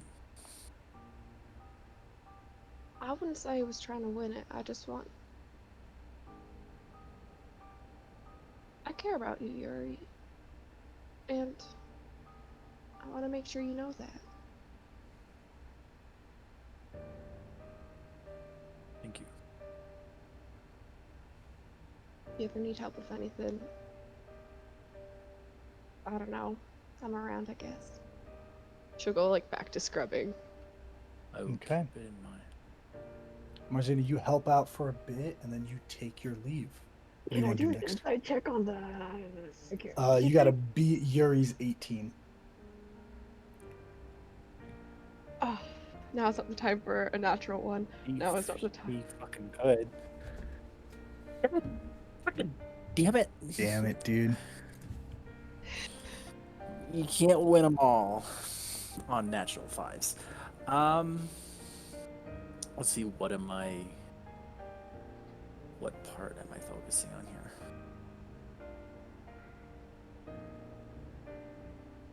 I think there is a dynamic shift.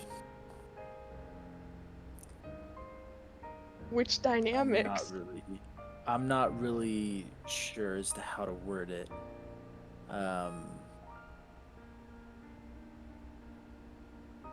Other than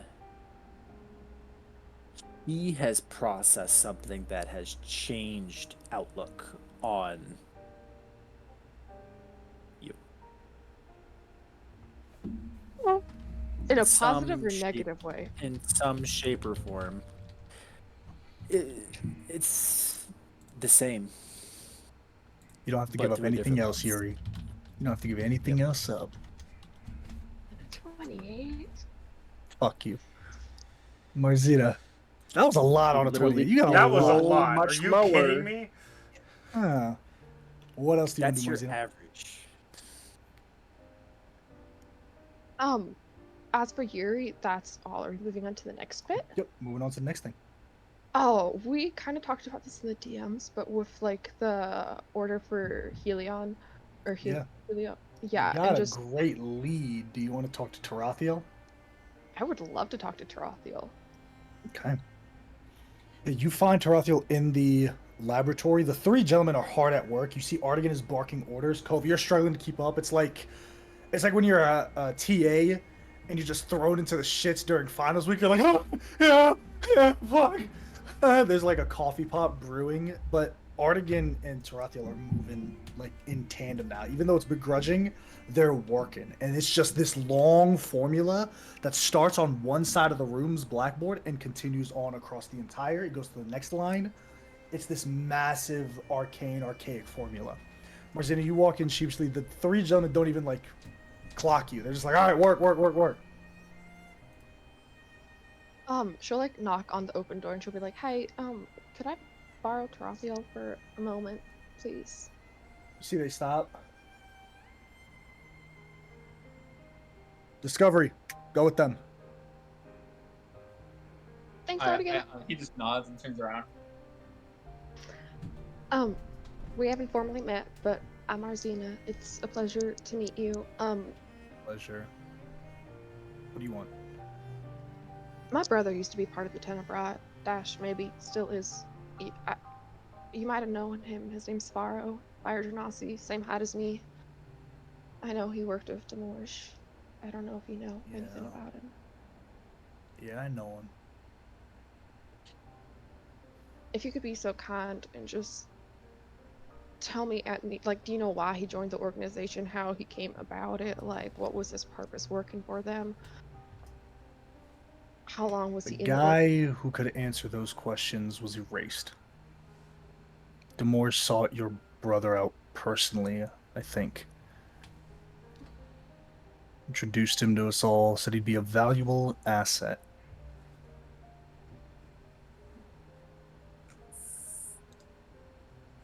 you know, in what way? Your brother could fight. And make a persuasion check. Anyone can fight. Persuasion. Oh, God bless Can I help? Christina. Can I help? Nah, you don't need to. I have. How are you gonna help? Exactly. I have a spell. 15. You're gonna cast a spell in front of the spellcaster that knows the spell that you're casting to try to get a better result. That's fair. I'll shut up. 15. Listen, your brother had some power to him. Yeah, I know. He's one of Eos's 4 horsemen now. Trying to break him out of it, and I don't really know how. If that's the case, then he's not your brother anymore. Sorry to break it to you. Listen, I'm gonna be very real with you here. If that's true, then there's not a shred of him left. Okay, I know what the Eternal can do. I know too well. If you're trying to talk to me to have some hope that a fraction of your dear brother is alive, then you're wasting my time and your time. Your brother's gone. If Eos got him, then he's part of the Eternal's army.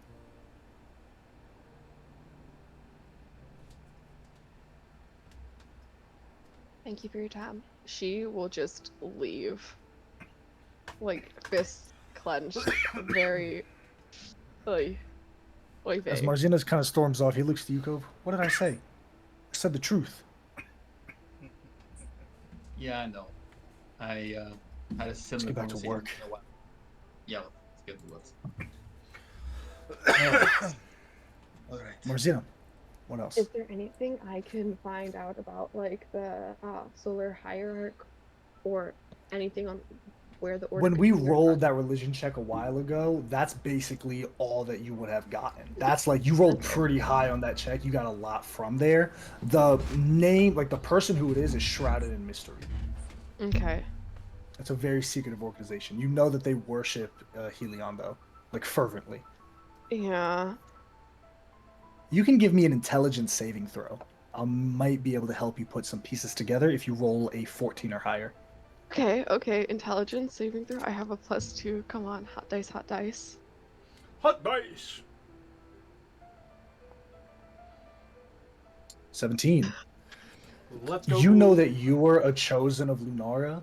It's a safe assumption that Svara was a chosen of Helion. Yeah. If that's the case, similar to your own path, has Lunara has given you a weapon, Svara probably was given something as well. Yeah. If that's the case, and Demorge recruited him, it's because he recruited him directly because he's a champion of Helion. Yeah. This is fun. This is great. This is splendid. This is If this you is think spectacular. your story has a happy ending, you haven't been paying attention. Oh, I know it hasn't, but I will do what I can to try and forge your own path. Yeah, she's gonna send a sentence to Brutus. Maybe not that same day, but like, What you Right, gonna what do you get? say?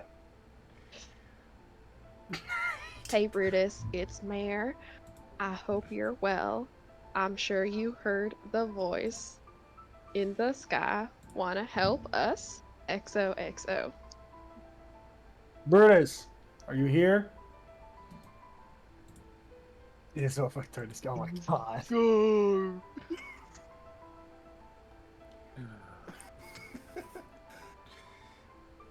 Hey, Mayor. Long Huh? time no see. What happened? Brutus You guys are is doing sending. well.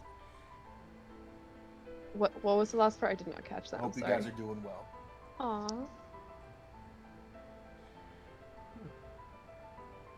I've been a little busy raising a dragon.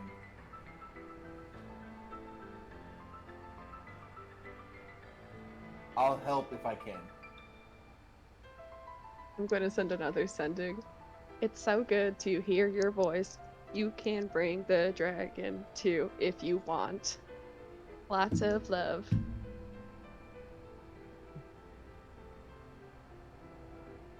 Ash is still a baby. But hopefully you can count on me. Tell Bord I said hey.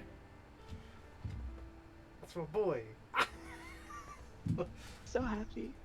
I'm so happy. I love Brutus. Brutus is the best. Oh my Okay. gosh. Okay. Another thing. Yeah. I feel like every night, like before bed, Marzina's just gonna like waste all of her spells that she hasn't used in the day into sendings to Svaro. Okay. Yeah. And it's just gonna be, even if he doesn't respond, also she's probably gonna try and scry on him one more time using the photo that Cove like drew for her. And you know, like Unfortunately, they are immune to divination magic. is divination include scry or Scry is a sendings? divination spell. But Sending is send- evocation. Sending is evocation. Slay.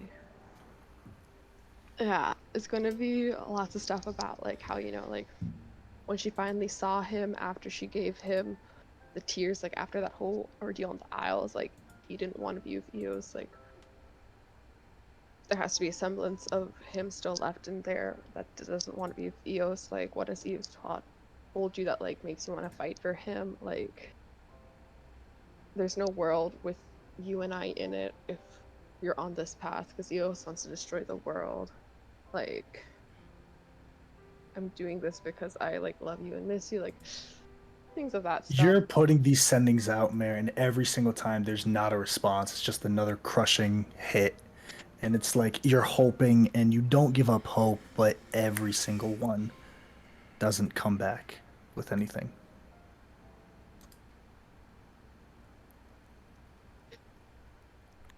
Anything else? Um, we Yeah. doing the last thing or no? Back in Skulldelm, you make your way over to the remains of the Temple of Lunara. What do you want to do? I'm blanking on that word, but like the spear thing in the ground. The sigil? The The sigil? thank you. Yeah. I wanna inspect it. And I kinda Yeah, want it's still there beaming. How close do you get? Like close enough to touch the base? Yeah. She'll tell beforehand, like Bart and Kurt, like, hey, I'm gonna head to the temple for a little bit. But yeah, Am I allowed to go? Because I'm going if I'm allowed to go. she doesn't tell you she's touching the thing. She's just saying that she's gonna check up on the temple. You know. Okay.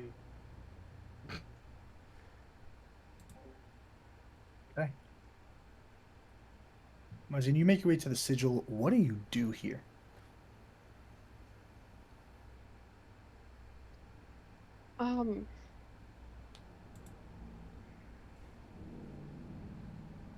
That's a great question. I think Mare is looking at where the temple once laid and like thinking of all her like memories and time spent here. And I think she's just gonna like try and punch the sigil. Mary, you take a swing back, and as you do, your fist stops about a millimeter from the sigil.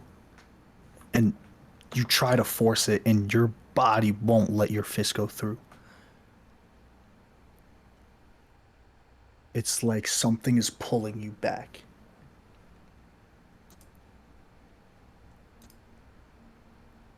I do like an Inside arcana your check. hand, there's something glowing. Just a slight glow as the sigil dims ever so slightly. I want to open my Just hand. for a second. In your hand, there's on the palm, there's just a half crescent moon. It's glowing Okay. slightly and then it dims. And then you hear talking. It's a voice you recognize. It's hard to not recognize it, but it's younger, maybe adolescent. What are stars? Standing in the air where the temple would have been. It's maybe a 13, 14-year-old fire genasi. Kind of sitting on a bench looking upwards, and to his right is maybe a 13, 14-year-old water genasi.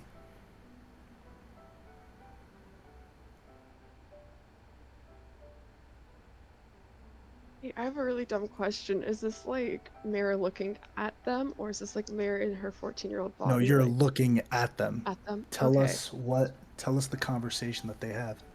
Oh my gosh.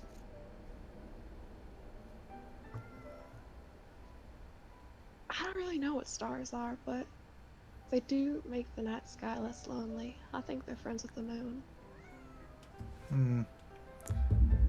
Yeah, it's something cooler though. What if every star is a different world? That'd be kind of neat. Oh gosh. It's a lot of worlds. It would be pretty neat, but then there'd be so many different countries and continents and people. I know. Isn't it exciting? Something new. I guess, but we already have this world and we haven't seen much of it yet either. Mare, Wanna tackle there. you have this world. I don't think the people like me as much as they like you.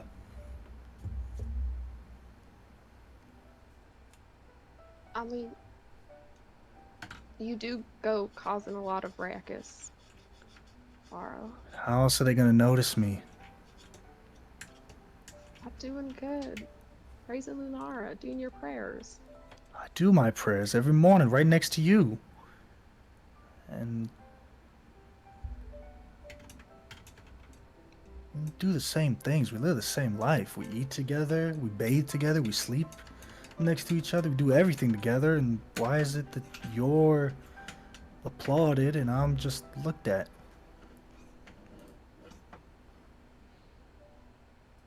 I don't know.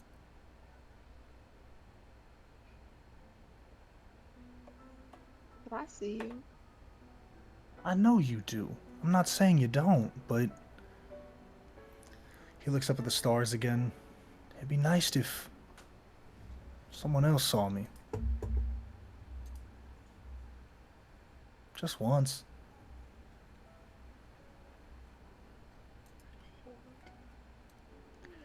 I think she'll just take his hand and squeeze. I want How to about see those worlds. I don't know how yet, but I'll take you to those worlds. Mayor, I don't think you can. Oh, so you can? Yeah, I mean, you got this whole shtick here. And plus, I'm the faster one, I'm the stronger one. If anyone's gonna make it to the stars, it's gonna be me. Okay, who's gonna heal you when you make it to the stars and then I'm not crash gonna into the get sky? hurt. I'm gonna be You get hurt fine. every time. I don't get hurt every time. I handle myself. I Healing just you wanna yesterday. listen. I just wanna see what else is out there.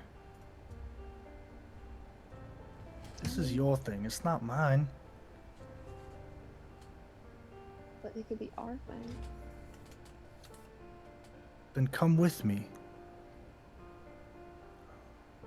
I've been thinking about this for a while. I'm gonna go.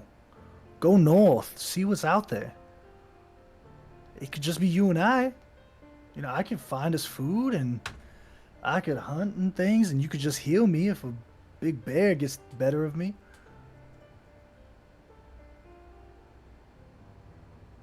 I think we'll die up there. And plus, we have everything we need here. They feed us here. They protect us here. You have everything here. The only reason they look at me is because we have the same face.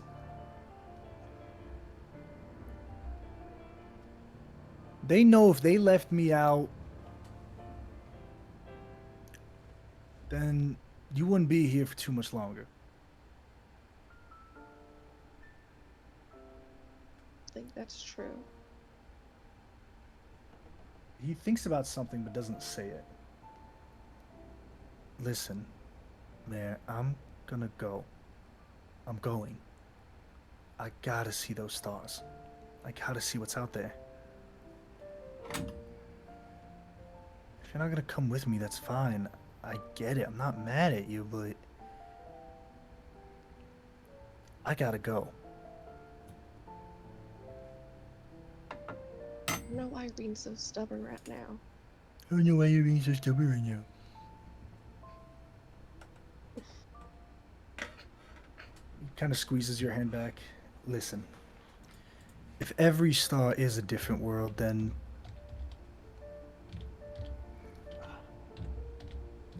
wait one sec. He gets up, rushes back into the temple. You stand up. He goes, "No, just wait one sec."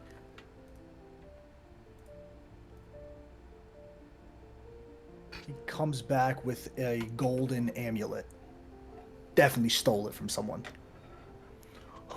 He reaches in, looks at the picture. It's one of the priests here. Takes the picture out, throws it, rips a piece of parchment, and draws a stick figure. Draws a wavy hair, cuts it out, and puts it in the locket. That way, when I do go to the stars, I got you with me.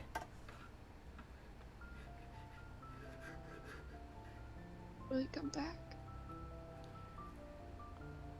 Listen, you'll know. You'll hear about me before you see me. I know. If Lyra ever finds out you stole her amulet, she's gonna kill you. That's why she won't find out. I know. Your secret's safe with me. Let's look at the worlds for a bit longer, and then I'm heading out tonight.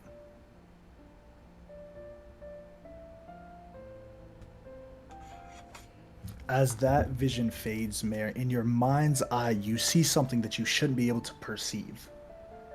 In an army of motes of Eos, there are 4 figures.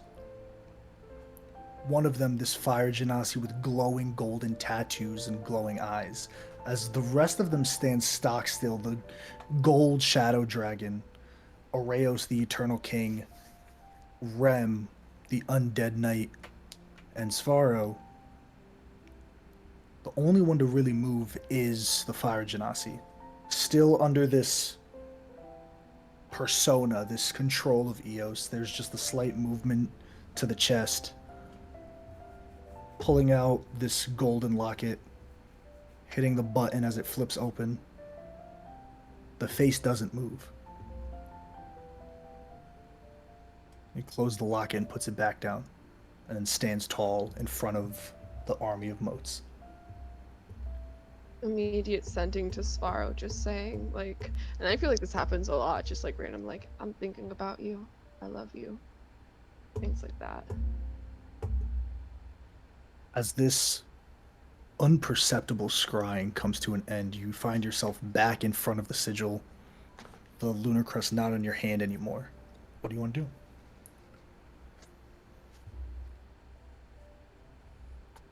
I think she's just gonna have a little sob session in front of the sigil, just like ugly crying, a little bit of screaming. Everyone's having their fun at the festival, so there's probably not people nearby. Okay. Anything else, Marzina, before we head to the meetings with the Guardians? That's all. Okay. The remains, your 3 months are well spent. You are all called to Eden to meet with Zarek, Artigan, now Tarathiel, and Vaxilum. Small, growing merry band of Guardians and one pseudo begrudgingly helping out aid. As all of you are gathered around, you swap pleasantries and you take your seats at the round table of this essentially a war room. Zarek speaks up first, the wooden sword still in the center of the table. All right. Done a lot of work to prep everything. Now it's time we divvy up our forces and get this plan started. Artigan, where are you all at with the World Council with locking Zarks away? We're just waiting a few more months, hopefully weeks, so we can get everyone out of there. We're making great progress, but the second the last person is gone, we'll start to seal it away. Discovery, I hope to have your help on that end as well. Of course. Good. Zarek speaks again. Vaxilum, any luck bringing the Fragarian High Chief to our side? They're stubborn. Thinking of taking Bartholdi and talking. We're both spent much time in Fragaria. We might be able to convince him to join the fight, one way or another. Might have an in, maybe. Right. Cloris. The Summer King Maloloth is asking for you specifically. It seems like there's been issues in the Feywild as of late. You know there's going to be a deal made, an eye for an eye type thing, but if we scratch his back, he'll definitely scratch ours. I'm hoping we can get us another armament out of it. Can't hear you. Oh, you're muted. You're Muted, muted girl. in Discord. Yes, I think that is an excellent idea, and I also think the River King might support already too. Considering it's That's a an tricky ATV. one, but we can Maybe. try, definitely. Discovery, you're gonna stay with Artigan and Tarathiel, help them finalize this high magic spell that you're working on, and then begin the locking away of Zarx. Understood. Boris, you and I, we're going to the Feywild. That leaves Yuri, Kurt, and Marzina. We're gonna need you to head to the elemental plane of water. This should just be a diplomatic meeting. Just meet with Undyne, figure out what we can do to get her on our side, and then come back. If we can get her, then we have all 4 elemental titans. We can start our plan. The militia of the World Council is building up, having a good amount of numbers. Sound good, everyone? Sounds good to me. Any questions before we move out? Let's do this. All right, well, everyone get what you need. Assume that it's going to be a while. And let's head out. There are footsteps rushing very quickly Here it is. as Val Gadinor in his golden plate armor rushes sweaty. Your Excellency, I'm sorry. There's a commotion at the docks. The remains, you might want to see this. Your ship's back.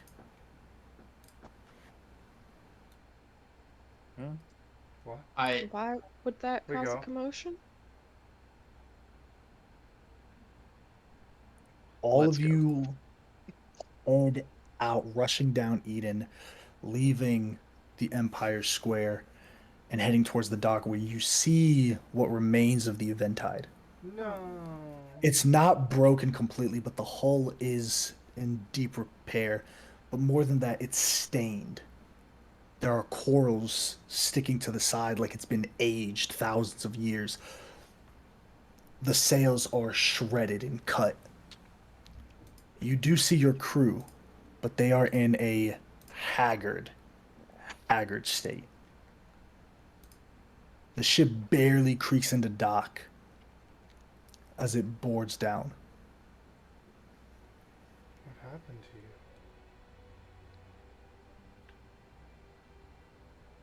to you? You Orpheus? all don't see Orpheus. No. I'm gonna start healing the remaining crew members. Marcina, as you're going through healing, they're all pretty roughed up. Like, they got in a scuffle, and they definitely lost. The cannonballs are mostly depleted. Harpoons are lost. And everyone is roughed up, but two people in particular are fucked. Who? Crewmates Derek, or Merrick, and Domnos. No. They are fucked. Like missing limbs? Merrick's arm is gone. His left arm is gone. There's just a stump of gauze and cauterized wound.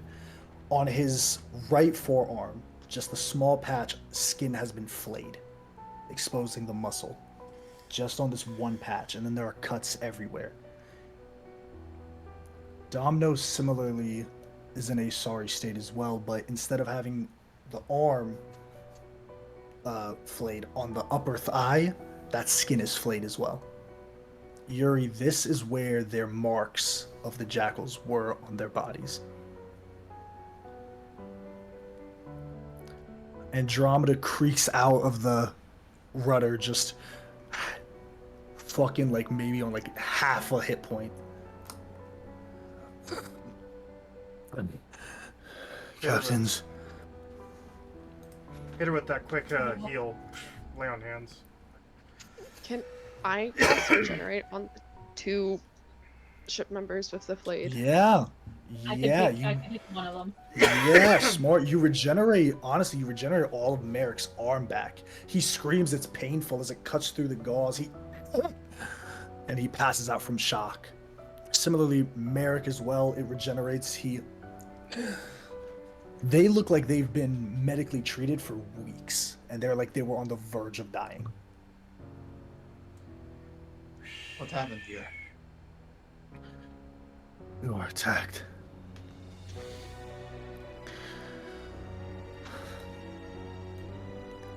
They came out of nowhere. They weren't men, they were monsters. She pulls out a familiar blade, Orpheus's luck blade. The final gem faded out. Orpheus gave this to me and told me to get us out of there. I panicked. I didn't know how it worked. I didn't know what to do. I just thought something and I left. Crazy. They took him. Who? There's this ship. The people aboard it are covered in crustaceans and corals. Their limbs made of different animals. But she flayed Merrick and Domnos when they boarded us. They towed us for weeks. We lost 7 men.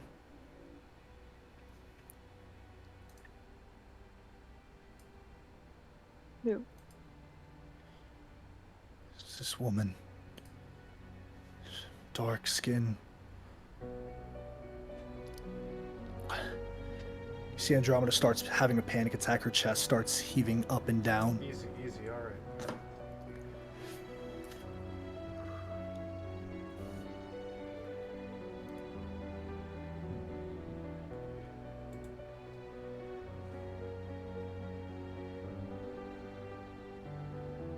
Did you do some healers? You help the ship slowly, the crewmates slowly get off. As you're helping them, you feel a tug on your arm. As one being carted by two sailors, Domnos, he grabs your arm. Captain. It was her. They took Orpheus. I know. Gotta get him back, Captain.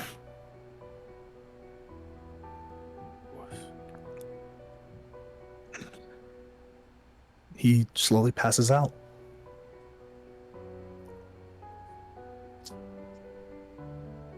What are you all doing? AJ, I have a question. Yes.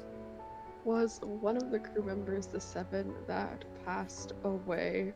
Was it Valoris? Go for it. It was not Valoris. Let's go. Now the real question is, how is her aquarium? Good. Yuri, do you know who did this? Pretty sure I do. Yes. I just can't figure out why.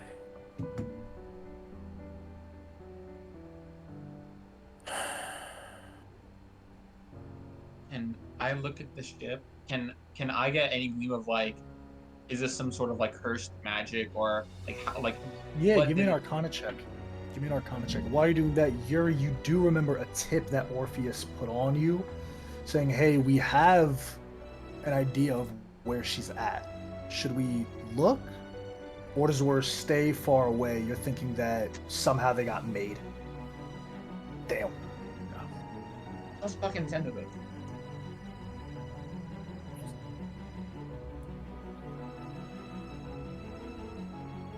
Are all of the fallen on the ship, or were they given burials at sea? They weren't able to give them burials. They were taken as they were being towed one by one, and they never came back.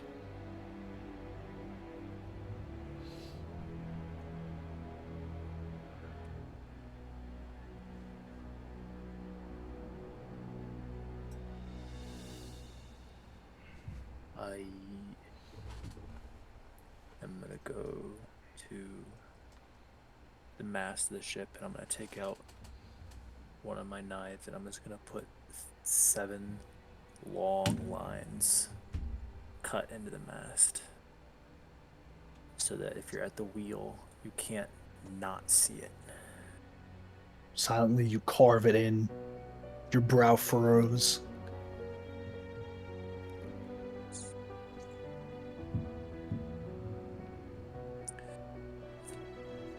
Well, this is going to be addressed sooner than later.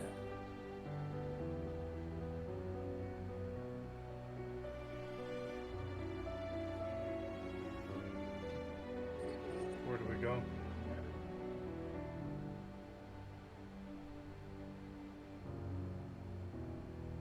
Double check with Domnos whenever he wakes up, but south. Right back into the storm. The plans are delayed slightly as you all wait for your, and understandably so, the guards are like, all right, cool, we just rested for 3 months, we can rest another 3 days. Artigan a bit begrudgingly accepts to it, but Zarek understands why it matters. In those 3 days, the crewmates spend most of their time being treated at Eden. Domnos and Merrick recover the last. They're still in their hospice beds. Is there anything you all want to do now? The remains are reunited here in Zargos. Kind of grab Kurt's arm.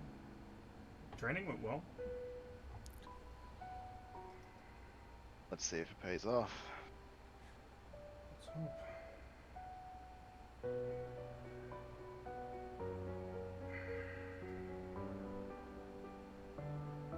I think for a majority of that recovery time, Yuri is on the ship making repairs, just kind of letting everything fester and just kind of letting that weight sink in and just hold it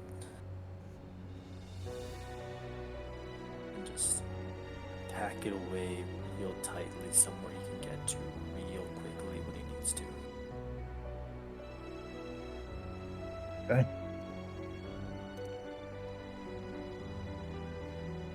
Anything else as Domnos and Merrick wake up? I can't retry with the boat, right? I just failed to check.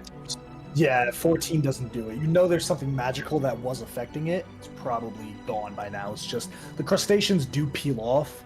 It's not like foundational damage, thanks the gods, but it's definitely like, all right, we're going to put some TLC in this before it can sail at its like it normally does. Not too difficult though with the resources at your disposal. Can I? Yeah. Is there possible? No, I'm just talking. Is it possible to find something that makes the boat not be a part of a scrying thing? Like it cannot be scryed on? Ooh, a full-fledged divination on a boat is difficult. Yeah, I know. Because then it can be like, let me pick one person on the boat and scry on them. So I'm gonna say Yeah. no. That's pretty difficult just for the nature of it. Yeah, it's a cool idea though. But is it possible to see if or it has been marked? Or both? Yeah, so I will say just innately through cover, I say on a 14 Arcana, you do know that it's not marked. Like there's not a GPS tracker on it. Okay, like the magical effect that this was Looking probably more of looking at the biggest damage, it's in the rear. So essentially, what you can ascertain is they were following. It disappeared. They lost it for a couple days, and it popped up behind them and fucked them up. There are two big divots in the front of the hull where it was probably pulled by a larger galleon. And they weren't like let to escape so that they could be trapped. They unexpectedly like used the blade to teleport away, if I'm understanding Andromeda right. used, Yeah. she got the blade from Orpheus. She used the last wish spell to get out. This is probably like they were running away, and while he was getting taken away Unfortunately, from Orpheus wasn't on the ship at the time. Where was he? On the other ship. Oh, wait. When you make a wish, get this ship out of here. It gets this ship out of here. essentially he gave her a magic item that she didn't know how to use, and said, "Get everyone out of here," and that was the thought coming through her head. I know. Has any of the crew members like muttered a name of her, or like Marzina might just go up straight to her and be like, "Yuri, do you have any idea what her name is? I might be able to find information on her if I get a name of legend lore."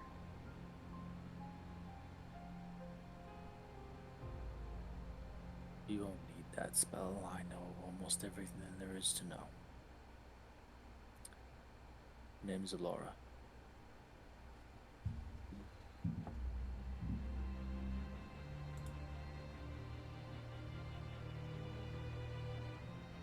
Don't know, so I'm gonna need a heading.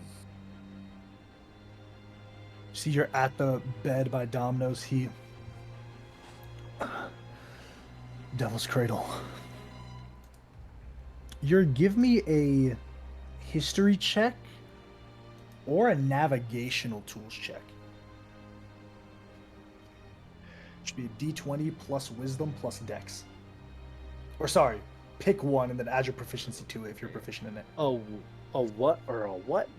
A d20, add your dex or wisdom and then your proficiency, or give me a history check with advantage. The other one will not be at advantage, the history will be at advantage. I ain't doing history. So navigator's tools. Cool. I am proficient in Yep. navigating tools. Cool. So d20, dex plus proficiency. You should beat a 14. Okay, so that Oh, you got so that's a this. d20 plus 10. And a 14. Don't roll a 3 or lower.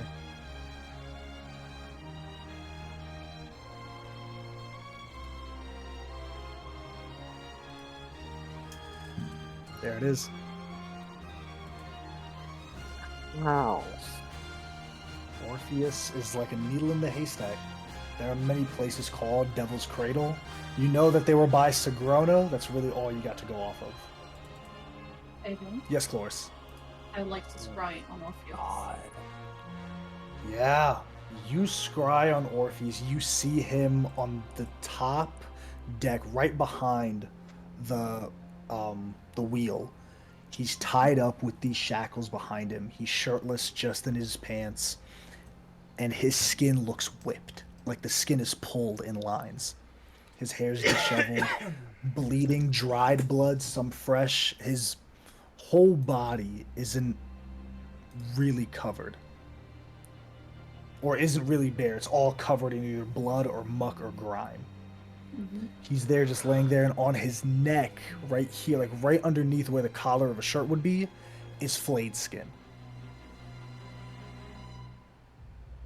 Panning Where out, was you their do last see a one? singular It was- figure.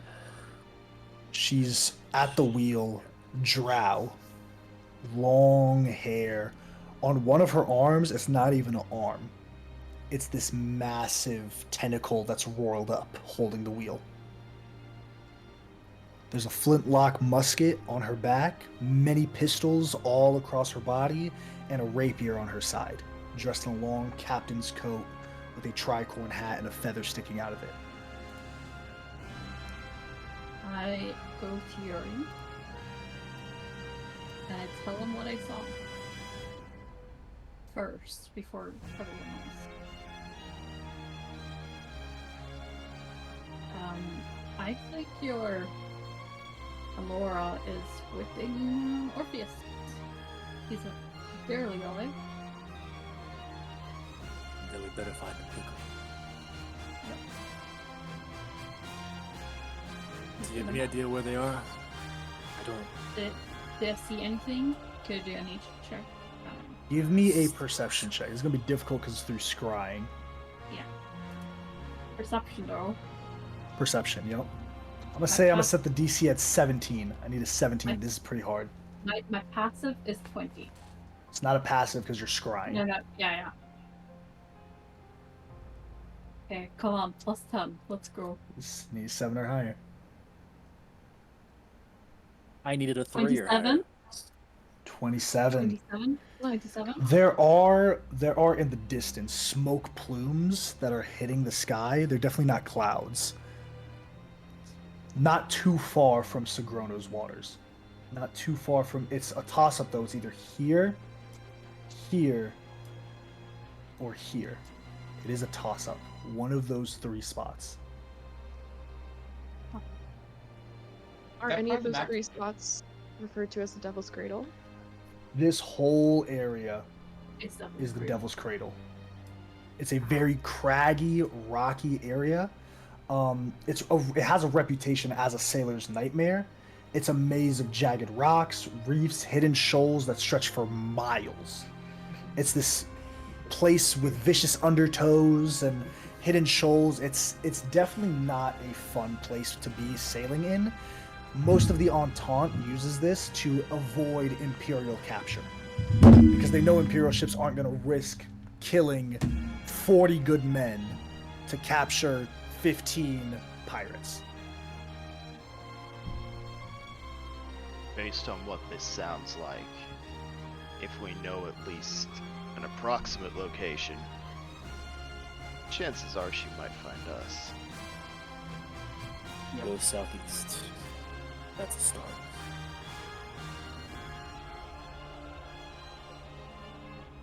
There is a figure waiting in the doorway.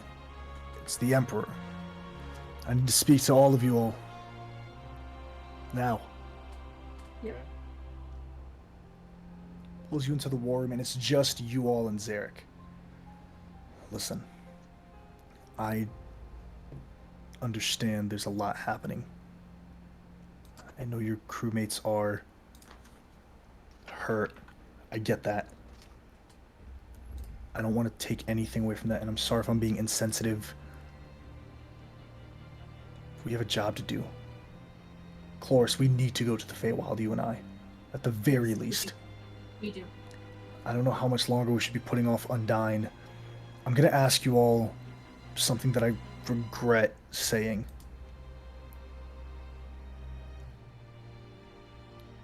in this room are some of the only people that can stop the Eternal. I genuinely don't like what I'm about to say. I apologize. I don't want to be disrespectful or be rude. But one life.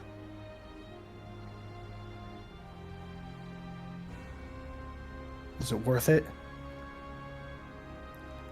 I owe you the courtesy, at the very least, for how you've pledged to help my cause and the Guardians. If you need this, we can manage. It's not going to be great. We'll have to put off going to the elemental plane of water, but I'll understand. I just need you to give it to me straight. Is it worth it? I think I should go to the Feywild with you. I agree. Maloff is not an ally that we can tempt with time. Yuri?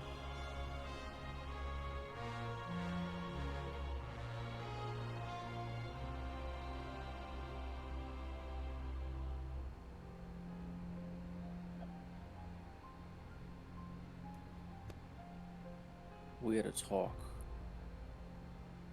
about moving forward and standing still. I'm done standing still.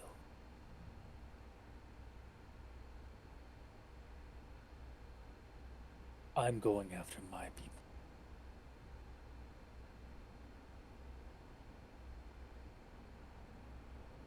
And if it's a problem, I'll be quick.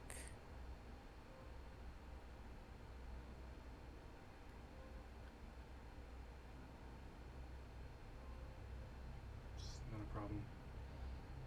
I'm happy to go with you. Baxlin will manage.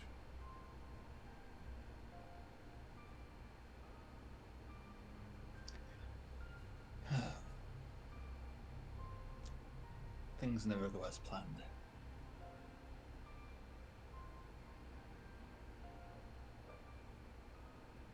Let's do this quickly.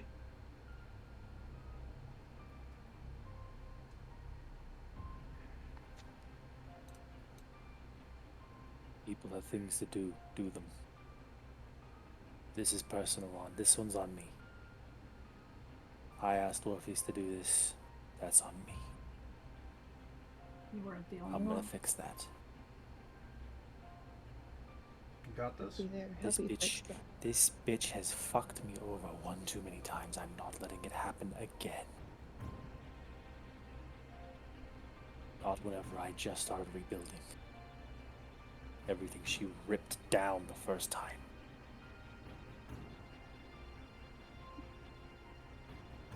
I don't care if the world burns tomorrow. I'm not letting her do this to me again.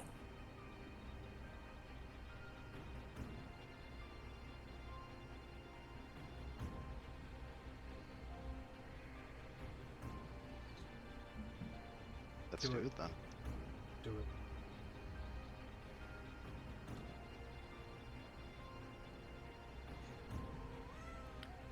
There's things to do, but you'll know where to find me. And I leave. Back towards the ship. Before you leave, Zarek calls out, "Go to the Red Thief. It's the fastest ship in my fleet. It's equipped for combat."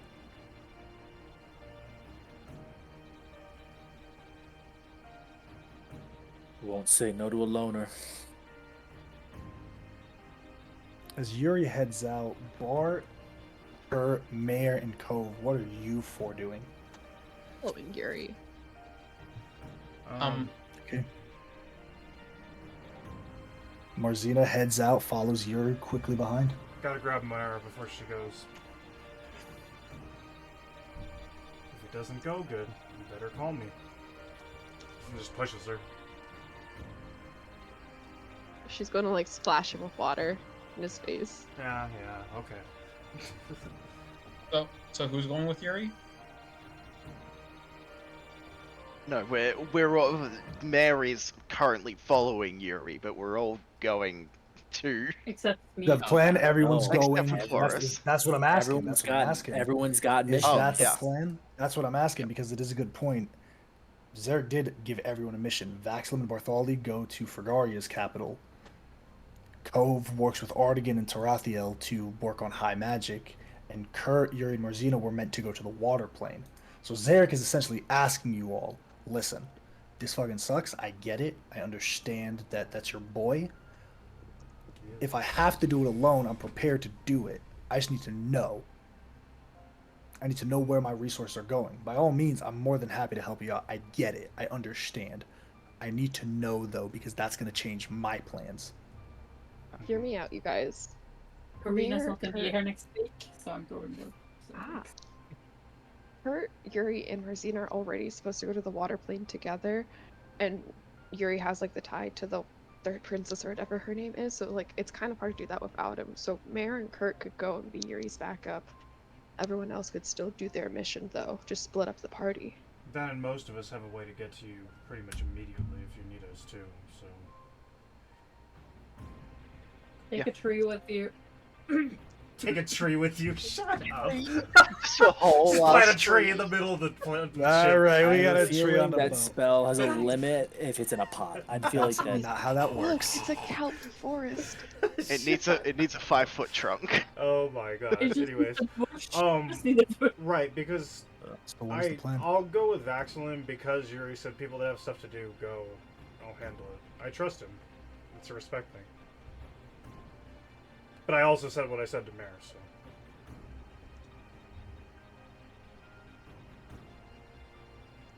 All right, I'm just getting all my notes out. Trying to decide if Cove would go. Yuri. There. Kurt. And Cove, are you going with them or are you staying with Artigan? I think Cove would go to Artigan first and talk to him. Oh wait, but this we're told this into here for a reason.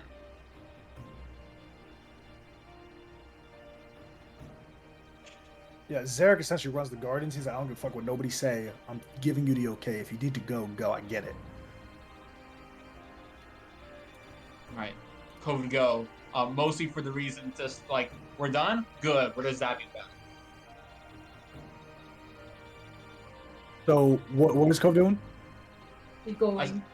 Essentially he's going mostly for the reason of like the second we're done with teleporting back. Mare has word of recall.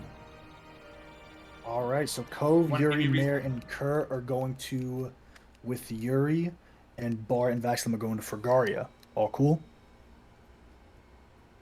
All right. Anything you want to do last minute before Zarek goes with Chloris to the Feywild? Cove, Yuri, Mare, and Kurt embark, taking a handful of sailors that did recover. They want to get their salty run back. Morale checks ain't needed. These motherfuckers want their salty run back. Dominos and Merrick obviously not really built to travel, but about 6. Everyone volunteers at first. They're like, nah, they took this guy, this guy, this guy, this guy, this guy. We're beating the fuck out of them. Ain't no ifs, ands, or buts. I'm glad you're going because we would have went without you. Let's fucking do this. So it's really up to y'all how many you limit. You have, excluding Domnos and Merrick, you have 9 people remaining. You have 20. That goes down to 13. Well, 21 with Alara, and not including Orpheus. So that goes down to 14 minus Merrick and Dominoes. That puts you at 12. How many of those 12 are going? They all want to go. But it's important for me to know how many of your 12 sailors are going. I think there's already a crew for this ship. I think we need to have as many people that know that ship as possible and not overly crowd it to the point that it's dangerous. And I think like Your number 1 through 12. 7. 7. Is Valorous one of the 7? If you want. We want. That's what you and this dude. Andromeda. Andromeda's one of them. Yup. Valorous is Mare's bestie. All right. Anything you all want to do as you head to the docks? You aboard this ship, the Red Thief. It is a very aerodynamic ship. It is large, but it's thin, so it can move. It has the middle sail that cuts through the wind, and then one large sail in the center mast, and then even a smaller one in the back that can turn to really get the wind where it needs to be. AJ, AJ, I have a. Go ahead, Three Era. people talking. Era, go Era, first. go. Okay. Era, then Chloris, then Marzina. Does there's something I want to try, but I don't think Cove knows anybody that's like strong enough to send with you guys. Y'all are level 16. There's not going to be someone that you probably know outside of NPCs that are established as being this strong that can go alongside with the party and actually help and not be a hindrance. That's the truth of it. Okay. We're too high level for the, hey, DM, I know a guy thing. Well, I'm trying to see it like how can Cove stay, but like I can send someone that I could puppet for this to help. Not a perfect situation. Nope. All right, let's go. Cove would if Cove couldn't find help, he'd do it himself. Cool. Chloris. I will go to Yuri and just say goodbye really quickly. Down with the docks. I assume that's where you are. Yeah, Yuri's in full go mode. Like, just people are getting the ship ready to go. It's already turning in port. They're getting ready to move. I'm just gonna grab him for a second and be like, "Hey, come back for us," and I'm gonna give you a potion of healing supreme. I'm sorry I can't be there.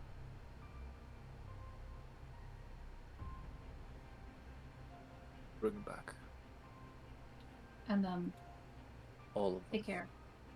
Too. So good luck. And I'm just gonna go. I want to talk to Yuri as well before I leave. Yeah. Ready to go, Captain?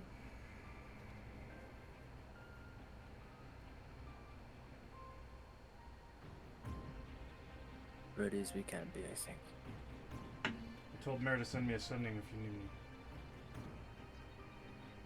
Drop whatever's going on. Of course. Do this one your way. Make it hurt. And then he just walks away. Ove, Kurt, Marzina. I'm gonna give Bart and Chloris a hug Of course. before we leave. Thank you. I'm back. I'll be back. Take care of him. I will. Take care of Bert, Cove? yourself.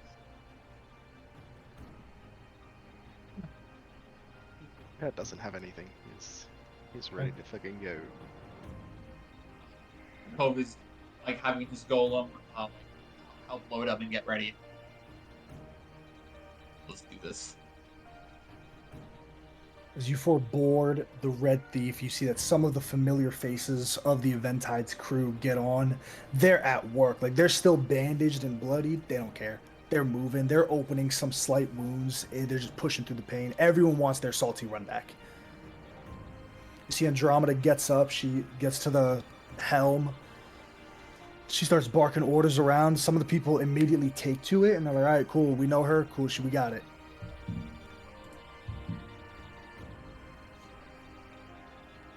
I think for us getting to Sagrono, even with this ship, it's going to take us a couple days at the very least to start seeing the smoke plumes. Hell's Cradle, Devil's Cradle isn't going to be too far off that. Hopefully we can find him. We will. It's not a matter of if we can find them. It's how long they can hide. And with that, we're going to end our session today as you guys make your way towards Devil's Cradle. Oh, there's Oh yeah! definitely gonna be punishment for doing this. Yuri, take an inspiration for me if you'd be so kind. My Damn. first. Woo! Damn, y'all.